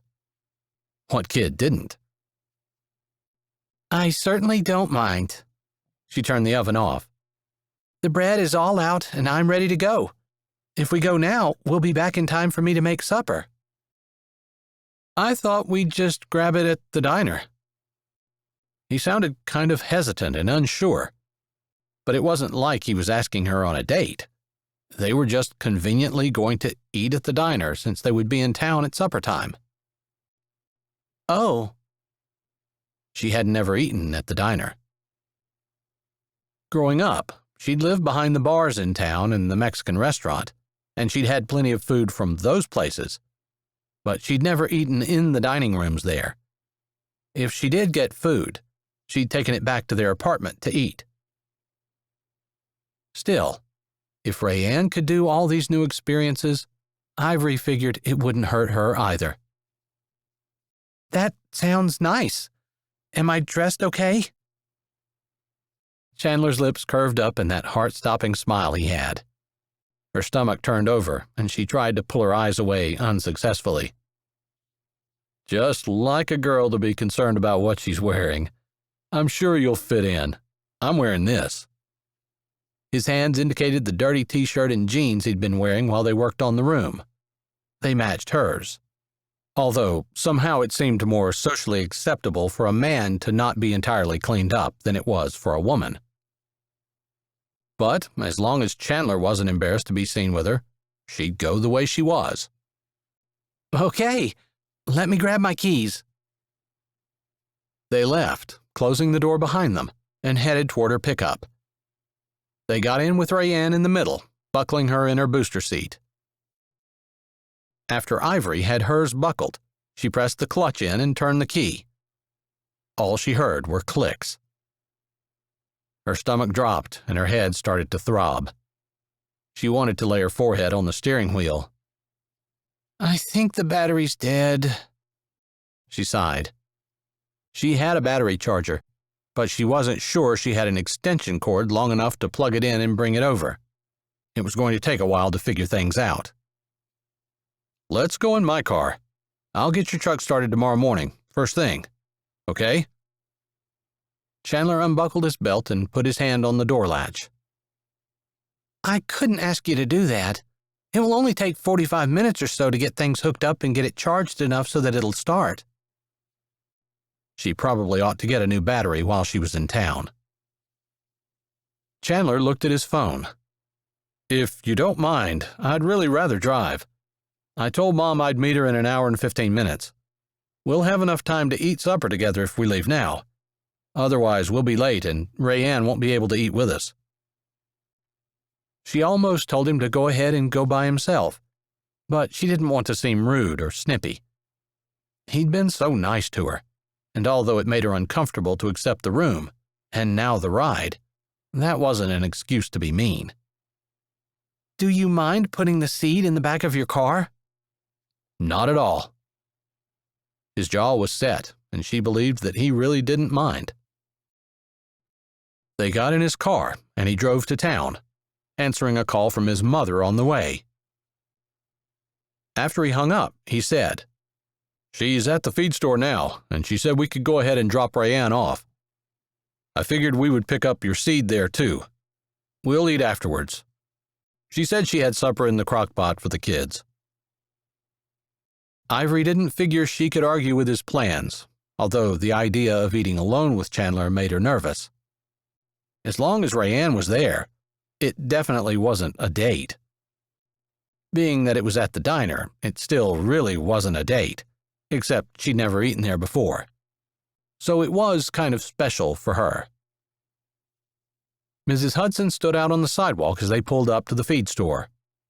Chandler hugged his mom, then said over his shoulder that he was going to help them carry out her seed, which left Ivory standing on the sidewalk with Rayanne and Mrs. Hudson. Rayanne immediately launched into a blow-by-blow of their time in the creek and making bread and how much fun she'd been having. Mrs. Hudson nodded, her eyes going to Ivory as she smiled and made appropriate noises to encourage Rayanne to keep talking. When there was finally a break in the action, Mrs. Hudson said, "It sounds like you've been having a really good time. I think Ivory must love children. It's been years since I've played in the creek. Ivory sounds like a lot of fun." Her crinkly blue eyes smiled at Ivory, and Ivory couldn't help but smile back. Mrs. Hudson had never been anything but kind to her and her mother. She couldn't help it if her son had been a jerk when he was a teenager. He'd definitely grown out of it. Mrs. Hudson's eyes shifted to Chandler as he came out hefting a 50-pound bag of seed over his shoulder. She tapped her chin with her finger and looked at Ivory. "This coming Monday, we're having a Memorial Day celebration at our house. I would really love it if you would come with Chandler." Ivory opened and closed her mouth. She needed to say no. She wanted to say no, but she couldn't get any words to come out of her throat. "It's in the evening, so even if you do work, you'll just have to knock off a little early. We'll probably eat around 6 or 7, but people start coming around 5. Everyone in Cowboy Crossing is always welcome. I'm sure you've seen the signs, but I've never gotten an opportunity to invite you specifically." Mrs. Hudson seemed to sense Ivory's reluctance. "It sounds to me that, if you don't mind, you could bring some of your homemade rolls. They'd be really good." "Oh, I couldn't possibly." "I think we should go," Chandler said. He'd come up beside her, and she hadn't even noticed. She'd been so focused on trying to figure out how to decline. "You're certainly welcome to go. I would never make you work through that." Ivory hoped he'd take the hint and say he'd go without her. "I couldn't leave without taking you. Please come. I think you'll really have a good time." "Please do," Mrs. Hudson said. "I'd consider it an honor if you did." "Please, Miss Ivory, I want my cousins to meet you." Rayanne's blue eyes pleaded with her from her sweet little face. Ivory could have said no easily to Chandler. She would have had a harder time saying no to Miss Hudson. But with Rayanne chiming in as well, she was a lost cause. Okay, we'll plan on coming next Monday evening and bringing rolls. Is there anything else I can bring? She'd never been to anything like this, but she was pretty sure that that was protocol. Bringing something. No one ever turns down desserts, so if you have a special one, you can make it. Mrs. Hudson's eyes twinkled, and she looked as pleased as any woman Ivory had ever seen that she'd agreed to go. She makes the best honey rolls out of her own honey, and she had blueberries in them and cream cheese. I'm not even sure what they were, but they were really fantastic. Maybe you could talk her into bringing some of those, Chandler said, a little grin hovering around his mouth. Of course, he was relaxed. It was his mother and his home. Ivory felt anything but relaxed. She didn't return his smile, although her heart did warm to know that he had liked them. He'd said so at the time, but she didn't know if he was just saying it out of politeness. She kind of had to assume that, since he was suggesting she bring them now, he had truly liked them. She nodded. Okay, I'll plan on bringing that too, along with some rolls. You need butter? She makes really good honey butter to go with the rolls. I've had it on toast. It's pretty fantastic too. Chandler's offhand compliments were totally derailing her thoughts. She couldn't have protested now if she wanted to. Well then, it's settled. I'll see you on Monday evening if I don't see you before while we're shuffling Rayanne around. Or maybe we'll see you in church on Sunday. With that, Mrs. Hudson gave a little wave, took Rayanne's hand, and walked away. You don't look overly happy. I'm nervous. I've never been invited to anything like this before. I might end up doing something stupid and embarrassing you. She hadn't meant to expose her insecurities, but Chandler just kind of looked down at her, his gaze dark and unreadable.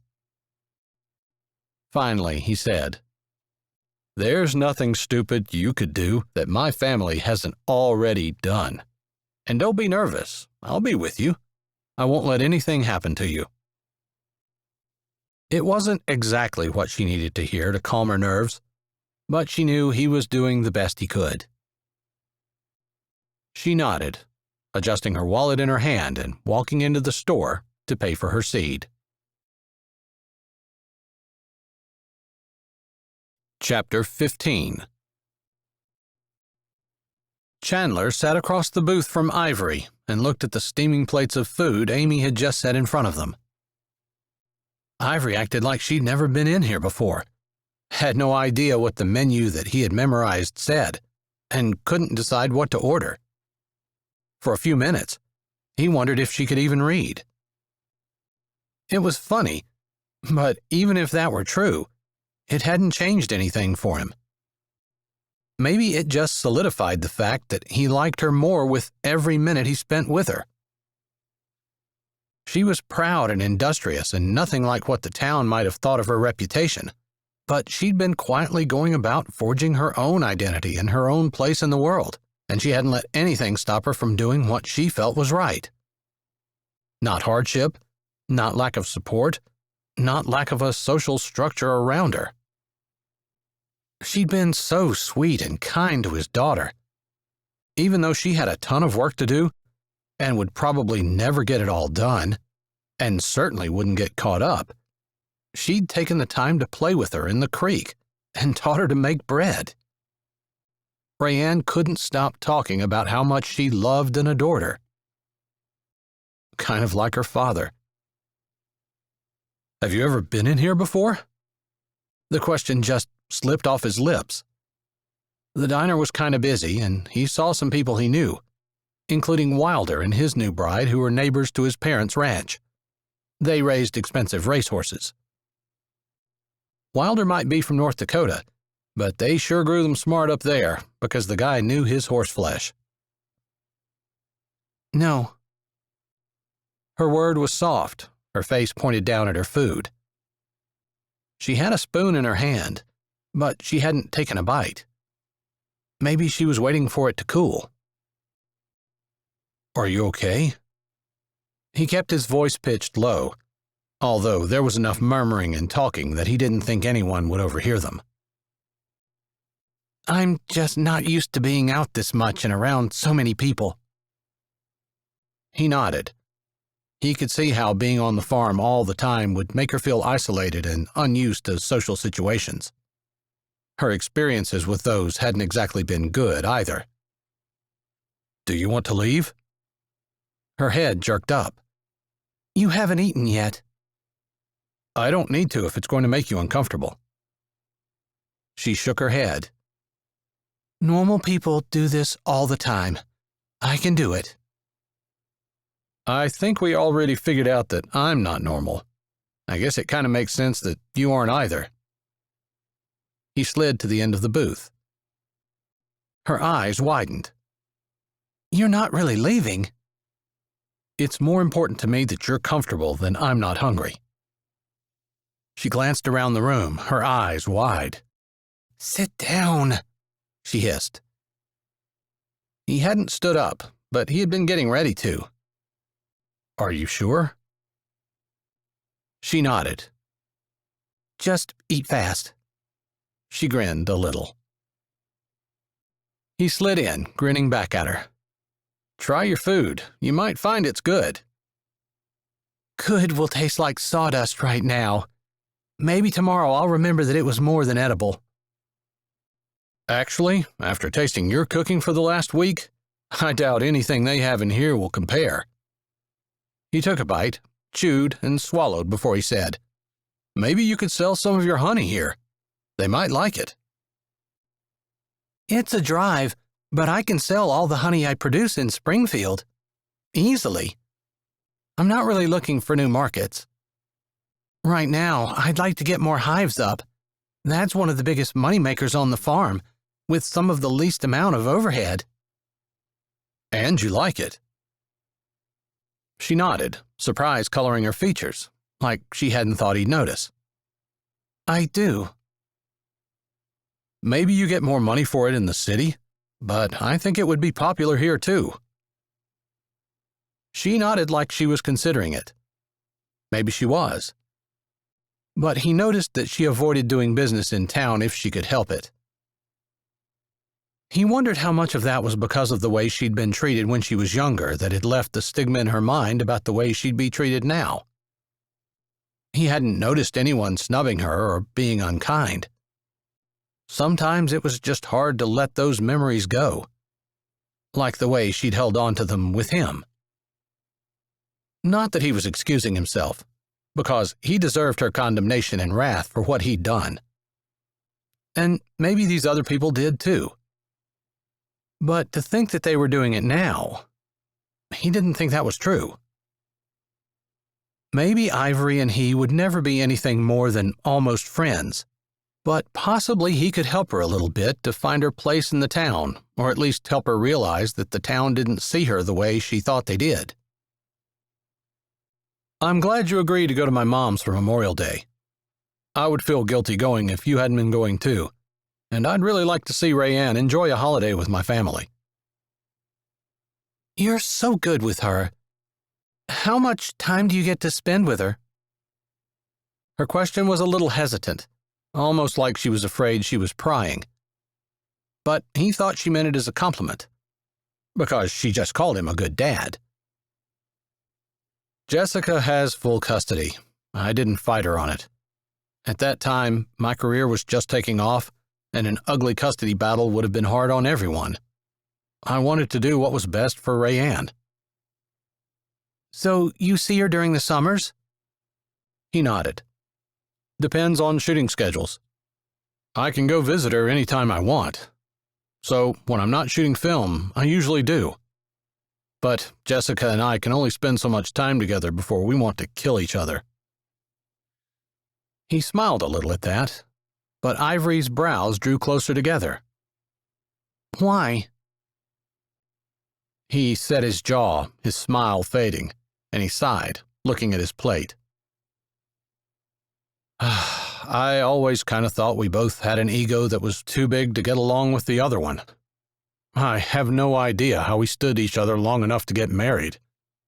Just one of those infatuation things that wore off pretty quick, I guess. Couldn't you make yourselves get along? He shook his head. She accused me of cheating on her, but when she left, she moved from my house directly into someone else's. Half the time, I wonder if she wasn't cheating on me, which was why she accused me of it. Ivory nodded, her white blonde hair moving on her shoulders. It looked as fine as spun silk, and he wondered what it would feel like. He tore his eyes away and ate another bite of his meal. She looked down at her plate and didn't say anything. What's the matter? I'm kind of getting the impression you feel like I should have tried harder or something. It's not like I didn't try. Sorry. She looked up. Although her eyes were sad, they held no accusation or judgment. I didn't mean to imply that at all. I just felt bad for Rayanne, because I know what it's like to grow up without a father. She lifted her chin as though challenging him to talk about her father. He'd never been one to back down from a challenge. You had a dad. I did. He didn't live with us.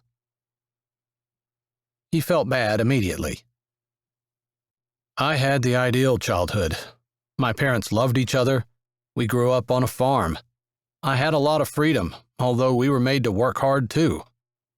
But we worked hard and we played hard. I was blessed. He looked at his fork, suspended in midair. I'm sorry. I didn't mean to give you a hard time. I'm glad you see that.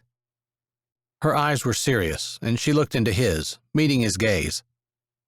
If I ever have children, that's exactly how I would want them to grow up, just like you did, with a mom and a dad, and plenty of space to run around, and plenty of work to keep them occupied and busy. I don't think there's any better way to raise children. Before he could close his mouth, he grinned a little, and the words slipped out. So, you've got the farm, you've got yourself, now you're looking for the dad? Who's in the running? He thought he might have offended her or made her uncomfortable. For a minute, her brows did draw together. But he supposed she deliberately decided to goof off with him, because she kinda tossed her head and a little grin tugged her lips up. You've seen how I live. I haven't found the guy who's willing to put up with all of that long enough to sweep me off my feet. I've got a feeling I'll be waiting a while. Her words were light and teasing, but he kind of thought there might have been a certain sadness behind them. Because who wanted to be alone? He did. After dealing with Jessica, he decided that women in marriage weren't worth the aggravation. Although, maybe he was kind of changing his mind. Not sure if it was because he wanted Ivory, or because being with Ivory made him want what he didn't think he'd ever want again. Whether that was with Ivory or someone else. But even at that thought, he recoiled immediately. He didn't want someone else. He swallowed, staring at the woman across from him.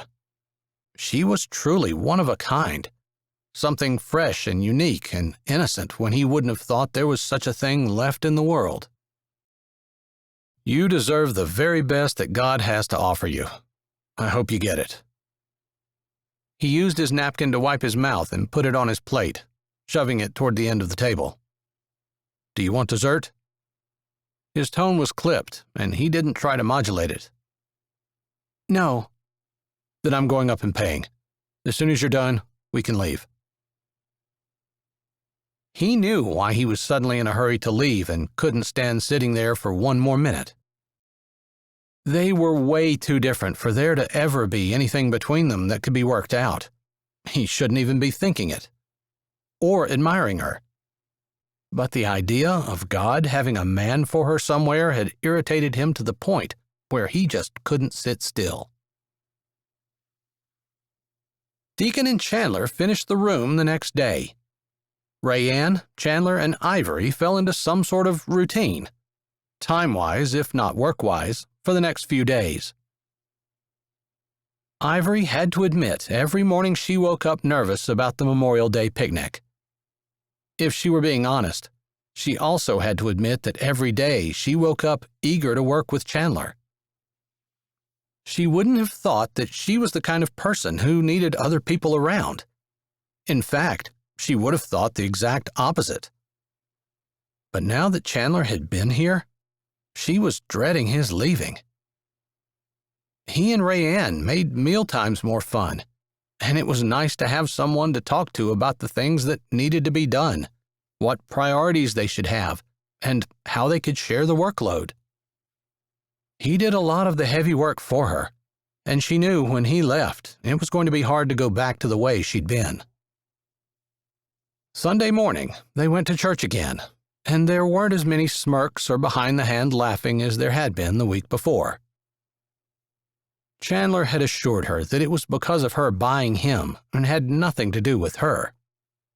But she wasn't so sure. All her life, people had laughed at her, it seemed. Nothing changed. Except she'd been going to church for a while, and people hadn't been laughing at her. She had to figure it was probably because Chandler was a big movie star and she was who she was. Seeing them together, such polar opposites, made people laugh. All day Sunday, they took it easy, resting from their week of hard labor. They played in the creek and took a walk on the hill and talked about where she wanted to build her house someday far in the future when she'd saved enough money. Sunday evening, they sat on the porch of her house and watched the sunset. Rayanne had run around, catching a few butterflies that still flittered about as the sun went down. She'd gotten tired and come over, and, to Ivory's surprise, she settled down in Ivory's lap, cuddled up with her head tucked under Ivory's chin, with her feet curled up. "Daddy, sing me a song like you used to." Ivory blinked. She hadn't realized that Chandler sang. But then she vaguely remembered that he'd had a singing part in the school musical when they'd been in high school. She knew her mouth was open, and he could probably see it, even though darkness was starting to fall. But she didn't want him to be self-conscious and was going to tell him so. She should have known better than to be concerned, because he smiled, an easy, confident smile. "Which one do you want, baby?" Rayanne moved and shifted deeper into Ivory's arms. "The one about the starlight and the moonlight, Daddy. Please?" "Sure thing, baby." Ivory readjusted her arms around Rayanne and couldn't stop the twirl of her heart as Chandler began to sing. "Beautiful dreamer, wake unto me. Starlight and dewdrops are awaiting thee. Sounds of the rude world heard in the day, led by the moonlight, have all passed away. Beautiful dreamer, queen of my song, list while I woo thee in soft melody. Gone are the cares of life's busy throng. Beautiful dreamer, awake unto me. Beautiful dreamer, awake unto me." His voice trailed off as the song ended. Ivory kind of thought that Rayanne might be asleep with the slow steadiness of her breathing as she rocked her gently back and forth. But Chandler didn't ask. he simply started into another song. An old hymn, Abide With Me, that Ivory vaguely remembered from her childhood. He sang all 4 verses, and by the time he'd sung 3 more hymns, Rayanne snored softly. Ivory herself was feeling sleepy, and her eyelids drooped. Chandler stood, gracefully for such a large man, and moved closer on silent feet. "Here," he whispered. "Give her to me. I'll take her and put her down." He lifted his daughter from Ivory's lap, leaning close, his breath blowing in her ear, moving the hair around her face. He smelled clean and fresh and like the strong, sturdy air of Missouri. It was a scent that reminded her of honest labor and close family. It started a longing in her heart to have that for herself. He straightened, disappearing inside, and she stayed there for a few minutes, knowing that what she wanted was impossible, and wishing that the longing that she had wasn't so strong. Wishing, too, that he were leaving immediately. She wanted him to go before her complicated feelings got worse, and she couldn't stand to watch him leave. She heard his footsteps on the porch and realized she'd never stood up to go in herself. She stood and turned. He was directly behind her. She looked up.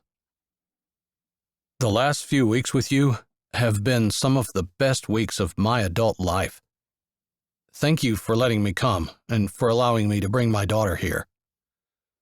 I think this was about the best thing that could have happened to Rayanne and me." His voice was soft, but she couldn't doubt the sincerity. "I've benefited more than you have."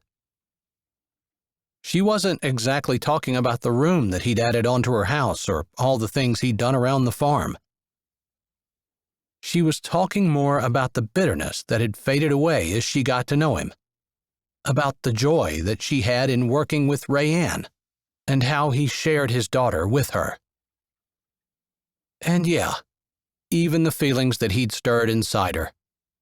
Feelings she'd never dreamed were lying dormant in her chest. "Ivory." His hand came up and touched her cheek. She hadn't seen it coming, but she didn't flinch away. Actually, she pressed her cheek into it and closed her eyes. It was rough. His blisters had healed and calluses had formed, and it scratched a little, but even that felt good. "Ivory, I've been singing for Rayanne, but the whole time I've been sitting there, I've wanted to kiss you. If that's not something you want, you better say so now." His voice was just a thread on the late spring air, mixing with peepers down at the creek, and the hooting owl in the distance, and the far-off yapping of coyotes. Those were familiar sounds. But his words were foreign and new and terribly frightening. She opened her eyes, her cheek still pressing in his palm, her heart beating crazily, and her breath almost coming in shallow gasps. "No, no," she swallowed. "I'm afraid." She couldn't believe she'd admitted that, and didn't know what she was afraid of. Maybe of feeling more than she was ready to. Feeling more than she'd ever be ready to. Or of knowing that he would leave. Possibly knowing that it didn't mean anything to him other than a romantic liaison in the moonlight. And he'd had plenty of those, she was sure. His lips pressed together, but he didn't move closer, and his hand dropped. "I'm sorry." His gaze roamed over her face. She shook her head, her eyes closing for a second. "No, I'm sorry." She blew out a breath. "I don't want to be something temporary for anyone, not just you. I've never been interested in temporary. He nodded, his expression closed. I know. You're right. I can see that. She swallowed and had to fight the urge to move closer to him. She wanted his heat and his arms, his touch, and maybe even his kiss. But she'd never been interested in temporary. She was definitely interested in Chandler. Part of her wanted to take whatever she could get. She supposed that part was her heart. But her brain still had enough lucidity to remind her temporary, no matter how good, wasn't what she wanted. Chandler wasn't long-term. He would be good for tonight, she was sure of it. But she'd regret it, if not in the morning, when he took Rayanne and walked away. Good night. He stepped back, then turned and took the porch steps 2 at a time, sauntering off into the darkness. She watched him go. She had the willpower to tell him no. Maybe it was self-preservation. But she didn't have the willpower to turn away, watching until he disappeared inside the barn. Chapter 16. Chandler was thankful for his daughter. If it hadn't been for Rayanne, breakfast would have been awkward. Stringing up barbed wire wasn't the easiest thing in the world to do by himself, but thankfully Ivory had taken Rayanne and gone to plant the corn seed she purchased. It had been a really long time since a woman turned him down. Actually, he couldn't remember it ever happening. Ivory hadn't said she wasn't attracted or that she didn't want to kiss him. She'd said she didn't want to be a temporary thing. She couldn't be the only woman in the world to think that way. He wasn't so jaded that he believed that. It was still an excuse he'd never heard before. Part of him was embarrassed to have been turned down, but the bigger part of him admired her for sticking to what she believed in and wanted. He could admire her and still feel awkward, because he hadn't been shy, and he'd told her exactly what he wanted. To kiss her. The lady had declined. He still did. Rejection stung. It didn't matter how famous a person was, or how many people loved his movies or whatever. It still stung. He didn't stop for lunch, figuring that if he worked straight through, he might have the fence finished. He'd been working on and off on it for several weeks, and Ivory really needed to get her cows in it. She was feeding them hay that she could use for feed next year, if she could just get her cows in this pasture. Not to mention, her cows would really enjoy all the green grass.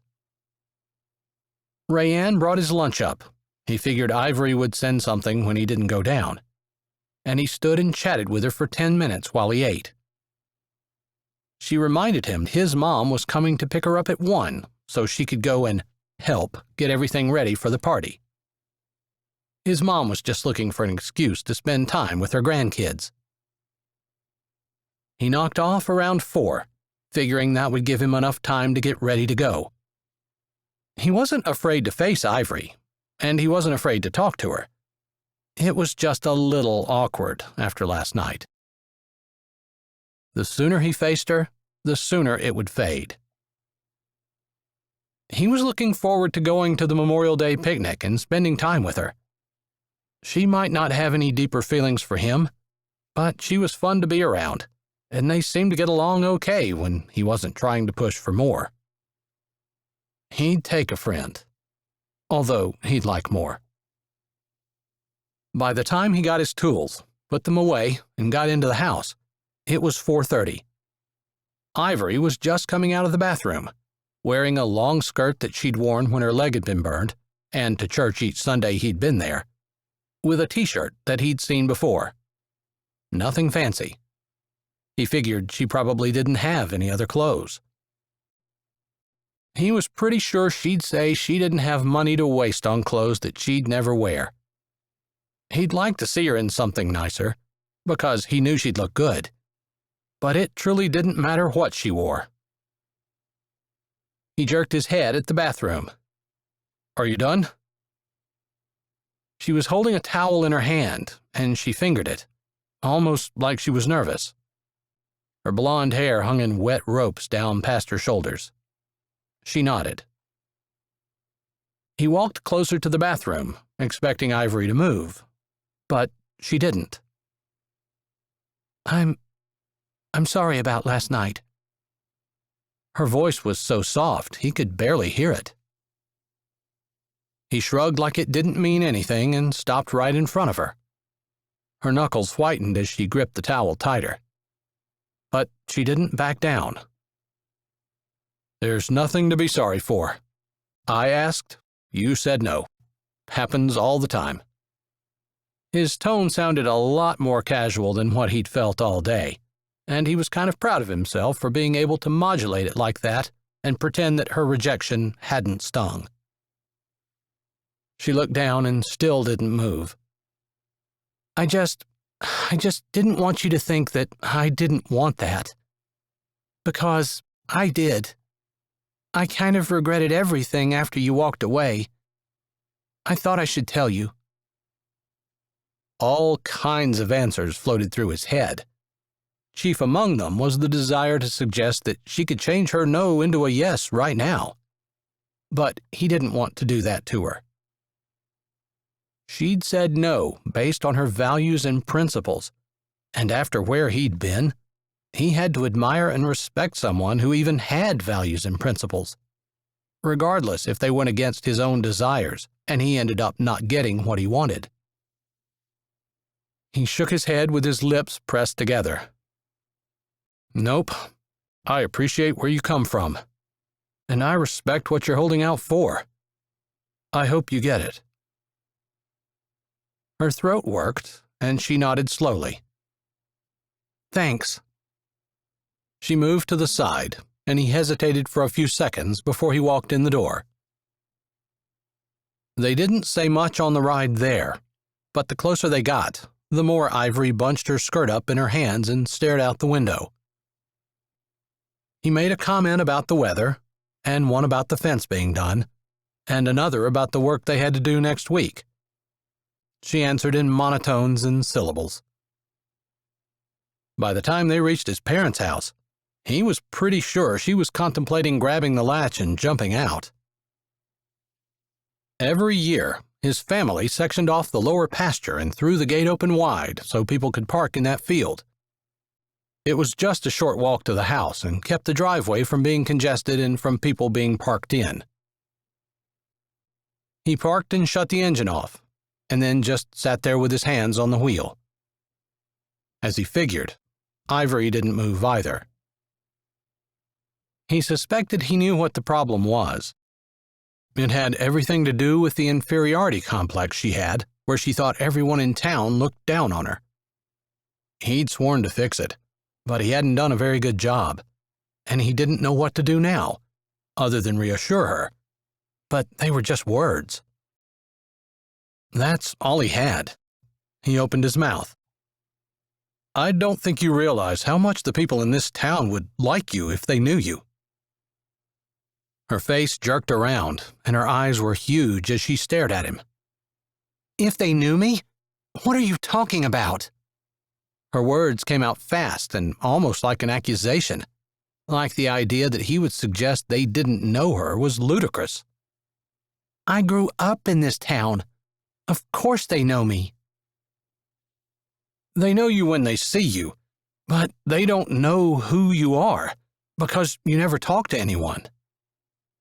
He could tell his words had had the opposite of his desired effect on her, because her eyes narrowed and her lips tightened. "I thought you weren't judging me anymore. I should have known better." He held his hands up. "I'm not judging you. Sorry if it came out that way. I'm just saying you're a really great person, and I know that everyone would love to have a chance to talk to you and get to know you." "They've had plenty of chances." He nodded, unable and unwilling to continue to argue. How did he explain to her that she walked around with a chip on her shoulder, avoided town when she could, and only spoke when someone specifically asked her a question that she couldn't avoid answering? Of course the town people didn't know that she wasn't what they thought she was. Of course it was wrong for them to judge her and to assume that she was like her mother. But part of the fault was hers, too, because she had never tried to show them that she wasn't what they thought, to show them she was different. She was just angry that they didn't see it on their own. "I'm sorry. You looked nervous, and I was trying to ease your mind. I guess I said the wrong thing." He hit his hand on the steering wheel and pulled the keys out of the ignition, ready to get out. Her voice stopped him. "No, don't apologize." She took a breath and let it out shakily. "You're right. I guess maybe in the back of my head I knew what you just said, but I never let myself think it." He turned toward her, trying to meet her eyes, but she kept her eyes pointed down at her lap. He spoke anyway. "I wish they could see what I see, what I've seen on your farm the last few weeks. You're a true Missourian, hardworking, with unshakable values and integrity. You're funny, and you've been so sweet to my daughter. And you've been kind to me, even when I didn't deserve it. Give yourself a chance. Everyone will love you." She was still, except for her fingers twisting in the material of her skirt, although not nearly as frantically as they had been. "I guess you have to know I think pretty highly of you myself.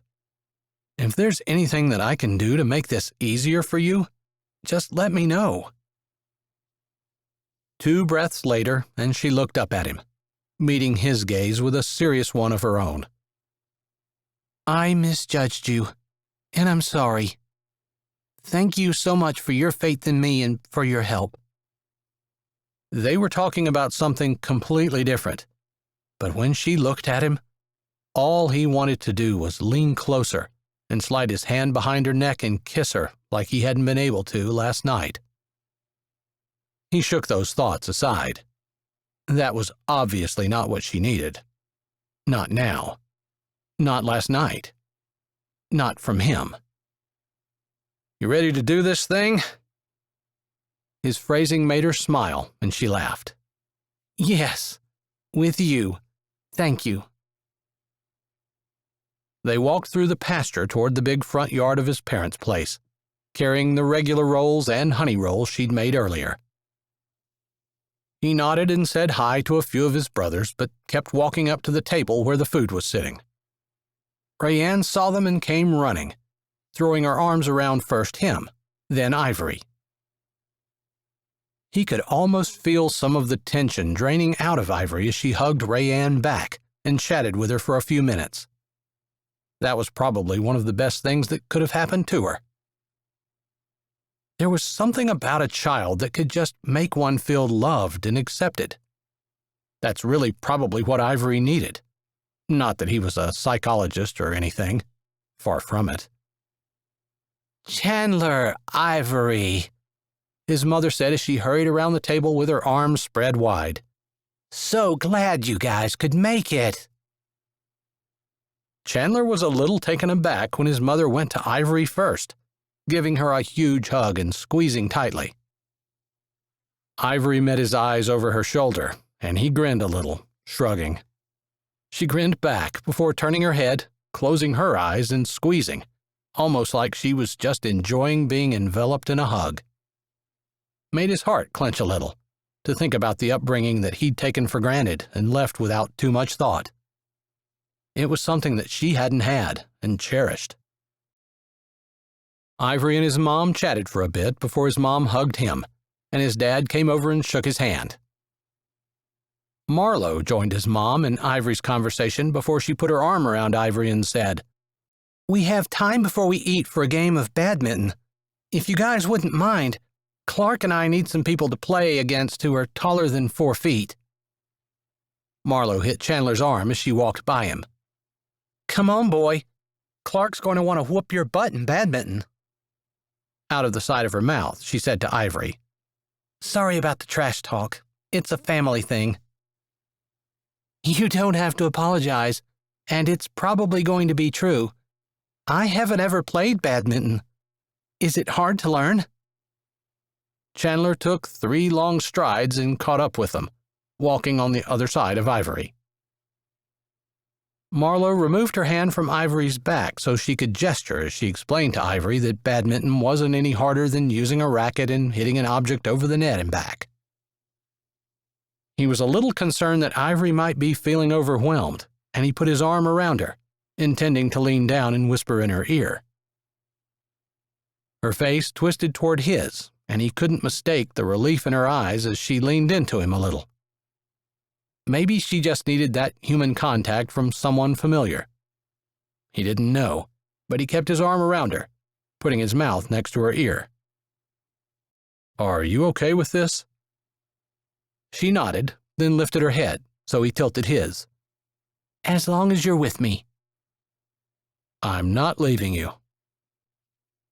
The woman lived by herself and supported herself on her farm, taking care of all her animals, dealing with weather and any problems that arose. She wasn't timid, and she wasn't afraid. Not normally. It made him feel good that he could give her his strength now, maybe help her a little. Which was odd for him, because most of the time when he was with a woman, he'd been looking to see what was in it for him. He hadn't realized until just now, but his relationship with Ivory was different. Definitely more of a give than take. He liked that she made him a better person. But he didn't want to analyze it too much, so he just allowed her body to curve into his and enjoyed the feel of the warm woman beside him, knowing that for now, at least, they were a team. A team that got beaten pretty bad at badminton.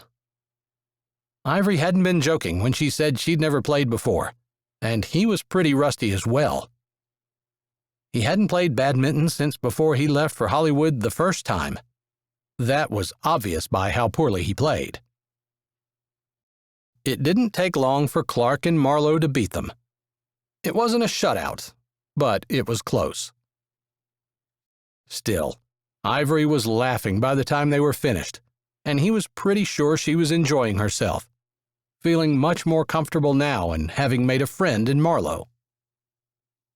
By the time they finished up, Rayanne stood with Huck and Kylie, Marlowe and Clark's children, and Tinsley alongside the court area.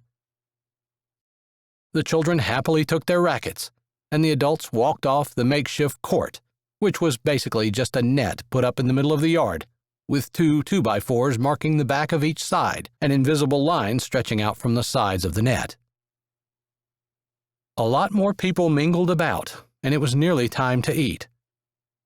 Marlowe still talked a mile a minute to Ivory as they turned and began walking toward the tables. Ivory glanced back at him, and he fell into step beside her. He allowed his hand to brush hers once, then twice. She didn't move away, so he slid his hands around and threaded their fingers together. She allowed it, folding her fingers over his, not exactly clenching tight, but holding on. He squeezed her hand, and she squeezed back. He knew what his family would probably think, looking at their joined hands, if they hadn't already suspected something when he walked down with his arm around her. But it was making her feel better, and he'd just have to explain to everyone later that it didn't mean anything.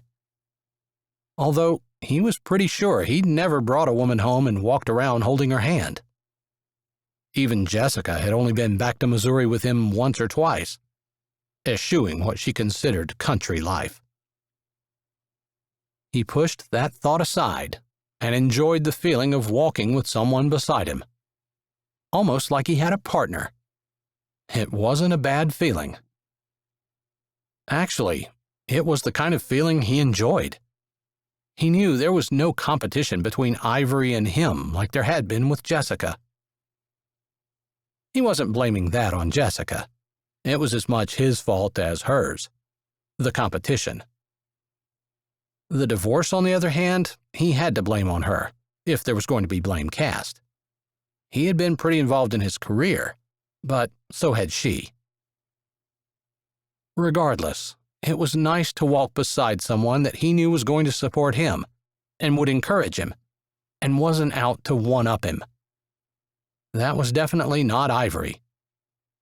Even when she didn't like him, she wasn't trying to put him down. Chapter 17. The evening went by quickly, and he thought they had a good time. He did. Ivory seemed to as well. His brother, Reed, who had twins of his own, got the tractor and wagon out and was giving hay rides by the time it got dark. Rayanne had never been on a hayride, and after the first 2 times, he'd been unable to get her off the wagon. Not that he tried that hard. A few people had left, and after he'd waved to Rayanne once more, he leaned over and said to Ivory, "You want to take a walk?" She seemed like she'd done pretty well all evening, talking with people and laughing. He thought she enjoyed herself. He enjoyed watching her. It was kind of fun to be with someone who wasn't concerned about their appearance or his, and who wasn't bored out of their mind because the people that they were with weren't quite on their level. He thought that maybe Ivory would be ready to step away for a bit, and Rayanne obviously wasn't ready to leave. Okay, those were all excuses.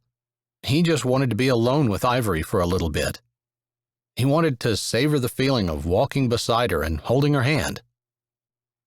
Maybe just wanted to talk to her for a bit. She looked up at him, smiling. The anxiety and insecurity that had been on her face when they arrived was completely gone. He'd like to think he had something to do with that, but he was pretty sure it was just because of the kindness and downright goodness of the people in Cowboy Crossing, and because of Ivory's own personality and her tendency to be able to correct herself when she saw that she was wrong. She smiled and nodded. "I'd like that." He wasn't sure exactly how they looked, but when he raised his head from speaking low with Ivory, his eyes happened to meet his mother's. She was watching them. She and Deacon were standing together, Deacon with his hands crossed over his chest and his legs braced. Alone. When Deacon saw him looking, one side of his mouth curved up, and he nodded his head almost imperceptibly. Chandler jerked his in return, although he wasn't sure why. If Deacon was trying to say something, he was missing the memo.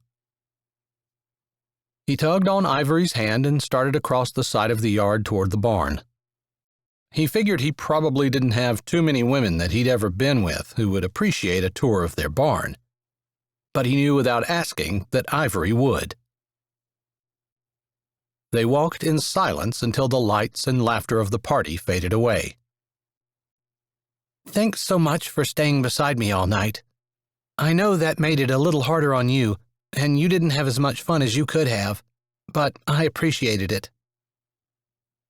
"It didn't make it harder for me. It made it more fun." He supposed he could have elaborated, but he already stepped out of line the night before when he asked to kiss her and she shut him down. So he kept his mouth shut and lifted his head to the breeze, which felt warm and soft, carrying with it the smell of cut hay, which sweetened it and made him breathe deeply. "I love that smell." "Me too. It doesn't make me hungry, but it makes me want to go roll in it or something." He could hear the laughter in her voice, and he had to agree. It's not hard to figure out why cows love it. Man, there's just something good about that smell. They walked along in silence for a few steps before she spoke. "I think I met all of your brothers tonight. There are 4, right?" 5. Including me, it makes 6 boys for my parents. "Oh, okay. That's right. I guess I did meet 6. Reed, who has 2 children?" Yeah, twins. He's raising them himself.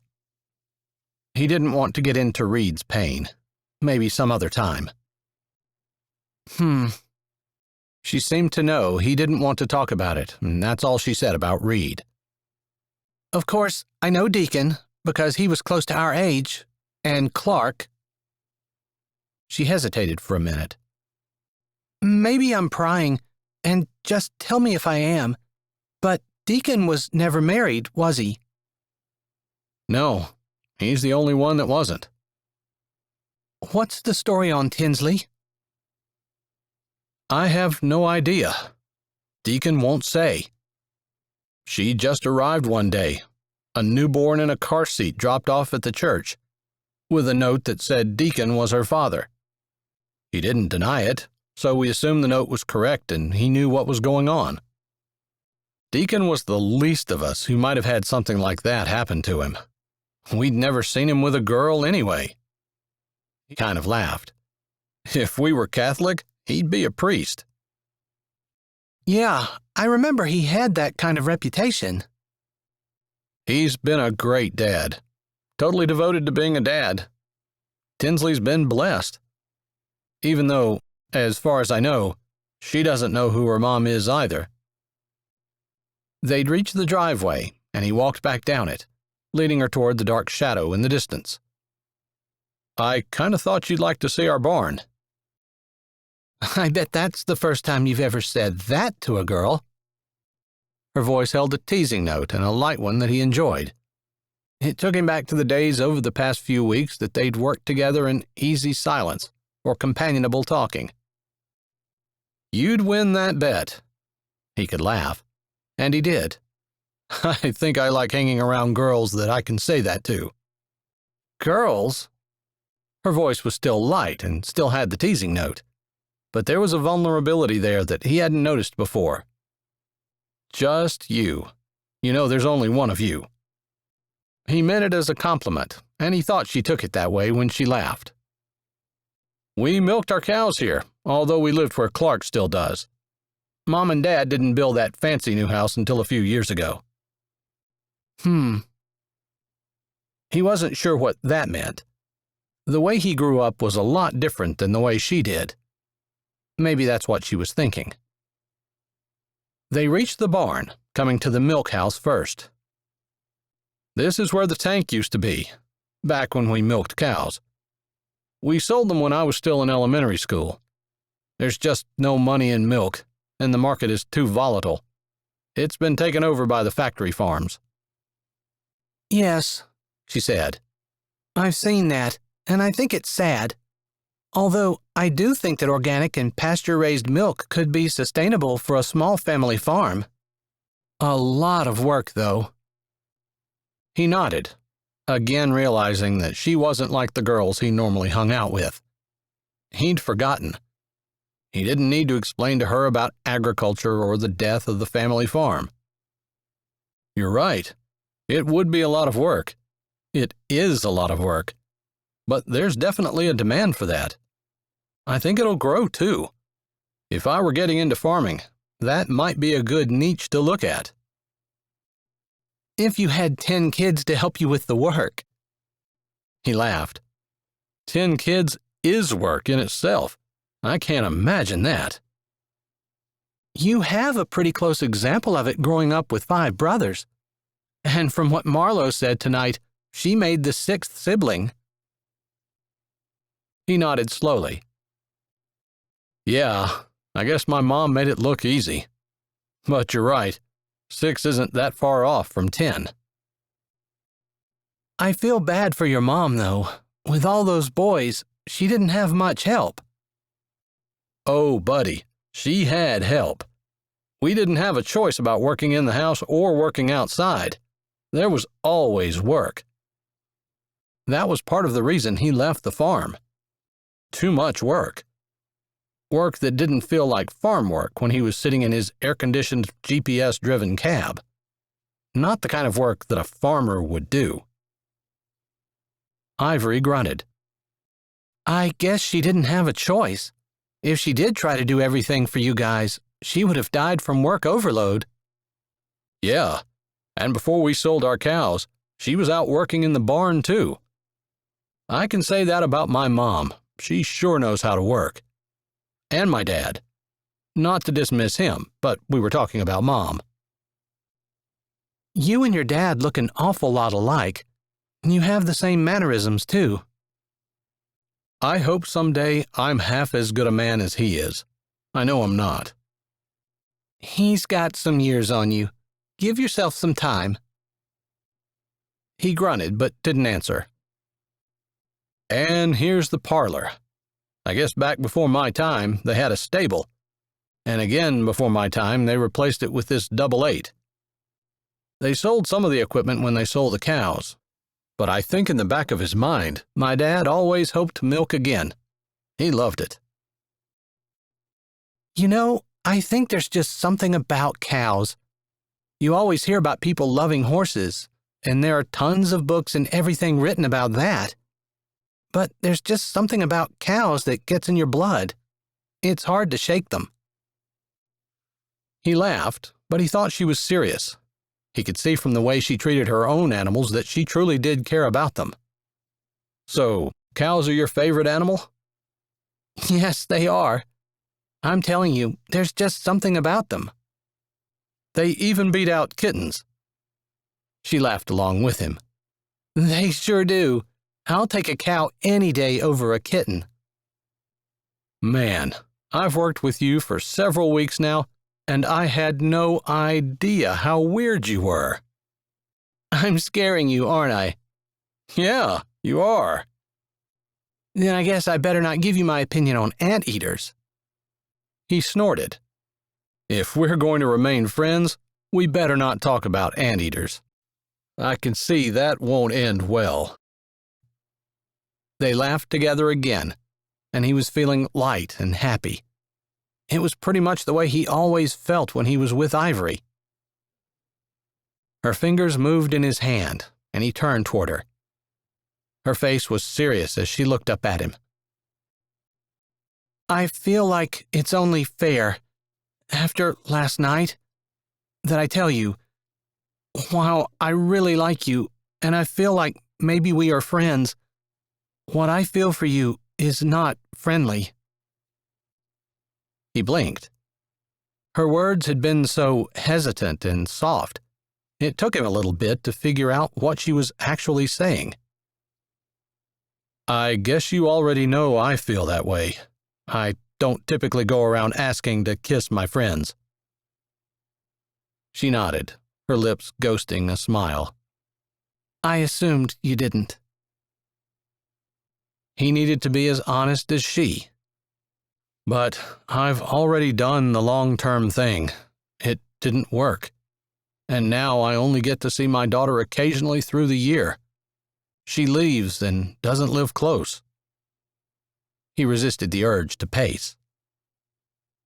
That's the hardest thing I've ever had happen to me. When my wife left and took Rayanne with her, and there wasn't anything I could do about it.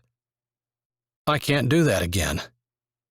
Marriage just doesn't seem to work for the Hudson boys. There was bitterness in his last line, and he hated that. But he didn't know what to do about it. Because it was true. All of them had tried it. All of them had failed. Except Deacon, who'd ended up with a kid but no marriage. She nodded. I appreciate you being honest with me, and I appreciate you respecting my decision. Of course. You have just as much right to your decisions as I have to mine. Her fingers jerked in his. Do I have the right to change my mind? His mouth dropped open, and he stared at her, trying to figure out if she meant what he thought she meant. He thought she did. Yes. This word was a whisper. Good, because I have. Suddenly, he felt like he was breathing like he'd run up a steep hill, and his heart pounded just as hard. But he didn't want to make inferences. He needed the straight truth. You changed your mind about kissing me? Her brows twitched, and she lifted her shoulder. He wasn't expecting to see the little turning of her lips that indicated a small smile. I changed my mind about you kissing me. I'm not sure how I feel about me kissing you. I hadn't really thought about that. Maybe we can talk about it. Is that how you usually do it? You talk about it? His own lips twitched, and although his heart and lungs still weren't working together in any kind of comfortable rhythm, he could appreciate the humor. No, it's not. But I'm also not usually laughing when I'm getting ready to kiss someone for the first time. He didn't want to talk about all the other first kisses he'd had. It seemed like it wasn't the thing to do when he was getting ready to have another first kiss. Hopefully.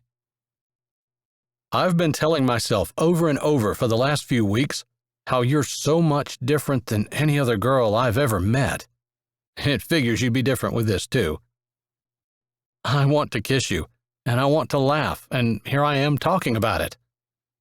I guess I don't have to tell you this isn't my first kiss, but it's definitely my first kiss like this. Humor flashed in her eyes, and he was pretty sure, far from offending her, his words had made her happy. Maybe we can quit talking now? I've quit for a while, but I don't mind listening to you either. I don't think this is something I can talk about while I'm doing it. I guess you'll have to show me then. Her brow lifted in the challenge. He'd never been one to walk away from a challenge. He tugged on their joined hands, and she stepped forward. She was close enough to kiss, but not close enough to satisfy him. His arm slid around the curve of her waist, harder than he had anticipated, but he supposed that made sense, since she spent most of her days in constant physical labor. "Why are you smiling?" he asked into her upturned face. It wasn't a nervous smile. Actually, it was a smile that made him nervous. If a woman could look at a man with stars in her eyes, that's how Ivory was looking at him. When I got dressed tonight, I thought you might be ashamed of me. I don't look like everyone else. Plus, I'm weird in a lot of other ways. He started to disagree with her, but she shook her head, a finger coming up and touching his lips. There was no pressure, but he liked the way it felt. He touched it with his tongue. Her eyes widened and her finger dropped. "You are not weird." I am, but you acted like you didn't mind being with me, no matter what I looked like or how I acted, or even what my reputation is. "It wasn't an act," he said honestly. "And it's not that I don't mind. I like being with you. Loved being beside you." His hand came up and cupped her cheek. It was as soft as it was last night. Only tonight, he didn't think she was going to tell him no. "I feel like we complement each other. Like when you're beside me, it's not about who can draw the most eyes or who can be better than the other. It's like it is when we work together. We help each other." If possible, her smile softened even more. That look made his heart beat hard, but his stomach cramped and curled. He wasn't sure he could live up to that look. Wasn't sure he wanted to face what he thought it meant. Ivory was strong and tough, but for all that her mother had been, Ivory was naive about relationships. She wasn't holding anything back, and everything she felt was right there on her face for him to see. He didn't deserve that trust. He definitely didn't deserve what he thought he saw there. Admiration, respect, and, possibly, love. It all scared him. She thought he was more than what he was, gave him more credit than he deserved. He could bluster along. He was good at that. But in his heart, he knew, had figured out over the last few weeks of working with her, that he wasn't good enough for her. She was real, solid and strong and exactly what she was, while he was a fake, just pretending to be the person whoever he was with thought he was. Except when he was with Ivory, she brought out the man he wanted to become. Not now, though. The man he wanted to become wouldn't kiss her when he knew she was looking for something permanent, and he had no plans to stay. No plans to enter into any relationship that would last beyond a few kisses. He should back away, but he leaned closer, pulling her toward him until their bodies touched. She made him better. Maybe he could be better in this, too. "You told me no last night." He managed to get the words out, his lips almost brushing hers. "I'm sorry." "Don't be. I just want to make sure you truly changed your mind." "Yes." She stretched up and brushed her lips against his. He closed his eyes, his hands tightening around her and his breath hitching. She did it again, and he had the same unexpected reaction. He should have known. Nothing with Ivory had been the same as it had with anyone else. She stretched up once more, and this time he met her halfway, allowing their lips to brush before he parted his and deepened the kiss, pressing her to him, pushing his hand into her hair, and vaguely realizing it felt as soft as it looked. Her body moved sweetly under his hands, pressing closer. Heat pushed through his chest and down his arms as her hand slid up and around his neck, a light touch that burned deliciously and made him tremble. The old milking parlor wasn't the most romantic spot in the world, and maybe he should have picked a better spot for their first kiss. But he wasn't thinking of that. Didn't have any coherent thoughts, other than he needed her closer, and didn't want to ever let her go. Ivory padded out of her house and walked around the back. She couldn't keep from smiling, and for some reason, her fingers wanted to linger on her lips, which still seemed to tingle. From not wanting to go to the Memorial Day picnic at all to having the best experience of her life there, it had been an enchantingly wild evening, and she couldn't sleep. But she wasn't out to have a midnight tryst either, so she didn't walk down to the creek, which would take her right by where the object of her thoughts was sleeping. She tucked her arms around her waist as a cool breeze floated across the dark night, but she didn't really feel it. Chandler was the most amazing, wonderful man. She'd enjoyed their time together as they'd worked on the farm, but tonight was beyond anything she'd imagined. Not just the kiss, although that had been beautiful beyond words, but the way he'd treated her, and the way she'd felt when she was with him. It was easy to see she'd fallen in love with the man. The thought stirred her heart and made her dreamy smile grow bigger. But it was also easy to see that he wasn't the permanent thing she'd always wanted, that he wasn't viewing them as a long-term item, and that, even if he felt a fraction of what she did, he wasn't going to be staying. He had a career, a very good one, in Hollywood, as well as legions of fans, and he'd be going back to it all. Soon. Those thoughts were enough to sober her some, but not enough to dampen the tender feelings cocooning her heart. After he left, there would probably be pain. She realized that, although she'd never had her heart broken before. Maybe she was being stupid, like millions of women before her down through time had been for men who would never commit and who would just leave. Her mother, for example.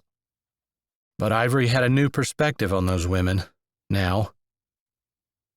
She could understand the pull to spend whatever time she was granted, falling deeper and deeper in love with a man who might love her back, but would never stay. She sighed. Her defenses hadn't been strong enough, and it was too late to build more now. Her choices were either to enjoy the time she had left and worry about the heartbreak when he was gone, or push him away now, hoping to ease the eventual pain and separation. The inclination of her mind was the second. The less pain, the better. But her heart wanted to enjoy whatever time she could have with him, and honestly, it seemed harmless enough. It wasn't like she was planning on having an intimate relationship with him, just sharing smiles, holding hands, and more sweet kisses. She had to admit, though, one kiss only made her want more. The risk was worth it, she finally concluded, still smiling her dreamy smile, and pushing back hard on that little voice that told her she was allowing her heart to rule her head, and that's where a woman's troubles always began. Chandler held Ivory's hand as they moseyed in from the pasture where her cows and goats now grazed with contentment. They'd gotten the fence up, and he'd spread fertilizer for her. Her beehives were all fixed and ready. Plus, he'd made some improvements in the barn. Her corn was just poking through the ground. They'd had a busy and productive week. It had been the best week of his life. He'd never had so much fun with another person. And at night, after Rayanne had gone to bed, Ivory and he had strolled hand in hand under the stars, kissing and talking and cuddling. It had been the perfect ending to each day of hard labor. He'd savored every minute. But today was his last day here. His mother had wanted to spend one last afternoon and night with Rayanne, leaving him to have one last afternoon and evening with Ivory. He hadn't been able to figure out how to say what was in his heart. What he was feeling was so unusual and different from anything he had ever felt before, or ever wanted. He was treading on completely new ground, and he wasn't sure how to handle it. He knew exactly what he wanted, Ivory, but he wasn't sure how to get her. He wasn't even sure if Ivory wanted him. But tonight was his last night. He was leaving first thing in the morning. He had to figure out how he could make Ivory his. Let her know that was what he wanted. His thumb stroked her hand as they walked along, her body lightly brushing his and her scent drifting up. They seemed to always head towards the creek, the sounds and gurgle of the stream, and the scent of moist earth and honeysuckle mixed together in the night air. For the rest of his life, any of those sounds or smells would bring him back to the beauty of this week and the gift of time that he had been given with this woman. She didn't say anything, and he waited until they reached the edge of the bank, where they stopped. He tugged on her hand until she turned, and they faced each other. With easy familiarity, she stepped into his arms, and he closed them around her. He didn't bend his head to kiss her like he had every other night they'd done this. Instead, he pulled her close and put his hands on her back, lightly touching. "I wanted to talk to you for a minute tonight." Her shoulders shook like maybe she was laughing. "You can talk to me if you want, but I wanted to kiss you for a minute tonight." He laughed. If he thought back to that first day when she'd taken him home from the auction, he never thought that they would end up where they were, wrapped in each other's arms and standing by the creek together. "This wasn't how I pictured us 30 days from the day you bought me." He had to share that thought with her. "It wasn't exactly what I was thinking was going to happen either," she said with a smile in her voice. "Life has a way of surprising us sometimes, doesn't it?" She nodded. It sure does. Well, it surprised me in a couple of other ways, too. He took a shaky breath, unable to remember when he'd last been this nervous, but determined he was going to say something, anything, to try to keep her with him. Or keep them together. Or what exactly did he want? We haven't really talked about what happens after I'm done shooting this next movie. That wasn't too bad of a beginning line. Ivory didn't say anything, but she tensed a little under his hands. He opened his mouth again. I was hoping that between films, you and I can spend some time together. I mean, I like kissing you, and I'd like to be more than what we are right now. I would like... His voice trailed off. He didn't even know how to articulate what he wanted to say. Was he asking for a long-term relationship? Would they be a couple?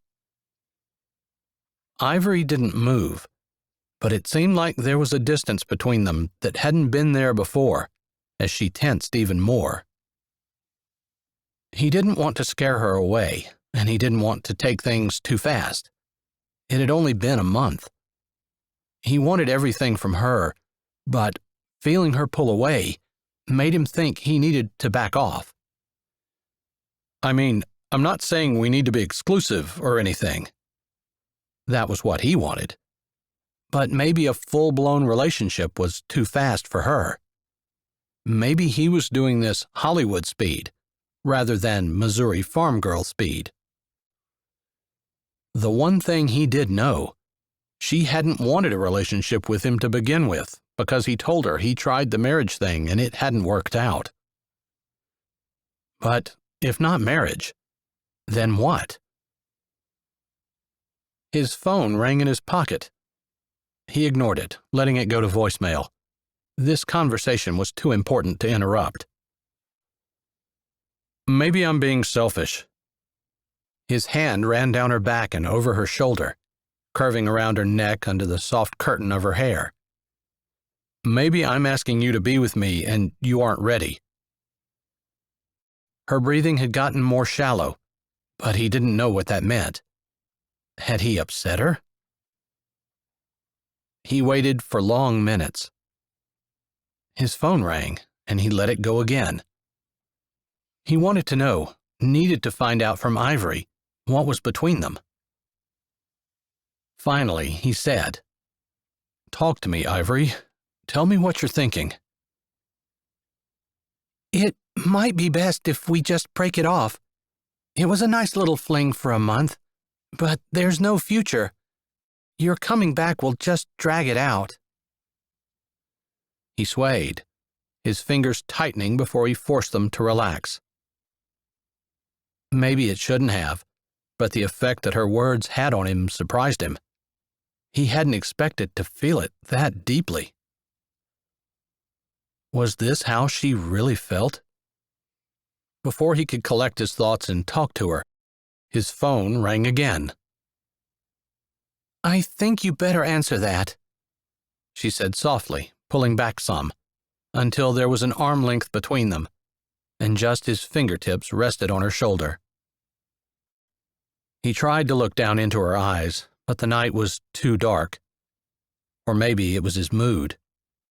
Gloom seemed to settle over him, heavy, cold, and hurting. He reached into his pocket and pulled out his phone, swiping without even looking to see who it was, not wanting to take his eyes off of Ivory. "Hudson," he answered. "Chandler, did you see the news?" It was his agent, Randy Byler. "No, I haven't watched the news in a month." He hadn't missed it. Too many other things had captured his attention. "Where are you? On safari in Africa?" Byler asked. But then he said, "Never mind. Jessica is dead. Killed on the set. You better get your butt to Las Vegas. They're sending the body back, and you are definitely going to need to be there." Ice flashed through Chandler's body, and his head spun. Jessica was dead? His stomach tightened in a sick knot. "Chandler?" Randy's voice prompted. The last thing he wanted was to go. Jessica was his ex. He wasn't married to her. But everything in show business was all about the show. He knew that. He had been there long enough and he understood. To not show, to not have his daughter there, would look bad. Really bad. Jessica might not have been quite as big of a name as he was, but she still had a pretty large following, and he needed to play the game. But his daughter just lost her mother. How was he going to handle that? How was he going to tell her? She would be devastated. How does one tell a daughter their mother died? He backed completely away from Ivory and blew out a breath, running his hand through his hair and tilting forward slightly, agonized at the thought of how his daughter was going to feel, what he was going to have to do to her. He always wanted to protect her, keep her safe, make her happy, provide for her. This was not one of the things he wanted to have to do. Far from it. "Chandler, are you still there?" Randy's voice came over the phone. Yeah, I'm just trying to figure out what I'm going to say to Rayanne. "Don't tell her now. I'll get Dr. Will on the phone. He'll fly out to Vegas, and he'll help you figure out the best way to break the news to her. You just need to be there." How much time do we have? "Her body arrives tomorrow. There's going to be a big hoopla." He didn't have any time. He'd have to leave right now and hope there was a red-eye he could catch. Man, he hadn't processed the thought that his ex-wife had died. He wasn't in love with her anymore, of course, but still, she'd been so alive, so beautiful and vibrant. It was hard to believe that life was snuffed out. "They're closing that set down. There have been accidents and whispers that it was cursed, and now with this fatality, there's no way they're going to finish that movie over there. They'll probably build a set here in Hollywood or on location somewhere in the States." Yeah. Chandler didn't know what else to say. His mind was roiling with so many other things. His eyes shot to Ivory. He couldn't see her in the dark very well, but he thought she still faced him. She was probably wondering what was going on. He wanted to lean on her and share this with her. Sharing the pain halved it, right? He wasn't sure, but he'd be willing to find out. Ivory made him better in every way. It made sense that she'd do so in this as well. But he couldn't. He couldn't do that. It wasn't fair. She had just said she thought it would be better to have a clean break. New pain, fresh pain, harder pain hit him then. She didn't want him. She had basically broken up with him. His lungs choked, and he couldn't get his chest to move out. He could handle Jessica's death. He could do what needed to be done. Rayanne would be the worst, and that was going to be hard. Just as hard as reconciling the fact that he was losing Ivory, had already lost her. She wanted a clean break. "You still there, buddy? I didn't think this was going to upset you like this. I'm sorry. I should have broken it a little bit easier to you." No, I'm fine. I need to get Rayanne, book a flight, and I'll be in Vegas in the morning. "I'll get your flight. You just get to the airport. Call me when you're on the way, and I'll text you the details of the flight." Okay. They hung up. Chandler stood, just breathing, trying to process.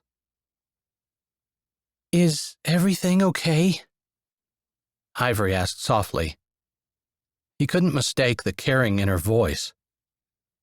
She might want a clean break, but she still cared for him. Maybe he wouldn't have said the words if he hadn't been shaken by both Ivory's breakup and Jessica's death. I love you. That was what I was trying to say earlier. I love you. I wasn't expecting to, didn't want to, but I do. And I know I said I didn't want to get married, that I'd already had one failed marriage and didn't want to do that again. But that's what you deserve. Marriage. And that's what I wanted. He raked a hand over his hair. She started to speak, but he put his hand up. No, please. That was my agent. Jessica died on the set. They're shipping her body back, and I need to be in Las Vegas with Rayanne tomorrow morning. All the words seemed to come out in a rush, all the wrong words. He didn't want to talk about his ex-wife in Vegas and funerals and sadness. He wanted to try to figure out how to convince Ivory to give them a chance. I want to kiss you before I go. He shouldn't have asked, but he craved her touch and scent and taste and needed to take as much as he could with him. Okay. Her word was soft and whispered and immediate. He was grateful for small mercies. He felt like he needed her now more than he ever had before, needed her kiss, needed that closeness, and he was afraid he would have been on his knees begging if she hadn't said yes. He didn't wait, because he kissed her hard and deep. He meant to be fast, but ended up not. He lifted his head, sucking in air. I need to go. His hand found hers in the darkness. I'll walk you back. No. Her hand squeezed, but then slipped out of his. He felt the loss just as sharply as any other loss this evening. I want to stay here a while. He wanted to have more time with her, as much as he could get. Just the walk back would be a few more minutes that he would cherish and didn't want to give up. But he couldn't force her. Okay. He had so much he wanted to say, that he wanted to talk about. He should have done this earlier. But he wanted to finish out the time he'd committed to before stepping forward into something new. He'd needed time to think. Plus, he hadn't known what was going to happen tonight. I don't know what's going to go on with the funeral and with everything that's involved in that. Then I have to start that movie, and I'm going to need to be on location. It'll probably take a month. Wait, why was he telling her all of this? She said she wanted a clean break. It was the last thing he wanted. He swallowed around what felt like a lump of sawdust in his throat. He wasn't going to force her. He couldn't. He needed to walk away with dignity and respect her decision. Take care, Ivory.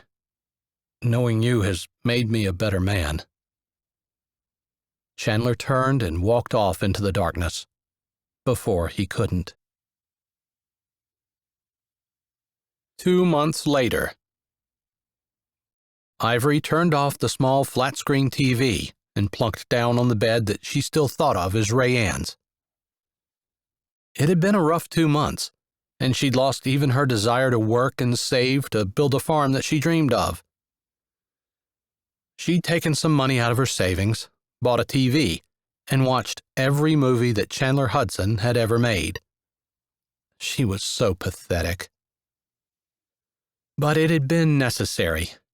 He wasn't the marrying kind. She'd known it. And all he was offering was for her to be his booty call between movies. Kissing and more is what he'd said.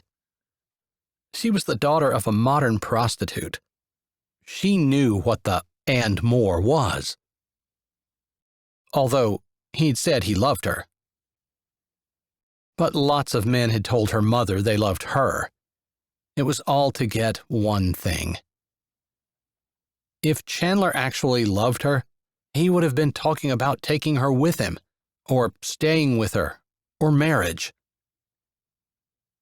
She'd been going to skip the ladies' meeting tonight, but she'd also bought a phone in the last 2 months, and Miss Lynette had texted her asking her if she was coming.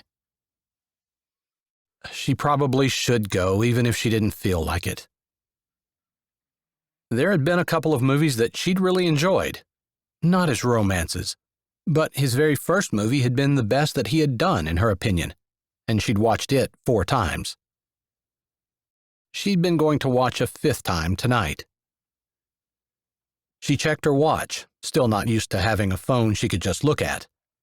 She'd be late for the meeting, but she could make it. She threw a skirt and a clean shirt on and checked her hair in the bathroom mirror. Grabbing her keys and wallet, she shoved aside the hurt and melancholy that had never left. After watching all of Chandler's movies, she understood why he was so popular. He almost looked better on-screen than off. She'd take his off-screen persona over his on-screen any day. Except the romantic comedies. Those had been too real to be enjoyable. Marlowe had brought her up to speed on using her phone and the internet changes that had happened after she'd graduated from school, and she'd wasted more time than she wanted to admit finding out just how popular Chandler Hudson was.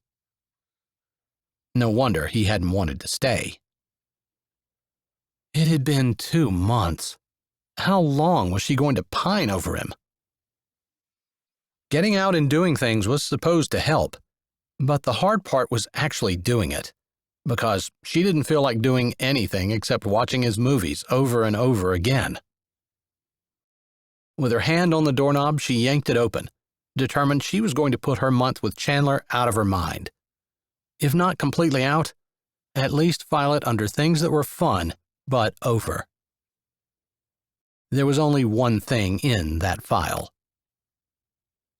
It took 2 seconds for her to realize that Chandler was standing in her doorway with his hand raised to knock. He looked just as surprised as she felt to see her yanking the door open before he touched it. It made her want to giggle. She didn't. His eyes looked her up and down. She was suddenly nervous. She hadn't realized before what a big movie star he was, and she was, frankly, intimidated. She was glad she hadn't known when she bid on him, or she never would have done it. Maybe just to humble him and teach him a lesson. She never had figured out who had given her the money. Not that it mattered. She was the one who'd been humbled. She'd learned that she wasn't as different from her mother as she thought she was. In fact, she was just like every other woman in America who had a major crush on Chandler Hudson. Although, the Chandler that she'd known, especially at the end of their month together, was completely different than the Chandler in the movies he made. She could almost see the progression of his change from the first movie to the last. They stood there staring at each other. She supposed it was her job to start the conversation since the house was hers. "I can't think of what to say," she said. There, she talked. "How about, 'Hi, Chandler,'" he said, his face completely serious. "Hi, Chandler." She hadn't said his name out loud since the day he left. It felt good on her tongue. "Hello, Ivory." His voice was a low rumble, and her hand tightened on the doorknob that she'd never let go of. There wasn't a hint of a smile on his face. "You could ask me in." Hurt tumbled in her chest like leaves whipped by storm winds. The man in front of her was the man on the screen, the same one she'd been watching for 2 months. But she'd never seen him look this insecure. It made her chest clench and loosening something in the tightness of her neck. But her fear was stronger than her hope, and she said, "Why are you here?" He flinched, just barely, but she saw it. She shouldn't have said that. She'd been 2 months trying to get over him, hadn't been able to. She thought that she'd been just like her mother and the rest of the girls in the world. But now, she realized that maybe that thinking was wrong. Because she wasn't going from man to man to man, depending on anyone who would have her. It was only Chandler. "Forget that. Please, come in. It's good to see you. It's very good to see you." She stepped back, opening the door wider, and wondering if, after her rather cold and awkward reception, it would probably be even more awkward for her to step forward and hug him now. "If you don't want me here, I can leave." "I do want you. I didn't want you to leave to begin with." "You said something about a clean break?" "I'm sorry. I thought it would be best. Easier isn't always better, I guess." She wanted to reach for him, but held her hands out instead. "I'm so sorry. I shouldn't have been more concerned about what was going to hurt less and what was going to make me less like my mother." She looked at the floor.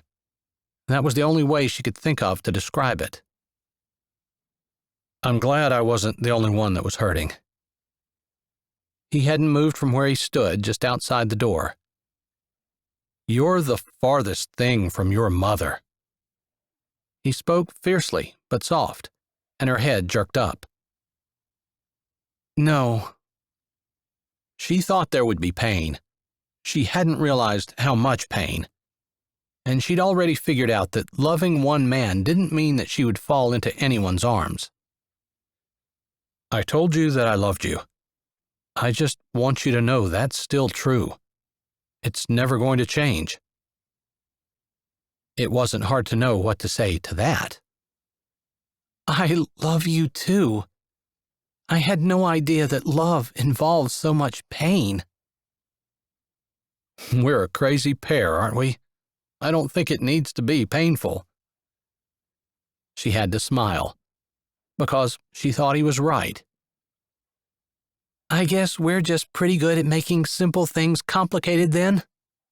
It's probably not a talent that's in high demand." Her smile came easier. "Speaking of talent, I bought a TV and watched all of your movies." She wasn't going to tell him how many times she'd watched him. "You are talented." He lifted his shoulder, shrugging, shaking his head. "No, that's not the kind of talent that matters.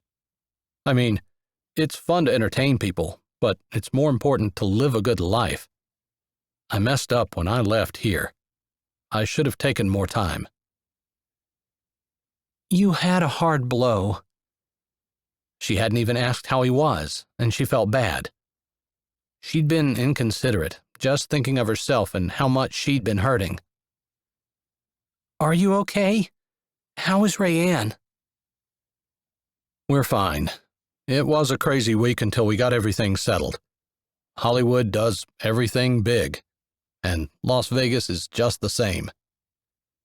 He looked off into the distance and swallowed. "I think Rayanne will be fine. She loved her mother, obviously, and Jessica was a good mom." He nodded, looking back, as though needing to confirm that she agreed. She had no idea what kind of mom Jessica was, but she nodded anyway, just to make him feel better. "But it's a blur, because I wanted to be able to call you and talk to you and be with you. And as it was, they delayed filming for me, and I had to get on set as soon as possible. And you don't have a phone." She held up the phone that she bought since he left. "I do now." She waved the phone back and forth. "Looks like you're proud of that thing." He chuckled. "It's fun. Addicting. I've definitely lost some work over it." Mostly Googling him. It'll wear off some in a bit. You're right, though. It is addicting. His expression became serious. They hadn't been talking about anything important, almost like they needed to find their footing with each other again, but his face said he had something he wanted her to know. A little shot of fear sparked through her, tempered by the hope that had blossomed in her chest. I couldn't stop thinking about you. He lifted a hand like he was going to reach for her, but dropped it. Couldn't stop thinking about being here. I've been discontent before, but I've never longed for a place, nor for a person, the way I long for you and this farm. I know I'm springing everything on you, after being gone for so long, although I would have called you every day if I'd known you had a phone. He gave her a lifted brow look.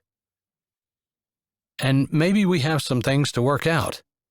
But you just said you love me. She nodded. She wasn't taking it back. I know I've said in the past that I've tried marriage and it didn't work, but I think maybe I wasn't ready for it. Or maybe I wasn't serious about it. He sighed like the words were hard to say. I'd like to be serious about it with you. Are you asking me to marry you?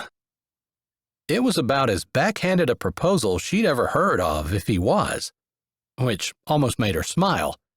He might play in rom-coms, but his real-life technique maybe needed some work.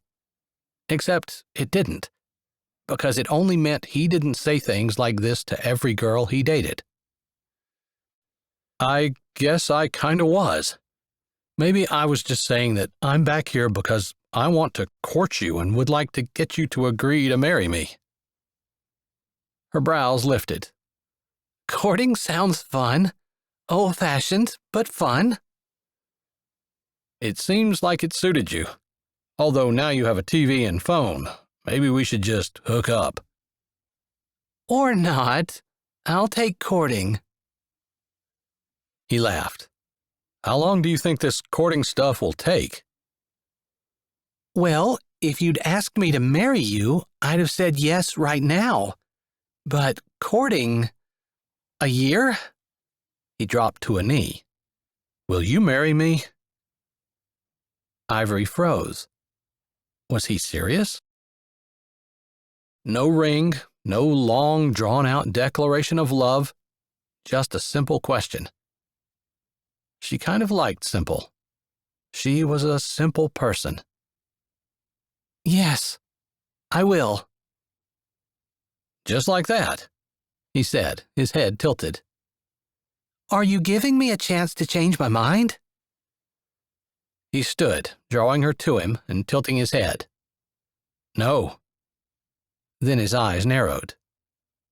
Did you want to? In answer, she reached up, slipping her arms around his neck and tugging until he lowered his head. No, she whispered as their lips finally met. Epilogue. Deacon Hudson walked into church, the soothing environment wrapping around him and easing the burdens from his shoulders with just a few deep breaths. Of all the places in the world, he loved God's house the best. He always felt at home here. He was early for Sunday school, as always. It had been his habit to come and pray before he got in the bus and drove the route to pick up kids for Sunday school. He walked behind pews toward the center aisle when Miss Lynette came up the stairs from the basement. She seemed like she'd expected to see him. Deacon, I thought that was you. I wanted to see you for a moment. Sure. Her words had been phrased as a question, but he wouldn't tell her no, and she probably knew it. You know Miss Waverly. She lost her husband last fall. Sure do. She's been going here for years.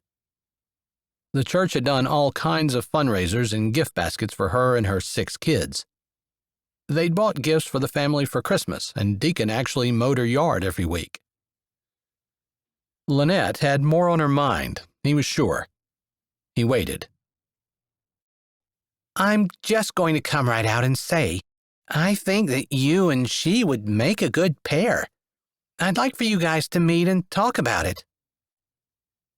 His stomach bounced up and hit his tonsils. Okay, she'd surprised him. Deacon shifted, looked over Miss Lynette's head at the cross hanging on the far wall of the church. It was empty. Of course, just a plain wooden one, not fancy in any way. He stared, not really seeing the cross, thinking about Tinsley. He'd never tried to find out who her mother was. He had never tried to find out who had given her to him and written that note that had derailed everything he had planned for his life. He wouldn't change it for the world, though. Wouldn't give up Tinsley for anything. What seemed like a horrible, awful thing at the time had produced his daughter, whom he loved more than anything in the world. He still wondered, though, what exactly God had been thinking when he allowed it to happen.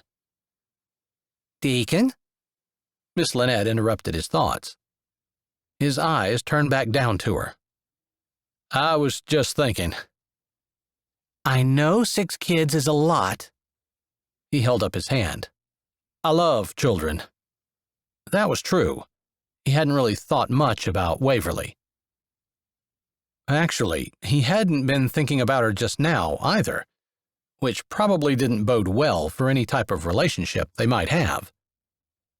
I don't want to push you or make you do anything that you don't want to do, but she really could use a husband. Miss Lynette's lips turned up in a gentle smile. I hate to see you alone. I think you'd be happier with a wife. Deacon tried to keep his lips from flattening in irritation. She was probably right, and even if she wasn't, she was only trying to be helpful. But he didn't want just any wife. He wanted someone... He didn't know. He just wanted God to bring someone into his life that he wouldn't be bored with, that challenged him in a good way.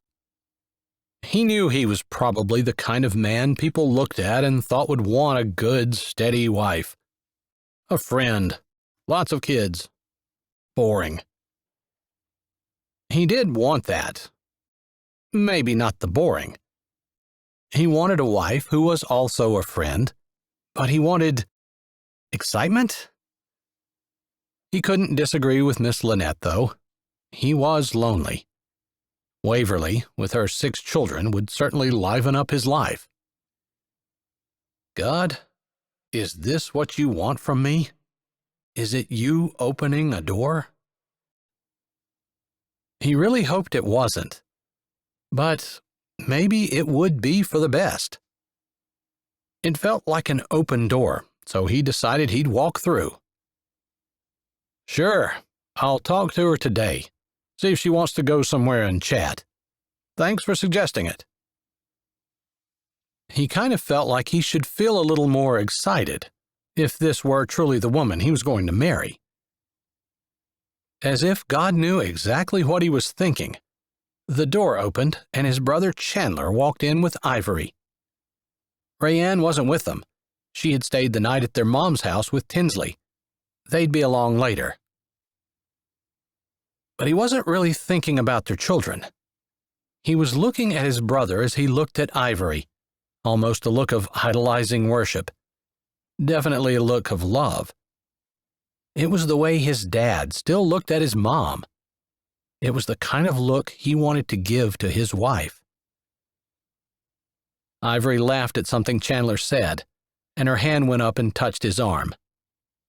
He noted the engagement ring on her finger, blinking under the church lights. Chandler probably could have afforded something much bigger, but Ivory wasn't a pretentious kind of woman, and he didn't think either one of them cared about diamonds or jewelry or anything like that, especially since Chandler had retired from acting. Hey, bro, usually you're on your bus route right now. Running late? Chandler asked, his hand going down and Ivory slipping into it naturally, like they were so in tune with each other they moved together. He wanted that. Have you guys set a date yet? It wasn't something he would normally care about, but he supposed with Miss Lynette's question, it was on his mind right now. He could be married next year this time. Tinsley would have a mom. And if it were Waverly, he would have a whole house full of children. He didn't mind that necessarily, but the idea was foreign. Ivory's cheeks turned a little pink as Chandler looked down at her. Deacon might have had aspirations to be a pastor, but he was pretty sure what was going through their minds. Finally, Chandler looked up with a cocky grin. I think we're going to have a small wedding in the next few weeks. No point in dragging things out. That certainly made Deacon's brows go up. You gonna give us marriage counseling, bro? He snorted. I don't think you take me seriously. You better talk to Pastor. We already talked about it. We'd rather have you. Chandler was as serious as Deacon had ever seen him. Okay. 4 sessions. Will you marry us? There was something in his chest that seemed to grow and expand, something warm and happy. I sure will. It would be a blessing to marry 2 people who were so obviously in love. It was the best $5,000 he'd ever spent.